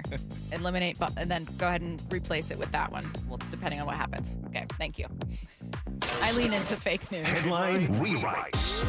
Headline number 3, Miami of Ohio moved to 32-1 after their first 4 win over SMU yesterday. They will play number 6 seed Tennessee tomorrow. What's the real headline? God, almost like a team that was 31-1 deserved to be in the tourney. It's almost like they played some good ball. It's almost like they were ready for this. You don't win 31 games on accident. You don't just stumble into it. Oh, we got lucky. You got a program that works, a system that works, players who understand your philosophy or whatnot. Lots of things have to happen for you to win 31 games. Glad they're in. Glad they got a W. Keep the good times rolling. Do you think that there were going to be real implications of them losing, especially if they were absolutely walloped by SMU? It wouldn't look good, but I still wouldn't say they didn't deserve to be in. Well, no. I think that you and I both would have thought they still deserved it. But, let's say that the Bruce Pearls of the world that were going, no matter what, you could have been undefeated. And because, of your bad schedule, it's not worth it. No other team is going to go nearly undefeated to end a season. It almost would have eliminated the case for, any school not a power school. You know what I mean? I think it would have made it that much harder for any school like them to be able to get in. Yeah, Bruce Pearl would have definitely taken a victory lap. And then also would have probably tried to advocate for his son's school to Yeah. tournament. Well, I don't know what another school like that could have done. Any mid-major that had a really, really easy schedule, there would be no way. At 31-1, you went 32-0 to finish your year. That wouldn't have been good enough. Yeah. I'm not saying until the end of time, but I do think there would have been implications to them losing, I think. So, To be honest, having that small margin of error, that's maybe more impressive than most teams that got automatic bids. Yeah. You could not slip up once or more than once to get into the tournament. You're listening to Bump and Stacy on Seattle Sports and the Seattle Sports app. Coming up next, how the Browns' controversial rule proposal could change the NFL. Having one of those days where a little of this would make things so much better? Fastball, strike three called. He got him looking. How about that for a Cactus League debut? Cade Anderson striking out the side. We got you. You can stream every Mariners spring training game live for free on the Seattle Sports app. Making lives better through Mariners baseball, one goodbye baseball at a time. Home of your American League West champion Mariners. What's up, it's Bump here, and when I see daylight savings time on the calendar, I think of one thing. It is finally golf season. If you're like me, more daylight means more time on the links. I know a lot of you guys listening are counting down the work week until your tee time this weekend. I am doing the same. Have a course for you to try. It's Loomis Trails. It's in Blaine. It's a hidden gem ranked top 15 in the state by Golf Digest. It's challenging, it's fun, and it's worth the trip. And while you're there, make a weekend out of it. Stay at Silver Reef Casino Resort. Unwind in a deluxe room. Grab a bite in one of their many restaurants. I prefer the steakhouse and the cantina. There's wall-to-wall sports where you can catch every single basketball game in March and have a lot of fun doing it. You can even make a special stay out of it. Go to the spa, get a spa package. I've done it. It's great. Silver Reef Casino Resort. Head up on I-5 North, exit 260. I love it there. You're missing out if you've never been. If you have been, make sure you get there this weekend for some fun. Book your stay at silverreefcasino.com. That's silverreefcasino.com. What is that sound? Ugh, that sounds like a plumbing sound. Luckily, there's a company that fixes all the plumbing sounds across Puget Sound. That's All Sound Plumbing. Puget Sound's plumbing experts. Have a sound? Visit allsoundplumbing.com. P&D Tree Service. Local experts in tree removal for residential and commercial. Their team works fast to remove problem trees in your yard and neighborhood. If you were hit hard by the storm, P&D Tree will remove trees and clean up while minimizing impact on your landscaping. 24-hour emergency service. Any job, big or small. Safe, efficient, and fast. P&D Tree Service turns multi-day jobs into a few hours, saving you time and money. Enjoy a clean, safe, and bright yard. PNDTreeService.com. Our number one thing with them is always like, hey, welcome someone in and assure them that they're in the right place. We're going to take care of them. Lee Johnson Auto Family, the LJ way. 30 years ago, Davis Law Group was founded to be the best law firm for our clients and our community. Our core values are to win, help, and serve. It means our success is defined by the difference we make in our clients' lives and the impact we can have in our community. Not by giant settlement checks or shiny offices. Our mission to lift up the vulnerable extends beyond the courtroom to our charity partners, promoting safety, uplifting students, accident victims, foster youth, and the elderly. If you've been injured and want better results for your claim and for all of Washington, call Davis Law Group today. I need a little range, step to the range, come on, meet me at the Introducing the new Chick-fil-A Jalapeno Ranch Club Sandwich. With that juicy Chick-fil-A chicken on a buttermilk ranch bun, jalapeno ranch sauce, and pickled jalapenos, it's a little ranch with a lot of kick. The new Chick-fil-A Jalapeno Ranch Club with original spicy or grilled filet. Available for a limited time only. Order ahead on the Chick-fil-A app. Get in the zone, AutoZone. John always listens to his truck. So when his brakes start talking, he goes to AutoZone, where a helpful AutoZoner gets him the right parts. If John has time to put them in, he borrows a kit with Loan-A-Tool. And if he doesn't, he gets a free shop referral. No hassles, just help. Everything you need, nothing you don't. Get in the zone, AutoZone. Deposit required for Loan-A-Tool. Restrictions apply. Don't miss the John Schneider Show, presented by Silver City Brewery. I truly believe defense wins championships. Thursdays at 4, only on Seattle Sports. And we're back. The big headline today. Your Washington Credit Union, WSECU, has done it again. 5 straight years as Forbes' best in-state credit union. That's a dynasty, Rick, like 5 straight championship rings. Or 5 seasons hitting 400, Steve. Holy catfish. If you want a team that wins year after year, join your Washington Credit Union, WSECU. Details at WSECU.org.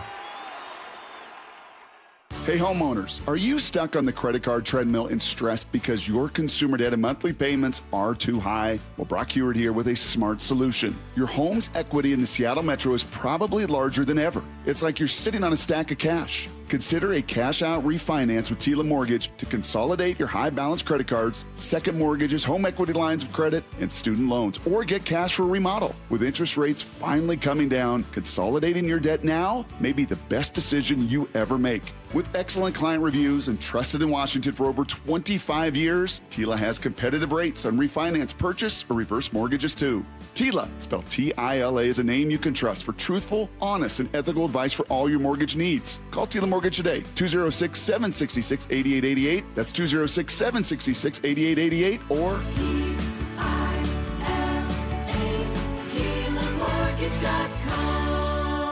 Tila Mortgage LLC is a mortgage broker. NMLS 2472046. Are you curious about who offers the best deals on top-rated Samsung, LG, and Sony TVs? The answer is surprising. It's not online, and it's not the warehouse clubs. The best deals on top-rated TVs are at Video Only. Don't believe it? Then check out the trade-in deals at Video Only. How about $500 for your old TV? Try doing that online. Before you buy that new TV, drop into Video Only. If you don't, you'll be sorry. From the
Maybe we see another comeback story. Well, we've heard plenty of rumors that A.J. Brown might be traded, but has he been one to actually ask the Eagles if he could be traded? Adam Schefter told Phillies 97.5 The Fanatic that he believes he has. You've seen other wide receivers that have made trade demands, so I just wanted to clarify. Do you believe that at one point A.J. and his camp have said, yes, we would prefer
13 targets. He got 121. You know, Devontae got 1,008. He got 1,003. Devontae got 4. He's sharing that role. Maybe he just wants to be the solidified number one dude. And this personalities, man, he's done everything. He's won a Super Bowl. He's been an all-pro type of guy. Now he just wants to be comfortable. What would be the worst case scenario for the Seahawks in the first round? Would it be Jeremiah Love ending up on the Rams? Daniel Jeremiah looked at that scenario on the Rich Eisen show. If you are the Rams, everything screams all in. What they're doing screams they're going for this thing right now. You're this close. You're a drop punt away. You've already gone out and you've got McDuffie. What if there's a world in which you can move up in this draft to go take Jeremiah Love to put in your backfield as your finishing piece, to give you somebody that's as talented as Todd Gurley, what they had early on in the McVay years there, to be that little piece there. And oh, by the way, if you could pull that off without trading next year's one, which you'd have to get creative, but I think there's a way you could do that. And then you still have the A.J. Brown thing kicking out there in June for next year's one. And so you have a Rams offense with as good as they were last year, and all of a sudden you look up and you've got Jeremiah Love in the backfield and you've got A.J. Brown out there with Puka Nacua. I mean, goodness gracious. So and that's Devontae my Adams. all-in. And Devontae Adams. It's an all-in, push all of your chips into the middle of the table for this year. I don't love that. I will say, in case you missed it from the first part of Daniel Jones, if anyone's like, oh, that's not. This would also involve trading up. Right now, he's most heavily mocked at number 4 to Tennessee. That's not ideal. If I don't that like were that. to go down, I don't like it. That's not ideal, but I can see the Rams doing that. They're an aggressive type of team, man, and their ownership and management has shown that they're not afraid to take these type of risks. So if it were to go down, Mike McDonald would have to take this defense to even another level because that offense would be ridiculous. The only way I see it not happening is a team like Tennessee having already put their chips in. So like Eric Edholm notes, like the Titans didn't add a running back in free agency. Mm-hmm. It's not like they made moves and then it's just kind of like, oh, whoever we think is a fit. Like, what if they're already like, oh man, we're in love with Jeremiah Love. We're taking him. Sorry, Rams. We don't want 13 and 30. Like we've already got a lot of firsts. We're Tennessee. We're good with our draft capital. We want this guy to pair with our rookie quarterback and to be able to build up the team. Like I think them not having added a running back makes it, to me, slightly less likely they'd be willing to entertain a trade. Yeah. You know what I mean? It's like, well, what if someone trades up with the Raiders to get, but it's like, but they need him. Like the Titans need him. It's a clear need. Yeah. You have your quarterback, who I think is going to be really good. Mm-hmm. You got Tony Pollard over there, who's not bad, but you throw a rookie into the mix too. Let's get it. Are we going to see another Fail Mary? The NFL is gearing up for another possible season of replacement refs. So the latest is that the NFL and the referees union have not reached an agreement on a new CBA. So the latest move and part of the rumor is that the NFL is now seeking a list of possible replacement refs. So they're kind of laying the groundwork for like, if we have to do this, here's who we're looking at to hire. But that move in itself is making people go, why are you even entertaining doing that? This was a debacle in 2012. Yeah, it was. It makes you appreciate the Zebras a bit more. If you go back and you think about how crazy that was. Was it one ref signaling touchdown? Oh, next ref, iconic photo. Incomplete. Yeah. It was, it's crazy. And that just goes to show, man, you need to make these refs full-time and just appreciate them. Even though I will get on them, they will make bad calls. They will miss some things, but they're human beings. These things happen. You can't get guys coming off the street or come off of Friday nights at Monroe High School, and now they're reffing NFL games. They could be great refs, but that being said, one thing that has changed from 2012, a lot of things, but one thing that's definitely changed is the sports betting landscape. People have proposed, like, yo, why would you entertain replacement refs when you have to already worry about an injection of sports gambling threats? A guy that's never been a ref before, that, like, this isn't even his job. Already with refs, it's not a full-time job for a lot of them, but, like, aren't you already worried about that being tempting for a guy? And now you're having a guy that you just hired who's going to be here for a couple weeks. What if someone offers him $50,000 to throw a game or get a certain call wrong? What? Bobby's dad's going to do it. Bobby's dad is doing that. He's going to say, look, Lil Bobby has to go to school, man. I got to save up for Lil Bobby's college. This $50,000 goes a long way. Someone's going to do it. Someone would do it. I just think that that's a fair – I don't think that's like a hyperbolic, kind of over the top. I think that's a totally fair concern. Yeah. Is like, look, we were not talking about sports gambling being what it is now in 2012. It just didn't. It's not like it didn't exist. It certainly did, but it wasn't saturated into the sports landscape the way that it is today. Nah, different ball game. How many stories have we heard about like players getting involved with this? I mean, basketball is the sport where it really goes down. Yeah. But you toss Lil Bobby's dad $50K, I can see it. Benjamin Solak said something very interesting about JSN. That's coming up next. 9 out of 10 experts agree wearing earbuds at work is the universal signal for leave me alone. So grab the earbuds, pull up the Seattle Sports app, and trade that annoying coworker's endless yapping for this. He's at the wall. Cal Raleigh's first one of the spring. Listen to every Mariners spring training game live for free, only on the Seattle Sports app. Improving lives through Mariners baseball, one sparkling play by Josh Naylor at a time. Guys, did you know your testosterone affects everything in your system, including how you feel and perform every day? Right now, Revive Men's Health Seattle will check your testosterone for free. Knowing your T levels is the first step in understanding if you have low T. Your testosterone level impacts your energy, libido, sleep, weight, hair loss, mood, and even ED. Maintaining an appropriate T level can change your whole life. Most men start to see changes in their hormone levels in their 30s. Experience and results matter. So what are you waiting for? Get your T levels checked today by local, experienced, and trusted men's health experts. They've helped thousands of men since 2011. They're so confident they can help you, they even guarantee it. Call Revive today and schedule your free testosterone test, free exam, and free consultation. Call Revive Men's Health at 206-529-1111. That's 206-529-1111. Or visit ReviveMen'sHealth.com. Hi, Chuck here at Frank Lumber the Door Store. Something that happens here most every day are customers and contractors looking to purchase doors they can take today. Frank Lumber has a good selection of pre-hung display doors that are ready to go. And if we don't have what you need today, whether it be style or size, and you find a door in stock, we can still get you taken care of quickly. Come visit our showroom and bargain barn in Shoreline. Also, be sure to check us out online at franklumber.com. Well, this week's First Mark Challenge victory goes to Robert. Robert, why did you call First Mark Insurance? I heard an ad, and my wife and I had just got our policy renewals from our previous provider, and everything had gone up quite a bit, 30-40%, so I thought I'd give it a try. It was a pleasant experience, very easy. It only took a couple of days to get the good news back. And were they able to save you money? Yeah, we were able to save well over $1,000. Not only did we save money, our agent found that we had some gaps in coverage, and they were able to not only save money, but improve our coverage. Well, now you can be a good friend, and you can tell everybody about it. Oh, I have. I've, in fact, passed it on to a couple of my good friends, and they're taking the challenge as well. So it's been great. Robert did it. My family did it. Now you got to do it, and it's totally free. Go take the First Mark Challenge today. See how much they can save you and how much better your coverage will get. Maybe you could be our next First Mark Challenge victory. Just go to firstmarkinsurance.com. Firstmarkinsurance.com. We've all been there. Sleepless nights, wondering if your business's security service is really protecting what matters. At Bay Alarm, we can put your security insecurities to bed. Our advanced technology and personalized support ensure you can rest easy knowing we're here for you. BayAlarm.com.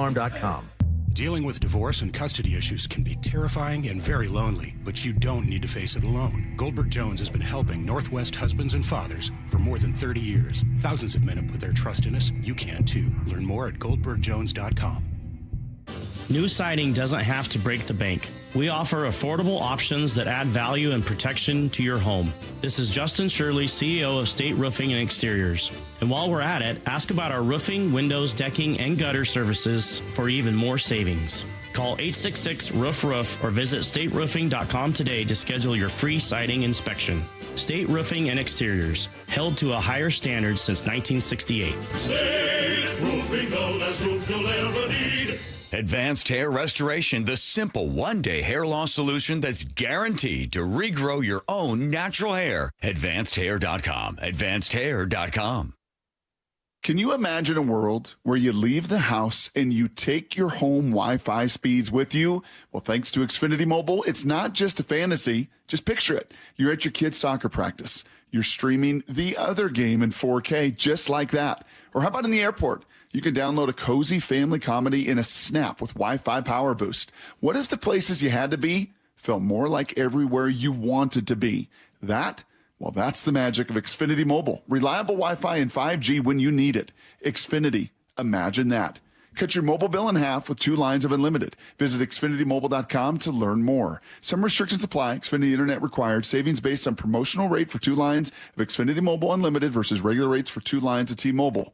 Experience more. Verizon Unlimited Plus and AT&T Starter as of 2/10/26. Taxes and fees extra. After promo, the regular rates apply, but go check it all right now. Put it right in your fingertips with XfinityMobile.com. The brackets are now open. Compete in the Seattle Sports Bracket Bucks presented by Muckleshoot Casino Resort. Head to seattlesports.com/win to pre-register. Receive your bracket and compete for your shot at great prizes. The grand prize winner from the 64-team bracket will win $1,000 in Visa gift cards. But if your bracket is busted in the first round, we have other ways for you to play too. Register and find complete rules at seattlesports.com/win. Olympic Hot Tub has more ways than ever to achieve total wellness at home. Immerse yourself in a saltwater hot spring spa and let jets melt stress away. Enjoy a refreshing swim in an endless pool swim spa. Retreat to healing warmth and detox in a Tilo sauna. Then awaken mind and body with a cold plunge. You'll be saying, ah, in no time. Your path to wellness starts today at Olympic Hot Tub. Current specials with exciting savings at OlympicHotTub.com. Better you, better life. From the Quantum Fiber Studio, you're listening to Bump and Stacy. Weekdays 10 to 2 on Seattle Sports and 97.3 FM HD2. We were joined earlier this hour by ESPN's Benjamin Solak. We talked a ton. About free agency and the draft and all kinds of things. If you want to go back and listen to it, it'll kick off hour 3 of the Bump and Stacy podcast. Also, make sure to rate us 5 stars and a review. It would mean a lot. But one thing stood out to me, Bump, and that was when we asked Ben, hey, look, eventually at some point this offseason, it might be next week and it could be in August, you and I, Bump, will be talking about JSN getting an extension. And inevitably, on the text line, and anyone listening, inevitably, one of your friends will say, too much money. Too much money. Mm-hmm. You can't pay someone that much money. It becomes too tough to sign other people. You can't do it. And it's water's wet. Of course it becomes harder to sign other people. So I asked Ben, look, you look around anytime these big contracts are signed around the league, and you have to evaluate them and give them a grade and say all these things. So how do you decide when it's worth it?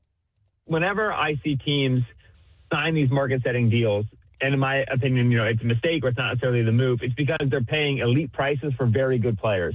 And that margin is just a margin that's so thin, you cannot be wasting your time around it. Seattle will be right to extend both of those top players. But, for example, when, the Steelers made DK Metcalf the 4th highest paid receiver in football, I was like, okay, Metcalf's not an elite receiver now. Metcalf's a very good receiver. You don't want to be paying top of the market for that second tier of players. So that's kind of where the hair gets split. What'd you make of Ben's answer? It's only a problem when you're paying elite money to really good players. I like that, honestly. I think DK had a couple of elite years. And 1 or 2 years where his numbers were elite. And that's how players get paid, is off of their numbers. But when you watch DK, you saw flaws in his game. All right, well, hands aren't the greatest, routes aren't the greatest, but you can't deny these numbers. So when I look at just the top top 5 paid receivers when it comes to annual average, right? You got Jamar Chase at $40 million, elite. Justin Jefferson, $35 million, elite. CD, $34 million, elite. DK, $33 million, good player. Garrett at 32, good player. It still makes sense because you're not just going off of how you feel or picking out the flaws of a player. You're going off of his numbers and the timing of this whole thing. And the timing of JSN extension is perfect for him. He wouldn't have had the best season a Seahawks receiver has ever had. So it's time for him to get his money. You will be paying an elite receiver, I feel like. I know he's only done it for a year. And that's kind of the pushback that I see sometimes. Is he's only done it 1 year. How you know he's going to do it again? me, just by watching him and how he plays, his route running, his hands and whatnot, I project that he's going to be a good receiver in this league for a long time. Can I ask a follow-up with that? Because I was going to say, so if someone says, like, Bump, he's not going to get 1,700 yards, well, that doesn't sound like necessarily just the elite part you're looking at. Like, elite isn't only, like, fully categorized by, like, oh, he had 1,600-plus yards, right? Like, so what do you see about him that's elite? His route running is elite. He gets DBs to turn their hips one way, and he's going the other way. His catching radius, he's not the biggest guy, but he comes back to the football. He catches over his head with his body across the middle, short, long, like whatever you want to do, he can do that. He's faster than what people think. His run after his catch is, I think it was top 5 in the league this year. He can do everything you want a receiver to do. His blocking is on point. And what he has over DK is that mental. He don't let things get to him. Like, DK has probably made a living his whole life, or lived his whole life with just a chip on his shoulder, right? That's how he's always played with that. And it comes out in different ways. With JSN, I'm sure he's had a chip on his shoulder because he's 5'11", $190. He just can control his emotions, right? You don't have to worry about him. He's a complete receiver, man. Whatever you want him to do, inside, outside, long, short, screens, going across the middle, blocking, he can do it all, and he does it efficiently. Before we keep it moving, I'm going to pause to say, because I know you and Curtis are already noticing it, that we're looking at a first big upset in the tourney so far, potentially here. High Point up over Wisconsin. Shooting free throws with the lead with a second. It's game time, baby. High Point's go-ahead shot was a lay-in by a guy who had not attempted a two-pointer all season. He'd only shot threes, but got a layup to go up one here. What's the move here? Well, I mean, High Point's shooting free throws, so you got to make both. Ooh. And then Wisconsin's got to go the length of the floor after that. So in 2.1 seconds, so they got to get a deep inbound pass. All right, feel free to go to Christian Laettner style. Feel free to interrupt me or play the audio if something crazy happens. Just because I know everyone listening is watching too, and I know you guys are obviously watching, so we can interrupt and talk March Madness for a second. But what do you think of this person? Listener says, no, it's not about not paying anyone that much, but a receiver for that much money. We don't make the prices up. Y'all don't make the prices up. The league has valued the receivers at this price point. So it is what it is. Is this team better with or without JSN? With. They're better with JSN. So he just had the best season a Seahawks has ever had. He's going to get paid accordingly. He was the offensive player of the year.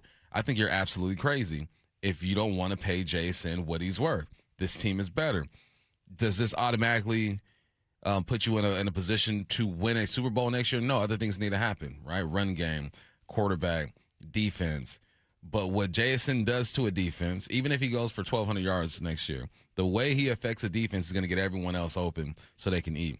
So, yeah, I understand people not wanting to pay receivers top dollar, but it's not your decision. The league has valued these guys at this, and I'd rather keep Jason than let him go. Tell me if I'm wrong or right about this. It's just kind of how I'm feeling right now. I think it's also – I get that there are positions more important. Quarterback is more important than wide receiver. It is. It's more impactful than wide receiver. It's more impactful than any other position. If you had a top 3 quarterback on your roster, no one would hesitate for a split second to pay him. I think they hesitate when it's a receiver because it's like, well, other stuff has to go on right around him. However, I think that no matter what, an elite player of any kind is worth keeping on your roster. Not only because, as you pointed out, it makes you better, but that's also assuming that, like, okay, well, you can move on from him, and then when you find an elite quarterback, pay him. Yeah. Like, wait, what if you don't? What if you don't? Like, let's say, what if JSN's the most elite player you have on your roster for some time to come? Like, what if right now your version of your team is you've got one of the best wide receivers in the league and one of the best cornerbacks in the league? Are you going to just move on from both because you'd rather have the best edge rusher and quarterback? Keep your talent. Evo. Dang, Wisconsin lost. High Point. Curtis, say that bar you said during the break about High Point. You think this is the high point of their season? Nice. Probably actually is, yeah. Matt, why don't we go ahead and can we make a promo? Do you have time to edit where we can get sound of that pause, Bump going, dang, Wisconsin lost. And then Curtis going, do you think that was the high point of their season? And Bump going, ha ha. Can we can we start making like anti-hype March Madness promos where it's the end of the game and Bump just goes, hate to see that. And then Curtis makes a dumb joke. Halftime of 16 seed Siena and Duke. Yeah. Siena's up 43-32. They're up 11 on It's number not one gonna seed. happen. They're trying to bust my bracket. I know. Yeah, if you think High Point has ruined brackets, Can I change my a Siena victory over Duke would ruin about everyone's bracket. Can I change my bracket? No, you can't do that. Well, what if I do and I would like to take Siena, please? No. I don't think it's going to happen, though. See, Duke hasn't turned it on yet. Right now, they're just giving people entertainment. They're letting people feel the thrill of a possible Cinderella story. Hey, how awkward is this interview right now? If you're watching the the High Point game, the interviewer is super close to the coach right now. I mean, it's loud. But the way he's looking at him, too. I got to work on this promo with Matt. Getting back to the Seahawks with John Boyle next. Breaking news this morning from ESPN. Is it finally happening? Good golly, Miss Molly. ESPN's Shams Charania, the NBA, will vote next week to explore adding expansion teams in Vegas and Seattle. Joining us now, Shams himself. The NBA is projecting that both Seattle and Las Vegas would immediately jump into the top 8 of revenue-generating teams. Stay caught up on the latest at seattlesports.com and Seattle Sports on 710, the app, and YouTube. Flying chickens in a barnyard. Cashback is not available on gas in New Jersey and Wisconsin.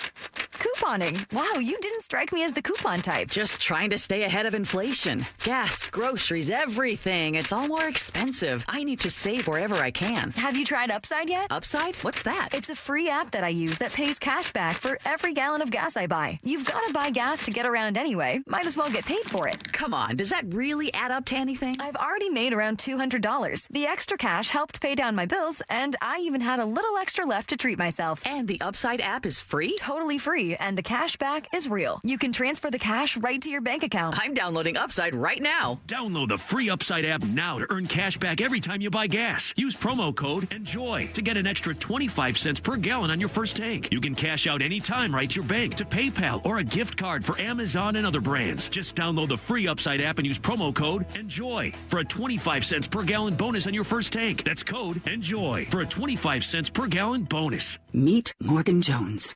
Morgan is about to step into a world unknown to most, thanks to Progressive's Renters Insurance, a place of fresh linens and turn-down service. You see, Morgan temporarily vacated her apartment and has gone to a hotel because a pipe burst in her apartment, a pipe that made her sense of reality and apartment ceiling all come crashing down. Luckily, Morgan checked into Progressive's Protection Zone. Get a quote at Progressive.com. Progressive Casualty Insurance Company, affiliates, and third-party insurers. I need a little range, step to the range. There's a new flavor in town, the Jalapeno Ranch Club at Chick-fil-A. With that juicy Chick-fil-A original spicy or grilled chicken, a buttermilk ranch bun, candied bacon, pepper jack cheese, and jalapeno ranch sauce. It's got big ranch vibes with a little heat.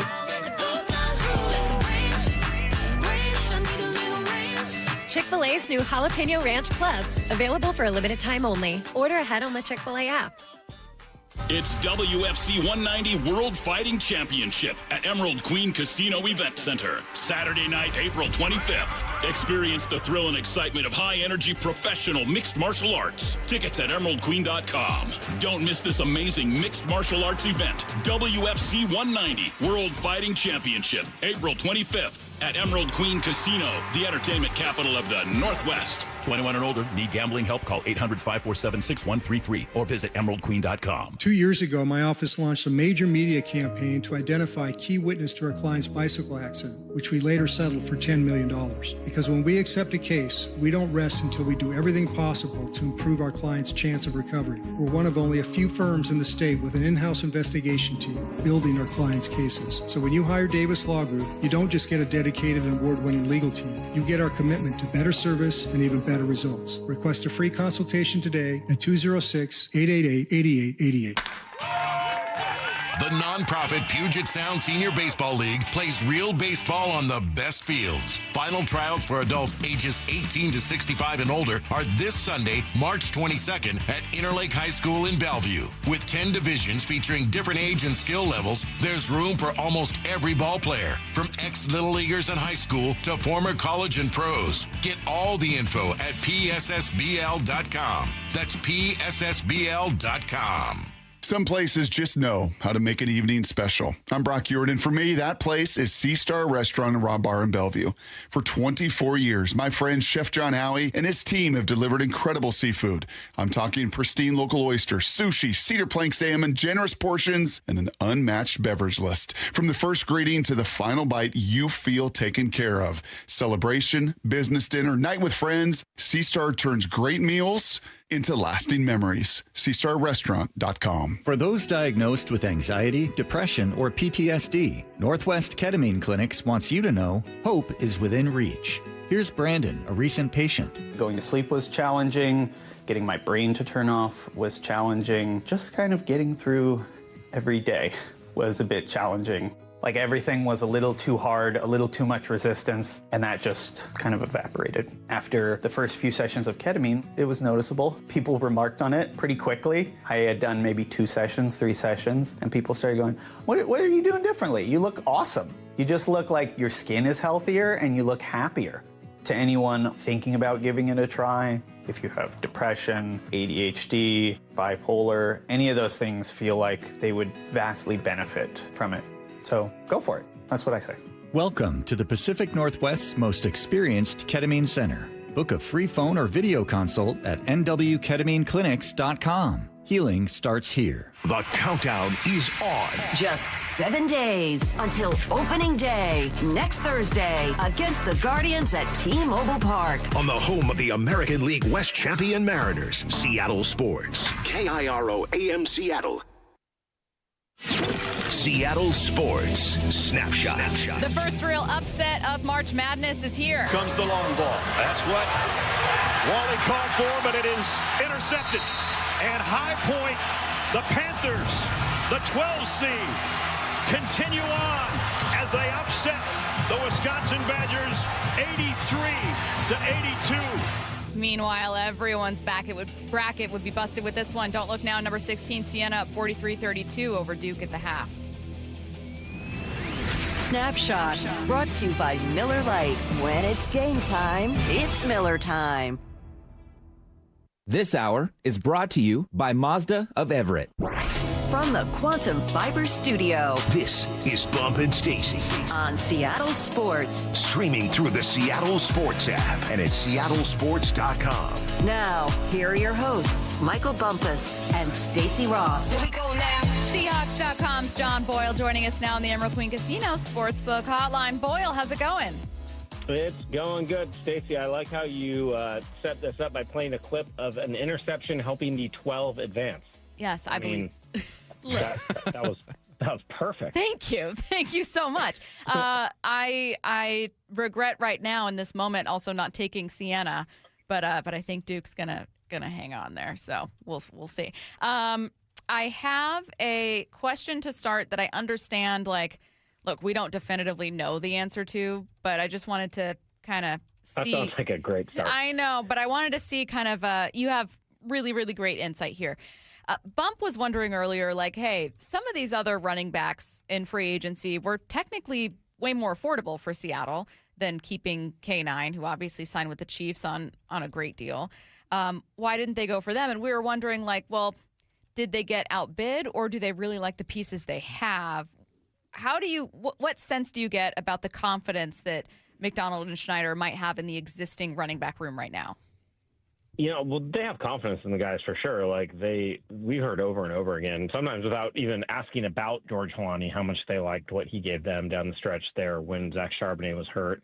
I do think they expect Charbonnet to be a big part of that offense at some point during the season. We don't know yet when that'll be. And then, kind of the guy I think we might be forgetting about is Kenny McIntosh, who looked really good late in the 2024 season when he got a chance and then was having a good camp before he got hurt. So, you combine that with, add Emmanuel Wilson. I think they've got pieces they like. Now, in terms of not signing other guys, I'm sure they were talking about it, and maybe they did get outbid. I mean, I haven't seen or heard anything definitive about, they offered this guy X amount of money, but obviously, losing Ken Walker, that's a position they've looked at, so I'm sure there were conversations. But, John Schneider always likes to talk about it's a, year-long process, so just because they haven't signed somebody by now, they still could. They could make a trade. Obviously, there's the draft out there still, so I doubt they're done at running back. I'd say that.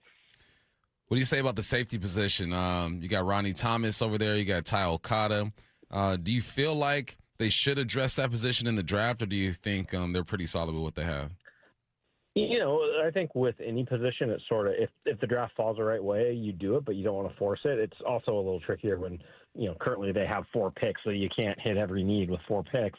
The way Ty Okada played with as big of a body of work as he had has to really help them feel better about where they're at. It's not this, hey, we loved what we saw in practice. Like, he started 11 games and played really well. So if they want to go that route, he's available. I think they're pretty high on what Rodney Thomas can bring if he gets up to speed in the system. And then, again, there's other guys they could still look at. I'd be curious too, I haven't seen or heard anything, but maybe do they change how they use Nick Eamon-Wari a little bit? Do they try to let him do more actual safety stuff and not just be nickel the whole time? Maybe it makes a lot of sense to keep him in nickel because he's so damn good at it. But that's another thing is we forget is like he was a safety in college, so they have him as well. But yeah, I think right now you going into it with what they have on their roster now, you think Ty Okada's got a great opportunity. And one of their biggest moves is ultimately just going to be keeping the guys they already have, right, with those extensions for Witherspoon and JSN. What's their timeline typically looked like for some of these guys? Because I think that, we're going to talk it to death, but I don't know that this is getting done anytime soon. Yeah, it's hard to say what's typical for – they've only used that 5th-round option once, and that was, well, I guess they got it with Noah Fant as well, but with Charles Cross is the first time they've used a 5th-round option and extended the guy, and they ended up waiting and doing that in the season. So that's a possibility. Now, when you're talking their typical timeline on extensions for a guy coming off his 3rd season without that option has been you get it done in the summer. Maybe it's in training camp, maybe it's before camp, but sometime in that, July to August window, so it's not hanging over you during the season. But again, that 5th-year option, those guys, they haven't exercised it yet, but you have to assume they will pick up that option before the deadline, which I think is in May. So that takes a little bit of the urgency away, because if you do that option, they're under contract, or at least they can be, through 2027. But again, I think both sides would love to get something long-term done. They've both been awesome and want to stick around. So I got to think it's something they talk about a lot this summer, but again, you could let it go into the season like they did to Charles Cross and get it done later as well. I got 2 questions. I know the answer to one. I just want to hear you say it. One, do they extend JSN? Because there are a lot of people on this text line, Boyle, saying you shouldn't extend them. Go get a cheaper option. And 2, what does this team look like without JSN? I don't want to think about 2 because, man, it's so important to that offense. Look, I'm not going to make any definitive statements about something that I have no say over, obviously, but I would be pretty stunned if by, if not this summer, then by the end of the 26th season, if we're not talking about Spoon and JSN, both having pretty big contracts for, 4 years or whatever it is, because those guys are both, not just great players, but fit so much, just the spirit of this team, what Mike McDonald wants out of his players. So it's different players in different era, but early in the Legion of Boom era, it's like there's certain guys, it's like you're not letting that guy get to free agency. You're not letting Earl Thomas, Bobby Wagner, Richard Sherman. Like at one point, pretty much all those guys were the highest paid at their position because they deserved it. And it, it makes your life a little harder when you're dealing with salary cap, but that's the good problem to deal with when you're drafting and developing great players. Do you think some things are misattributed to that? Because I do, Boyle. I think that some people go, oh, well, when Seattle was paying, X, Y, and Z player, they weren't getting to the Super Bowl. And it's like, first of all, it's so hard to get to a Super Bowl. There are usually a million reasons that you don't get to a Super Bowl if you don't make it to a Super Bowl. Yeah. And sometimes the answer is like bad luck, a play that didn't go your way. Like you could have an excellent season and not get there. But secondly, it's always so much more than just you paid one player and couldn't pay someone else. Like it assumes that if you had the money, you would have spent it on an all-pro. Yeah, exactly. I mean, that's for one thing, is you don't know that how you allocate that money could be better spent than making one of the best receivers in the NFL or one of the best cornerbacks in the NFL the highest paid player. So, Yeah, I mean, look, every team's dealing with salary cap. You don't obviously want to have so much money tied up in a couple spots that you are just bad at other positions, but that's why it's important to draft well, to develop late round guys, to kind of compensate for, okay, if we're overpaying at this position group because we have a lot of great players there, who's stepping up on a cheaper contract somewhere else? And that's, where good talent acquisition comes in. So, yes, it does get a little harder when these young guys all come up and get paid, but at the same point, they're getting paid because they're great players and you want to keep them around. Pick 32, it's hard to tell exactly what the Hawks are going to do, right? It's who's available and what their board looks like. But there's a scenario that we've been playing with over here. If Price is available, running back out of Notre Dame, if he's available, what would you do if you were the GM? You got GM hat on there, Boyle. I'm not the GM. I know there's the subset of football fans who say you don't draft running backs that high, and I get it on one hand, but if a guy is a true game changer and big play guy, I don't hate it, especially later in the first round. I can see the argument for maybe not taking a running back super early in the draft just because of positional value. But when you're picking at the end of the first round and you're in a position where you're a Super Bowl team with a really deep loaded roster, you don't necessarily need that pick to be like, oh, we need it to be a stud edge rusher or receiver or whatever. If the best value that late in the first round is a running back, I have no qualms with that. This might be part of the answer, but you've covered many a John Schneider draft, and he's had some that haven't been quite as successful and some that have been amazing. Have you noticed any kind of change in his approach to the draft that's led to just stacking back-to-back-to-back excellent classes? Yeah, I mean, the obvious part of it is they had a lot of draft capital for a couple of those years, thanks to that Russell Wilson trade, and then they had one down year with the Russell Wilson injury, where that combination of the Denver picks and them coming off a losing season, they were just pretty loaded up on good picks in 2022 and then again in 23. But I do think they've hearing John Schneider and Nolan Teasley and some of those guys talk about it, they did kind of refine the process in a few ways in terms of.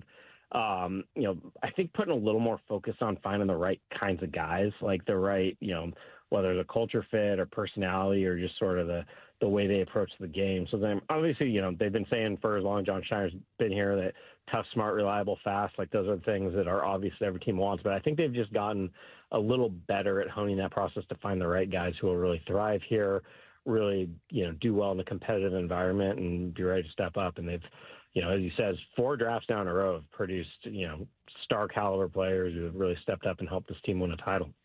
Have you got a chance to speak to McDonald and really hear from him about why he likes Fleury and why he chose him over others? Just what we saw in the press conference, I was actually out of town during that press conference, so I missed it. But, it just sounds like he came in and really impressed them in the interview.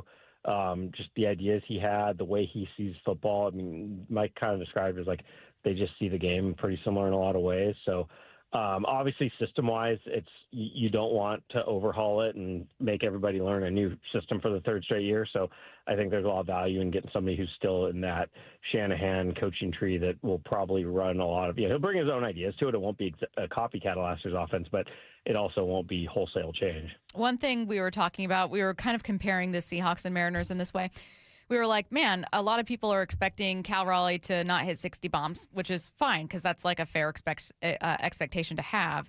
But you also, it's tougher to predict when someone will have a career year, but it ends up happening. Like when you go on and win a championship, it's usually because, like for the Eagles, Zach Bond also ended up being one of the best linebackers in the league when you didn't see it coming. Is there someone on this year's Seahawks team where you go, yeah, maybe JSN is an offensive player of the year? Like maybe he doesn't get over 1,700 yards, but I also think that like this player could have an even better year than he did last season. That's a good one. I mean, just that example, the easy one to me is Rashid Shaheed, I think is going to be a much bigger part of the offense. You give him a full year in the scheme, full year with Sam Darnold. We heard over and over again so much of Sam Darnold and JSN's success is just all the work they're putting in the offseason and all those reps and OTAs and getting that timing down. That takes time for quarterback and receiver. So I think, JSN will be a great player and probably one of the best receivers in the NFL for years to come. But you can't really assume 1,800 yards a year. That's just not fair expectations on one guy. So I could definitely see Shaheed being a bigger role, being a bigger player, a lot more passes coming his way, bigger numbers, all that on offense. Were you surprised that any of the moves, the Kobe, Boye, Enrique, was there any of those signings that surprised you, or were you kind of anticipating that? No, I mean, you knew it's hard for Super Bowl teams to keep everybody. Like it tends to inflate the value of all your players because they're coming off great seasons that help the team win a title. That's attractive to other teams. So it always felt like it was going to be hard to keep all those top free agents, and they kept a couple of them. They kept Rashid, obviously. They kept Josh Jobe, and they lost a handful of guys as well. But you look at it does, it's not fun losing the Super Bowl MVP. It's not fun losing some good defensive backs, but you look at the totality of it, they lost 5 total guys out of, I think it was 18 unrestricted, restricted, or exclusive right free agents. Like that's a very low attrition rate for a Super Bowl champion. Most teams coming off titles, whether it's because you have cap issues and you're cutting guys, or you lose guys in free agency, things like that. Most Super Bowl champions lose a lot more than the Seahawks did. All right, so help us reset the timeline here for listeners. What's next for Seattle on the to-do list? Yeah, I mean, this is the time of year that, free agency is not done, but it's definitely cooled off. And, a lot of the veteran guys out there decide to kind of take their time to make decisions at this point. But it's really shifting into draft mode now. It's, for the coaching staff, getting kind of caught up with the personnel guys, getting ready for the draft, and then kind of putting that all to bed over the next month so they're ready to go in April. And then before you know it, players are back in the building for offseason stuff in April, which with going to the Super Bowl, it makes this whole offseason timeline feel really compressed. But it's obviously a great problem to have for them. Absolutely. He is Seahawks.com's John Boyle. Thanks, Boyle. Boyle. Of course. Thanks for having me. Before we get to 4 down territory, I need you guys to re-listen to Bump calling the end of High Point's thrilling upset over Wisconsin. Dang, Wisconsin lost. High Point. Curtis, say that bar you said during the break about High Point. You think this is the high point of their season? Nice. I don't know why that was so funny to me. It's like this incredible moment. The team is storming the court. They can't believe it. And it's just, dang. Dang, Wisconsin lost. Because Jack, I'm thinking of my bracket. I'm like, dang, man. Your voice got so deep. You want to hear High Point head coach Flynn Clayman after this one? He gets pretty fired up. Your first NCAA tournament game, Coach Clayman.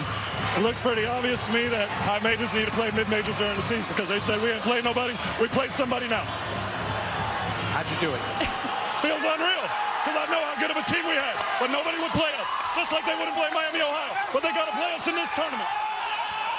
Coach, you were down by 10 early on. What changed? We just settled in. We settled in. We got a hell of a team. We settled in. Give me everything you got. Give me everything you got. Yeah, exactly. We settled in. We settled in.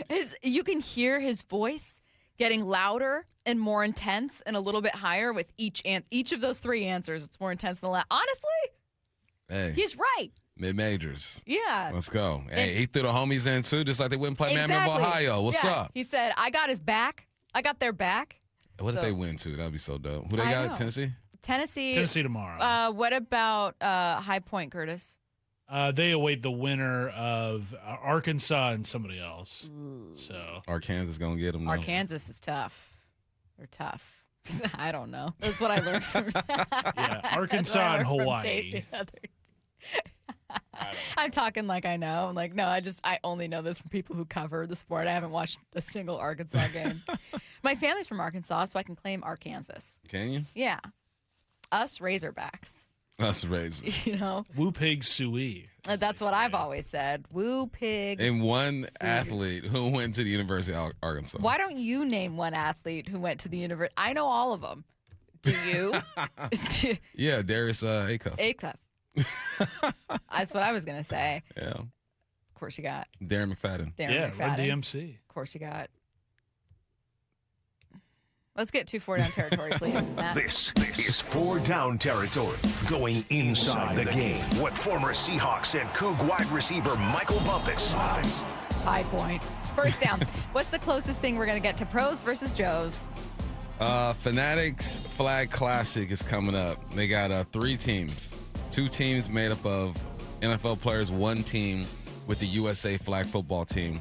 So those, I'm going to call them Joes because they're not necessarily pros, right? But They're the higher. Closest that, It's close we're going to get. These dudes actually play some ball, though. Technically, it's the answer. They're going to get a chance to go up against these NFL guys. And if you paid attention to the controversy when it comes to flag football being in the 2028 Olympics, these guys, the USA flag team says, we should represent the country because we've been doing it all along. And their quarterback feels like he's a better quarterback in this setting than Patrick Mahomes. So we're going to get a chance to see it. It's this Saturday. I forget what time it is, but look out for the Fanatics Flag Classic. It's crazy they're calling it a classic, and it's only happened once. But I guess we'll get into that later. You guys know that joke about like dudes in the garage just naming baseball players? Mm-hmm. That's what you've turned the text line into. Oh, they're Alex Collins? He was Razorback? I didn't know that. Just naming Arkansas athletes. Second down. What would be a funny water boy situation? So the water boy, man, if you haven't seen that movie, he was a water boy. He turns into a football player, so then the team copycats that. They get a water boy turned into a football player. So the Vikings would just be copying themselves, right? Okay. So imagine 2 years ago, Sam Darnold, not expected to play, $10 million a year, goes out there, balls out. Bam, backup quarterback. So now Carson Wentz is with the Minnesota Vikings. Not Carson. What if Kyler just doesn't play well? Carson comes in, leads this team to the playoffs, and you have that same situation. What do you do with J.J. McCarthy? I hope this goes down for the sake of entertainment. All right, Kyler's still getting his money from the Cardinals. Don't worry about him financially. He's good, all right? But Carson Wentz come in, win the job, take this team to the playoffs, and have the Vikings in the same situation they were in a couple years ago. Do you keep this guy? And he's a ginger, too, just like Sam Darnold. The only thing that I know about Waterboy is when you go. That's how it's going to be. That's how it's going to be. Third down. What's a proposal supported by the Rams that you do like? I do like this one. I didn't like the Rams complaining about fumbles being advanced and review time and all that good stuff. Take the L, move along. It's 2026. But this one I do like. Proposed by the Cleveland Browns, supported by the Rams, allowing teams to trade their picks. Right now you can do it up to 3 years. This proposal says you can do it up to 5 years. And I like this because it gives the Cheeks team in this league, the bad teams, more opportunity to get better faster. And I'm all for that. I would love to see the Raiders win 12 games, 13 games next year. Right? I don't think they're going to do it, but I would love to see that. I would love to see the Jets win 9 games. You know what I mean? And I think if they were able to trade some of their picks further on down the line, it could happen faster for them. So I'm all about it, man. I like seeing the teams who haven't done anything kind of bounce back. What non-Seattle team football do you find it easiest to root for? I mean, it's the Ravens all day. It's the Ravens. Oh, okay. Yeah. I would say the Jets. You root for the Jets? Well, no. When you said I'd love to see the Jets win 9 games, I started thinking like, man, if the Jets were looking at getting a 10th, 11th, 12th win, I would be like, watching their games. Yeah, and rooting for sure. For them. Yeah, I'd root for the Jets. I'd be saying we. Any team that's bad. Right. Any team that suffered. The Browns, you want that for them. I'd root for them. You want that for them. Can't root for the Cardinals, though. Can't do it. Fourth down. Phoenix got mad at me. Did they? People from Phoenix were getting upset. Oh, yeah. Because I talked about the media market size, and they thought I was saying Phoenix is like a population. Well, it's just people being like, they're actually the 5th most populous city. That's not what we're talking about. They came out of the woodwork, though. They were ready to fight. Are they really the 5th most? Huh? In the country, they're 5th? It's a population is massive, but the media market size is different, and I had a lot of people ready to fight. They were walking out of their malls and their Applebee's, storming down the street. Fourth down, who's a player that should come out of retirement? 2028 flag football is going down. Big ups to the women, too, man. I've been getting a lot of girl flag football on my algorithm. It's for real. Yeah. I think that league, once the professional league is created, is going to make a lot of money because it's genuinely entertaining. But Tom Brady says he's not ruling out 2028 Olympics, and I'm all for that. Stop. Tom Brady in his 40s, born in the 70s, I believe. I'm all for this. Tom Brady, take a young man's job. No. Let them know you're the GOAT. No. You can do whatever you want to do in this world. And I'd love to see him dropping dimes on Brazil in the Olympics. Tom, let someone else have fun. No. Let someone else have a turn. Go hang out with your friends. He ain't got no friends. Tom is so successful, and he seems like a little quirky. He does seem a little weird. He got like 3 or 4 friends, probably. I like him more now. I hated him when I was younger. Yeah. I like him so much more now that I know he's kind of weird. Yeah, me too. When he posts kind of like weird posts on Instagram where it's like, did someone just break your heart, man? Like, I kind of like you more right now. He's just sitting on his yacht. Yeah. Nothing to do. Because you're right. He is a little weird. He is weird. And I like him more thinking he's weird than thinking he's perfect. Yeah. Because that's how he seemed when I was younger. He seemed perfect. Perfect life. Perfect everything. Everything works out for you. Yeah, which obviously part of that's being young. You think that exists. Yeah. But yeah, I like Weird Tom. But I don't like him not giving someone else let someone else play in this game, Tom. Forget them kids. Come on. Walk away. You're listening to Bump and Stacy on Seattle Sports and the Seattle Sports app. Hype Train coming your way next. Having one of those days where a little of this would make things so much better? Fastball, strike 3 called. He got him looking. How about that for a Cactus League debut? Cade Anderson striking out the side. We got you. You can stream every Mariners spring training game live for free on the Seattle Sports app. Making lives better through Mariners baseball, one goodbye baseball at a time. Home of your American League West champion Mariners. Opened in 1933, our family is still here, doing the right thing for your family. Lee Johnson Auto Family, the LJ way.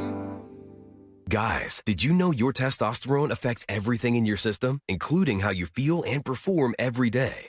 Right now, Revive Men's Health Seattle will check your testosterone for free. Knowing your T levels is the first step in understanding if you have low T. Your testosterone level impacts your energy, libido, sleep, weight, hair loss, mood, and even ED. Maintaining an appropriate T level can change your whole life. Most men start to see changes in their hormone levels in their 30s. Experience and results matter. So what are you waiting for? Get your T levels checked today by local, experienced, and trusted men's health experts. They've helped thousands of men since 2011. They're so confident they can help you, they even guarantee it. Call Revive today and schedule your free testosterone test, free exam, and free consultation. Call Revive Men's Health at 206-529-1111. That's 206-529-1111. Or visit ReviveMen'sHealth.com. Listen every morning to Brock and Salk for Need to Know, powered by Marquee Data. Marquee IQ brings all your data together into one clear view. Stop running your business on highlights. Get the full picture. Visit datathatwins.com to learn more. Think about this. In 2006, $20,000 equaled roughly 33 ounces of gold at the spot price. At today's prices, those 33 ounces would be worth over $150,000. Smart Americans diversify a portion of their savings into precious metals. That's why I buy gold from Birch Gold Group. It's a crucial part of my balanced strategy. Gives me peace of mind given all the events that could impact the U.S. economy. See if holding gold in a tax-sheltered retirement account is right for you too. Birch Gold can help you convert an existing IRA or 401k into an IRA in gold. Just text my name, Dan, to the number 989898 to receive your free info kit on gold. There's no obligation, just useful information.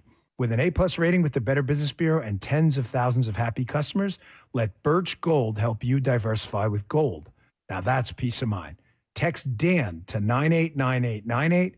Again, text my name, Dan, to the number 989898 today. Message and data rates apply. Cashback is not available on gas in New Jersey and Wisconsin. Couponing. Wow, you didn't strike me as the coupon type. Just trying to stay ahead of inflation. Gas, groceries, everything. It's all more expensive. I need to save wherever I can. Have you tried Upside yet? Upside? What's that? It's a free app that I use that pays cash back for every gallon of gas I buy. You've got to buy gas to get around anyway. Might as well get paid for it. Come on, does that really add up to anything? I've already made around $200. The extra cash helped pay down my bills, and I even had a little extra left to treat myself. And the Upside app is free? Totally free, and the cash back is real. You can transfer the cash right to your bank account. I'm downloading Upside right now. Download the free Upside app now to earn cash back every time you buy gas. Use promo code ENJOY to get an extra 25 cents per gallon on your first tank. You can cash out anytime right to your bank, to PayPal, or a gift card for Amazon and other brands. Just download the free Upside app and use promo code ENJOY for a 25 cents per gallon bonus on your first tank. That's code ENJOY for a 25 cents per gallon bonus. Compassion, communication,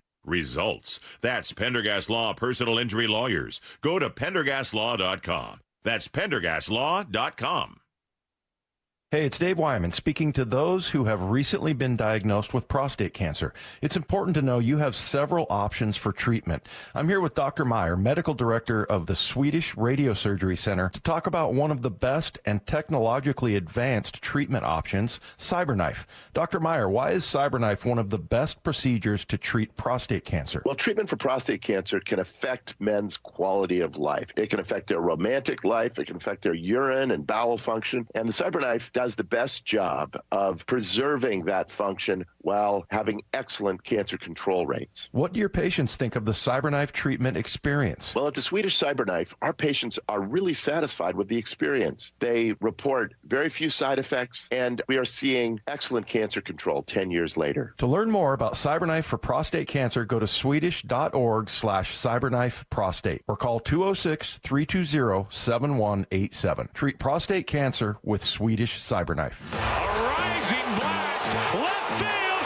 grand slam, Rosarena! At T-Mobile Park, you've always got the best seat in the house. But for a truly elevated experience, you've got to be in a Mariner Suite. A suite is the perfect spot to get your game and celebration on. Birthday, promotion, engagement, company team building that actually team builds. No matter your event, we've got a suite you'll love. Group suites can fit 30 to 400 people for big-time bashes. And private suites offer just that, an upscale experience for more intimate gatherings. All Mariner Suites offer an incredible view of the ballpark, so you can't go wrong.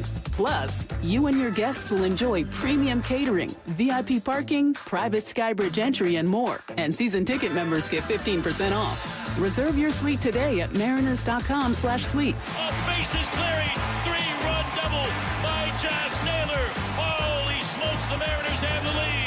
Mariners baseball, Trident's up. This hour is brought to you by Mazda of Everett. From the Quantum Fiber Studio, you're listening to Bump and Stacy. Weekdays 10 to 2. On Seattle Sports and 97.3 FM HD2. Get your questions in for What I Need to Know coming your way in 15 minutes. 866-979-3776. Right now, let's head to the station for Hype Train. Siena's lead over Duke has been narrowed to 3, 50-47 right now after carrying, I think, a 12-point lead, 10-point at one point. Your first Hype Train. Duke will pull this one out. Our brackets are saved, and all this worry was for nothing. You got one of the best players in the country, Mr. Boozer, over there. The Dukies are just settling in. Their name for my dog, whose name is Lukey, not Dookie. So how are they named for your dog then? His name's Lukey. I'm going to call him Dookie when I see him, though. Straight up. No, I'm not worried about this, man. I was a little bit, but now I'm good, man. I'm not on this train. Or am I on this train? What was the question? You are. I'm on the train. Yeah. The Dukies will come back. The Dukies. And be just fine. They're down 4. How are they named after your dog then? Duke pulls this one out. Our brackets are saved. Everyone's worried about nothing. Curtis. It's 53-49. I'm rooting for Duke to lose, even though I have them in my national championship game, because I just don't want Duke to win ever. Fair. They just have too much talent to lose this game. Now, I will gladly be proven wrong if Siena somehow pulls this game out, but I just don't see a 16 beating a 1 this season. So I will not board this, or wait, I will board this train that Duke does win today. And our brackets are safe for the moment. Okay, I changed my next Hype Train to... You made me change my next Hype Train, but that's okay. It'll still work. No. Yeah. Yes, shut up. Yes, I'm boarding this train as well. I think that Duke's going to win this. I think it's just spicy and interesting right now. Hold on. You think Duke's going to win? Yeah. That's not what you said earlier. I don't know. I think Duke could be upset here. Okay, but remember how I made that other one for you to save? Where I said, and Matt also saved me saying this. I'm not worried about Duke. Remember that. What I remember is you saying this. I don't think that Duke's going to be upset. That's not me. I don't know what to believe anymore. That's not me. Next up, next Hype Train. One of the 1 seeds goes down early. Down goes Frazier. So what is it? It's Duke, it's Florida. Are we talking like this weekend? No, I added it. So initially my Hype Train was a 16 beats a 1. You said I don't think that happens. So I'm going to include it with like in the next round as well. Duke, so Florida, I'm talking early. Michigan, Arizona. So yeah, but between now and Sunday. Yes. Yeah. No, I'm not on that hype train, man. I think the number ones are number ones for a reason. They're going to be just fine. Everyone's going to calm themselves down, find their rhythm, and be all right. I'm not on this one. One of the 1 seeds goes down early. Curtis? I think, yes, we're boarding this train. The one I would have losing before this weekend is up. No, I'm going to say the Florida Gators. They've been really hot as of late, but got off to a very slow start this season. I think they were 5-4 at one point. So Florida is just one of the 1 seeds that I'm like, we've seen them not look good at points this season. So I am boarding this train. I think the Gators are vulnerable. I'm not, but it's not out of like elite ball knowledge. It's out of our guests and of coverage. I've heard of the tourney still being pretty chalky about most things. That they feel like it's just Cinderella stories few and far between now, and they just kind of expect it to be maybe not as much as last year, but kind of what you'd expect. So I just am buying what they're selling and going with that. Next up, JP Crawford dealing with a shoulder injury, TBD if he starts opening day. JP is the opening day shortstop. It doesn't feel like he's going to be the opening day shortstop. You're not. So I'm not boarding this, man. I think it's going to be Rivas. I think Rivas is going to show up, do his thing. You know what? And if it goes further than one series, him being out, then I think we see the young man Emerson, get him some reps as well. JP, take your time. Make sure you're healthy, ready to go for this championship run. Curtis, JP Crawford is your opening day shortstop. Bump not boarding. Thinks they'll go with Leo Rivas. I'm not boarding as well, and I have a dark horse candidate. Now, there's a guy in Phillies camp that just triggered an opt-out in his clause that the Phillies now have 48 hours to either add him to the 40-man roster or he will become a free agent as early as Saturday. This guy's name? Dylan Moore. Demo. Oh, I feel bad for Dylan Moore. Just saying, there could be a reunion in the works. He was so frustrating. I think Demo could potentially. You know how much this front office loves Dylan Moore? They love Dylan Moore. I mean, players love Dylan Moore. He was a really likable guy that was like clearly in his head. It broke their hearts to DFA him. I'm sure it did. There's a glitch. There's a glitch in Demo's game right now. There was something wrong with Demo. I don't envy that place that players get at, but you see it in baseball where it's like this guy's just lost and it's not happening, and it was so frustrating, but you were rooting for him, like you so badly wanted it to change because he's very likable. If a reunion happens, you heard it here first. So that's why I am not. Would he be better than Leo or Colt? Like, would you like probably the move? Similar. I mean, Rivas gets on base more than Dylan Moore did, but Dylan Moore's got a pretty good glove. So would you be thinking the Mariners are doing this because they like him, or I like that they would do this? I think they would do this because they like Dylan. Why don't they like Leo Rivas? I think they like Leo as well. Leo's a good guy. He's a funny fella. No, and I think they go with Leo Rivas. Next up. I had to pause and try to figure out whether or not they'd already announced the opening day starter, and I missed it. But I saw someone tweeted in or texted in earlier. Logan Gilbert gets the start on opening day. Negative. He wasn't the best pitcher last year. Best pitcher was Brian Wu. I'm going to go with Wu. I'm not on Wu. You get on that mound and you throw flames. You do your thing. I've been watching Eastbound and Down as of lately. Why? Don't know. You know why, actually? This is why, because you gave me your HBO Max login. Yeah. And it's on HBO Max. Like, So you've been watching all these HBO shows now? Have you been watching The Pit? No, I only watch one thing at a time. Industry? I only watch one. I'm watching Eastbound and Down right now. There's so many shows. Big Little Lies. I don't have that much time. Good. I'm taking kids to practice, you know? You got to make time. You got to make TV time is what you got to do. You got to you carve and out Dookie time. be sitting there watching shows? We love watching shows. We watch every show. Does he actually watch them? Sometimes. Yeah. I think I convince myself. I talk to him about the show sometimes. Curtis, Logan Gilbert gets the start on opening day. Bump is not boarding, going with Wu. Are you? I'm not getting on. I think it's Brian Wu as well. I think Bump and I are in lockstep on this one. I think Brian Wu has the best stuff of anybody in the rotation at the best season. I think you got to make it a reward. I think these guys got to earn that honor, and I think Brian Wu did. Do you know how thrilling it would be to be a 16 seed up on a 1? Just at any point in the game, like right now, Siena 58-52 over Duke. Like, think of what it would be. They just showed a shot of some fans in the stands just losing their minds. And I know there's 9:14 left to play in the half, but in the game, I should say. But you would be losing it. When we were in college, we were up maybe 7 or 8 against SC. And it's like, you start to feel it like, is this really happening? I'm just saying. Please don't mess this up. I envy that feeling. That must be so cool. Yes, I'm boarding this train. Even though this rotation has that approach of like, everyone's the same. If you're good, it's your turn. If you're the 5th starter, you go the 5th day. You know, like it's like I get it. It's someone's not going to get it just because he's the leader or he's, you know, one of the veterans or he's got it last year. That's not going to be the reason. But I do just think Logan's good. I think he's better than he was last year. And Brian Wu had the better year, but I think Logan's a leader in that room. And I wonder if it's him or Castillo. Yeah, we had someone on who said they would start Castillo. Yeah. Next up, last one quickly. Cal and Randy hug it out when Cal gets back to Mariners camp. Nope, not on that one. Not boarding that train? Nope. They might exchange words, but there would be no physical contact. No. Nah. Randy ain't about that life. Randy's like, nah, cuz. Curtis, Cal and Randy hug it out when Cal returns to Mariners camp. I think they give each other the. What are those? And then Cal goes, "We good?" Randy's like, "I guess." And then they keep moving. I think that's how it goes.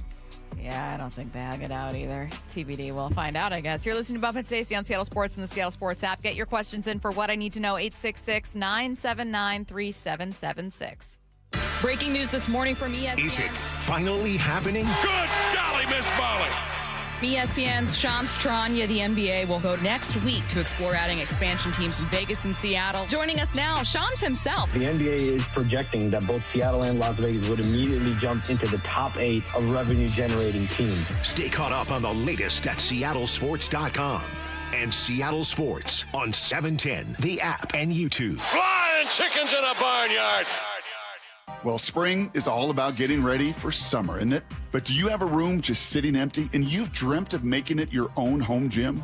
Hey, Brock Heward here, and working out in your own home, well, it is the best. We've been doing so for years. And you can allow Top Fitness to create your own home gym. Simply give them your room dimensions and they'll do the rest. A complete fitness room design. It's no secret why everyone, from personal trainers to pro athletes, love Top Fitness. Top Fitness represents the very best brands in fitness, like Precor, Inspire Fitness, along with many others. They also have everything from flooring to weights that go in a home gym.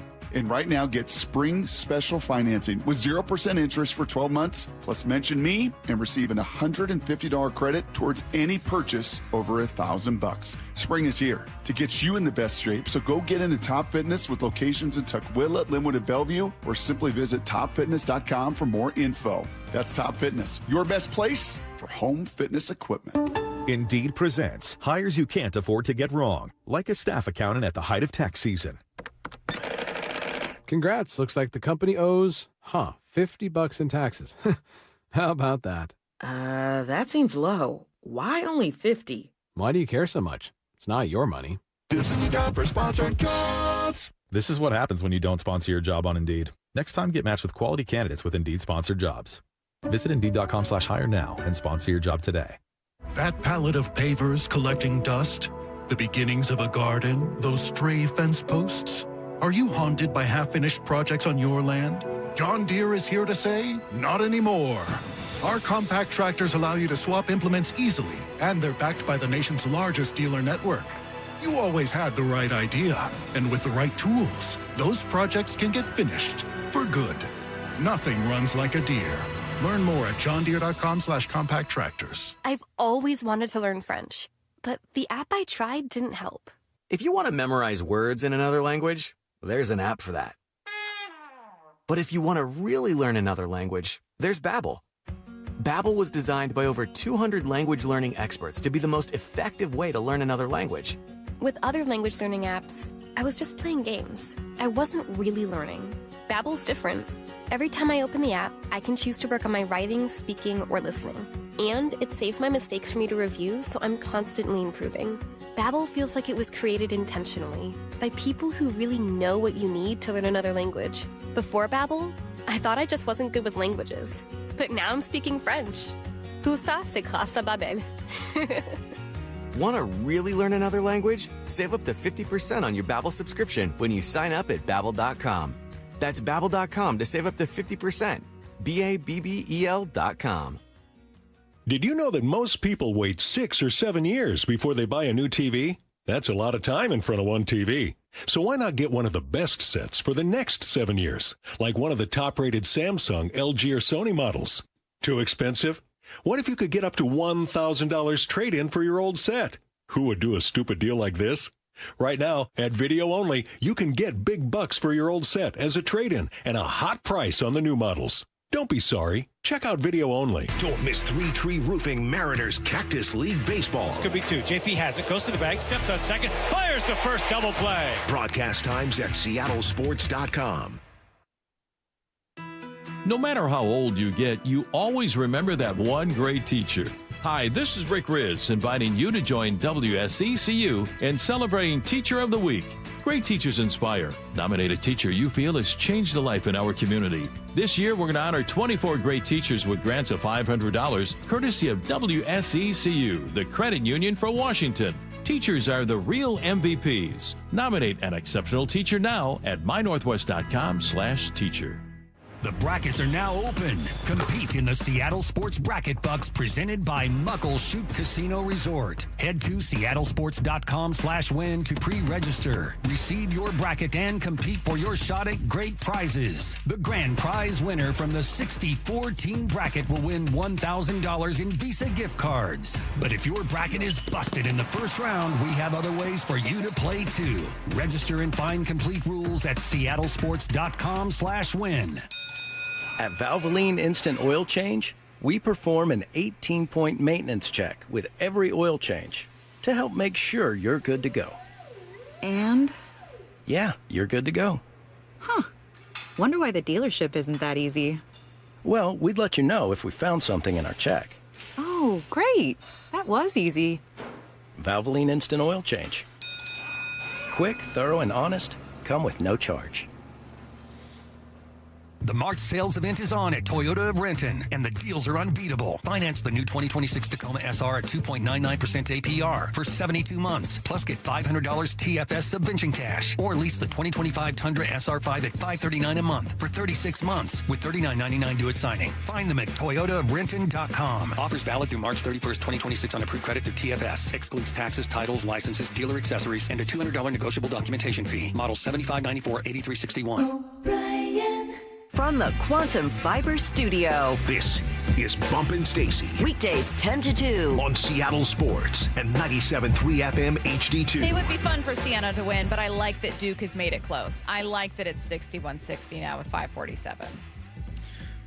I do and I don't. I have Duke winning it, so this would jack up my bracket, but I'm all for the underdogs, though. Get your questions in for What I Need to Know, 866-979-3776. What I Need to Know. Is it possible to permanently break a minor leaguer by bringing them up too soon? I think that if you can be irreparably broken that way, you didn't have the makeup to be a major leaguer in the first place. Yeah, I think you can do that. And no, I think that when you get to a certain level, it's like it's a mental, right? Like the top dogs have the mental. I've played against and with dudes who physically had everything but mentally just didn't have it. So that doesn't mean that they couldn't do it. It's just there's a little glitch. So yeah, you could break them, but I don't think that means they didn't deserve an opportunity. No, and usually teams do try to have a support system around that. It's not just like, hey, it didn't work out, sucks, see ya. Like they try to build in a support system to, right? They've already invested in you. Like look at Jared Kelnick. They already invested in you as part of a trade. It is in their best interest for you to work out. With some guys, it just doesn't. Like, no matter the support system they might build around you, it's either not a fit with your play, with your personality, maybe mentally you're just not in the right place. I think about Kelnick a lot, though, with that type of question. Mm-hmm. Like, I don't think he was broken and being called up, but, like, I think that it would seem that he got in his own head a lot. I think he was broken by being called up. Just because. By being called up? Yeah, I mean, it was too early. You know, I too think he soon. broke when he kicked that water cooler. He definitely broke his foot. Was it full? Was it a full cooler? It was full, huh? It had to be full. That's tough. Yeah. That's tough. But you should knock on it first just to be like, okay, I gotta make sure One here. time I don't I want to was, punch cement. I was in punch college drywall. and I got mad and I punched a door, and it wasn't one of those like hollow doors. It was solid wood, and I punched it. Boom! Was like my hand was Immediately swollen. regretting it. All bad. 866-979-3776. What I need to know. Do you think the Seahawks will have an international game next season? Yes. They could have one this season. Please. Every season. I think that's what they meant. Oh, they mean this upcoming season? Yeah. Yeah, against the Commanders. That's a possibility. Come on, man. Are they playing in Tottenham or where are the Commanders playing in London? I think the other stadium. Is it Wembley and Tottenham or those? I believe so. Yeah, they have not. They play the Commanders on the road, and they have not announced the opponent for the Commanders game in London. Come on, man. That remains a possibility. I think it could happen. Come on, man. Whether it's London or Mexico City, those are the two options. Mexico City would be fun. Mexico City would be against the 49ers. I want London town. You want to go to London? Mhm. Have you been to Mexico City? Mm-mm.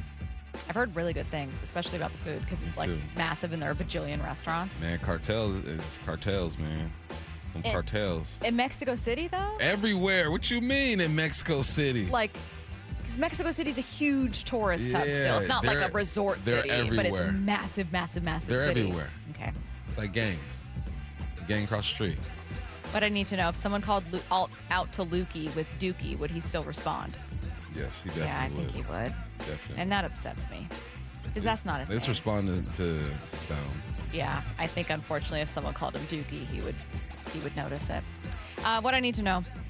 What do you do on a plane when the flight attendants are walking by giving out food and drinks if the person next to you is asleep? Do you wake them up?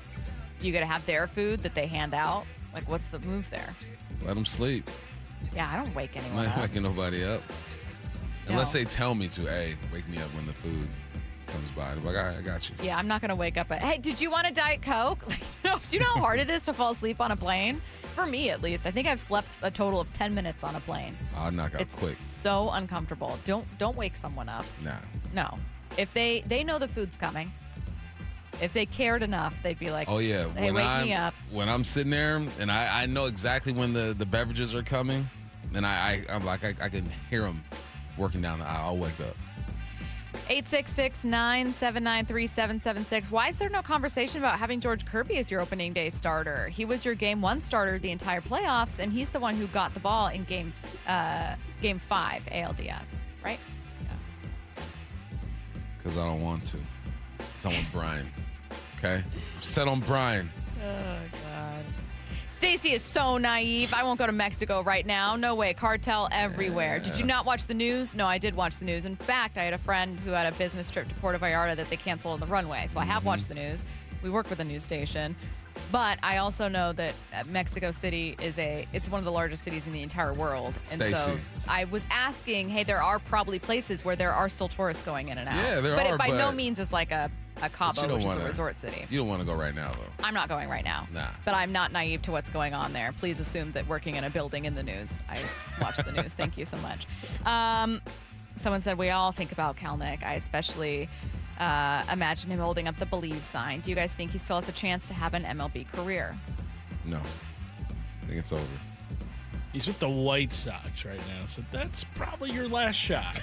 I love this text from a listener talking about waking someone up on the plane. Hey, wake up. It's your tiny bag of pretzels. Get real. I'd be so But it's free. mad. No, I'd be so mad. Yeah, This I'd be hella person's mad. right. Imagine someone shaking you. You're asleep, and this person you don't know is shaking you going, hey, do you want this tiny bag of pretzels? It's They so got- dry. They got ginger ale. It's the driest snack you've ever had. Do you want your Biscoff cookie? I'll take it if you don't want it. If we're sitting in first class, wake me up. Because you get real food in first class. Why does Biscoff have a monopoly on plain cookies? I don't know. It's good, though. It is. No, they're really bomb. good. They're phenomenal. But, like, why?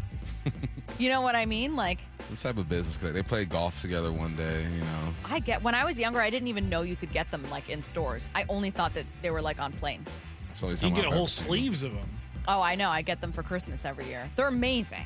Phenomenal. Have you had I've ever seen Biscoff them cake? outside of playing. Oh, it's making my mouth water. Open your eyes, man. Cathedrals are around us everywhere. You just gotta open your eyes. What I need to know. Okay, I might stop reading this halfway through if it becomes inappropriate. It's long. What I need to know. About a year ago, I texted my sister-in-law and best friend getting into a relationship. Oh, so maybe the sister-in-law and best friend were getting into a relationship. Well, it's run its course after a year and some change. I recently went to reach out to my friend, also the best man at my wedding, to discover he's blocked me. Oh, snap. What should I do? Leave it. Call dude out for being out. Buster. You call him out? Yeah. Why you blocked me? I didn't have anything to do with it. What? You're best man at my wedding, too? He must think you had something to do with it. Mm-hmm. She broke up with him and lied and said something about you. Because it's your sister-in-law and your best friend. The sister-in-law is like 1 degree removed. You know, it's not your sister, but it's your sister-in-law, but still your best friend, depending on how long you guys have been like best friends. Like my best friend is basically family. Yeah. Like my brother-in-law, I would, no matter what, I would have met him later in life than her. Yeah. That's weird. It's weird. He has to think you had something to do with it. Yeah. Why would he block you? Yeah. This person said, spoiler alert, I sent a scathing email. I'm so sorry. All right. Well, I don't know how to end this. That's I want a follow-up if you can get one. If he responds this to could you. be a new Reggie situation. I wish we had better advice, but I simply would. I think that he thinks you did something, and I need to know if that's true. Please text in tomorrow once you find out. Wyman and Bob coming up next on Seattle Sports and the Seattle Sports app. Dang, Wisconsin lost. High point. Having one of those days where a little of this would make things so much better? Fastball, strike 3 called. He got him looking. How about that for a Cactus League debut? Cade Anderson striking out the side. We got you. You can stream every Mariners spring training game live for free on the Seattle Sports app. Making lives better through Mariners baseball, one goodbye baseball at a time. Home of your American League West champion Mariners.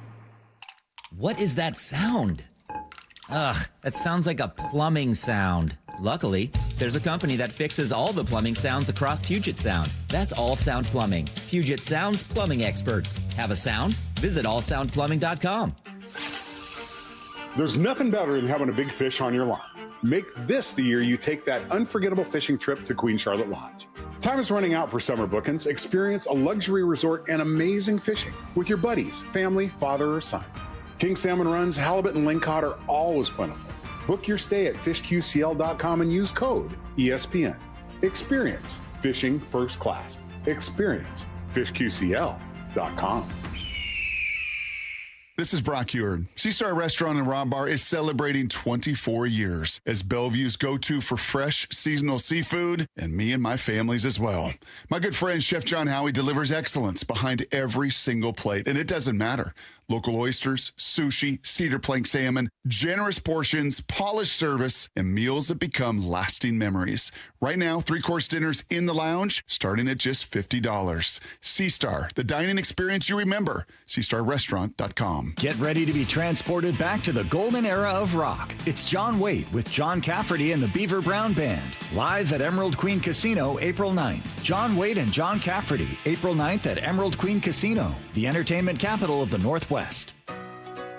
Shop the Sherwin-Williams Spring Sale and get 35% off paints and stains March 13th through the 23rd. Whether you're refreshing your interior or exterior, we've got the colors to bring your vision to life. And with delivery, getting everything to your door is easier than ever. Shop online to have it delivered or visit your neighborhood Sherwin-Williams store. Retail sales only. Some exclusions apply. See store for details. Delivery available on qualifying orders.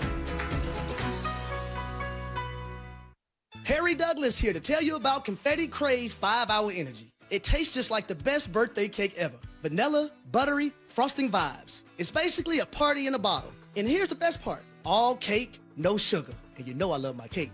So I get that big birthday energy without any sugar guilt. The bottle's small, easy to toss in my bag, and perfect when I need a quick, tasty caffeine boost to cakeify my day. The Funfetti flavor is back on 5hourenergy.com or Amazon. Crack open a Confetti Craze 5-Hour Energy shot today. Running a business means wearing multiple hats. So if you're like me, you probably started out using your personal phone, taking client calls and texts nonstop. As my business grew, I needed something smarter. That's when I switched to Quo, the #1 business phone system. Quo works right on your phone or computer. No carrying 2 phones, no clunky landline, just one easy app you can try for free. Your team can share one number and handle calls and texts together like a shared inbox. Any teammate can jump into the conversation so customers get faster responses. And Quo's AI assistant summarizes your calls and responds to customers 24/7, so you never miss a lead or opportunity. All this starts at just $15 a month. That's basically 2 coffees. You can even keep your current business phone number. Find out why 90,000 businesses trust Quo.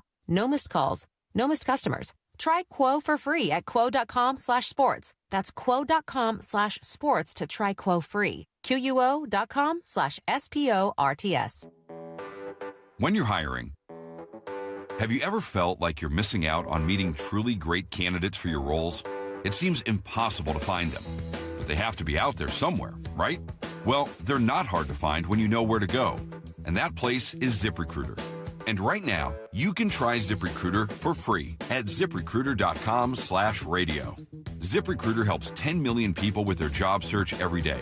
And because these people are actively looking for jobs just like yours, it's easy to find the right person right away.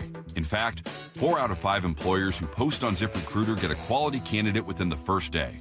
But if you're not using ZipRecruiter, you're missing out. So see what it's like when the impossible is easy. When you go to ZipRecruiter.com/radio right now to try ZipRecruiter for free.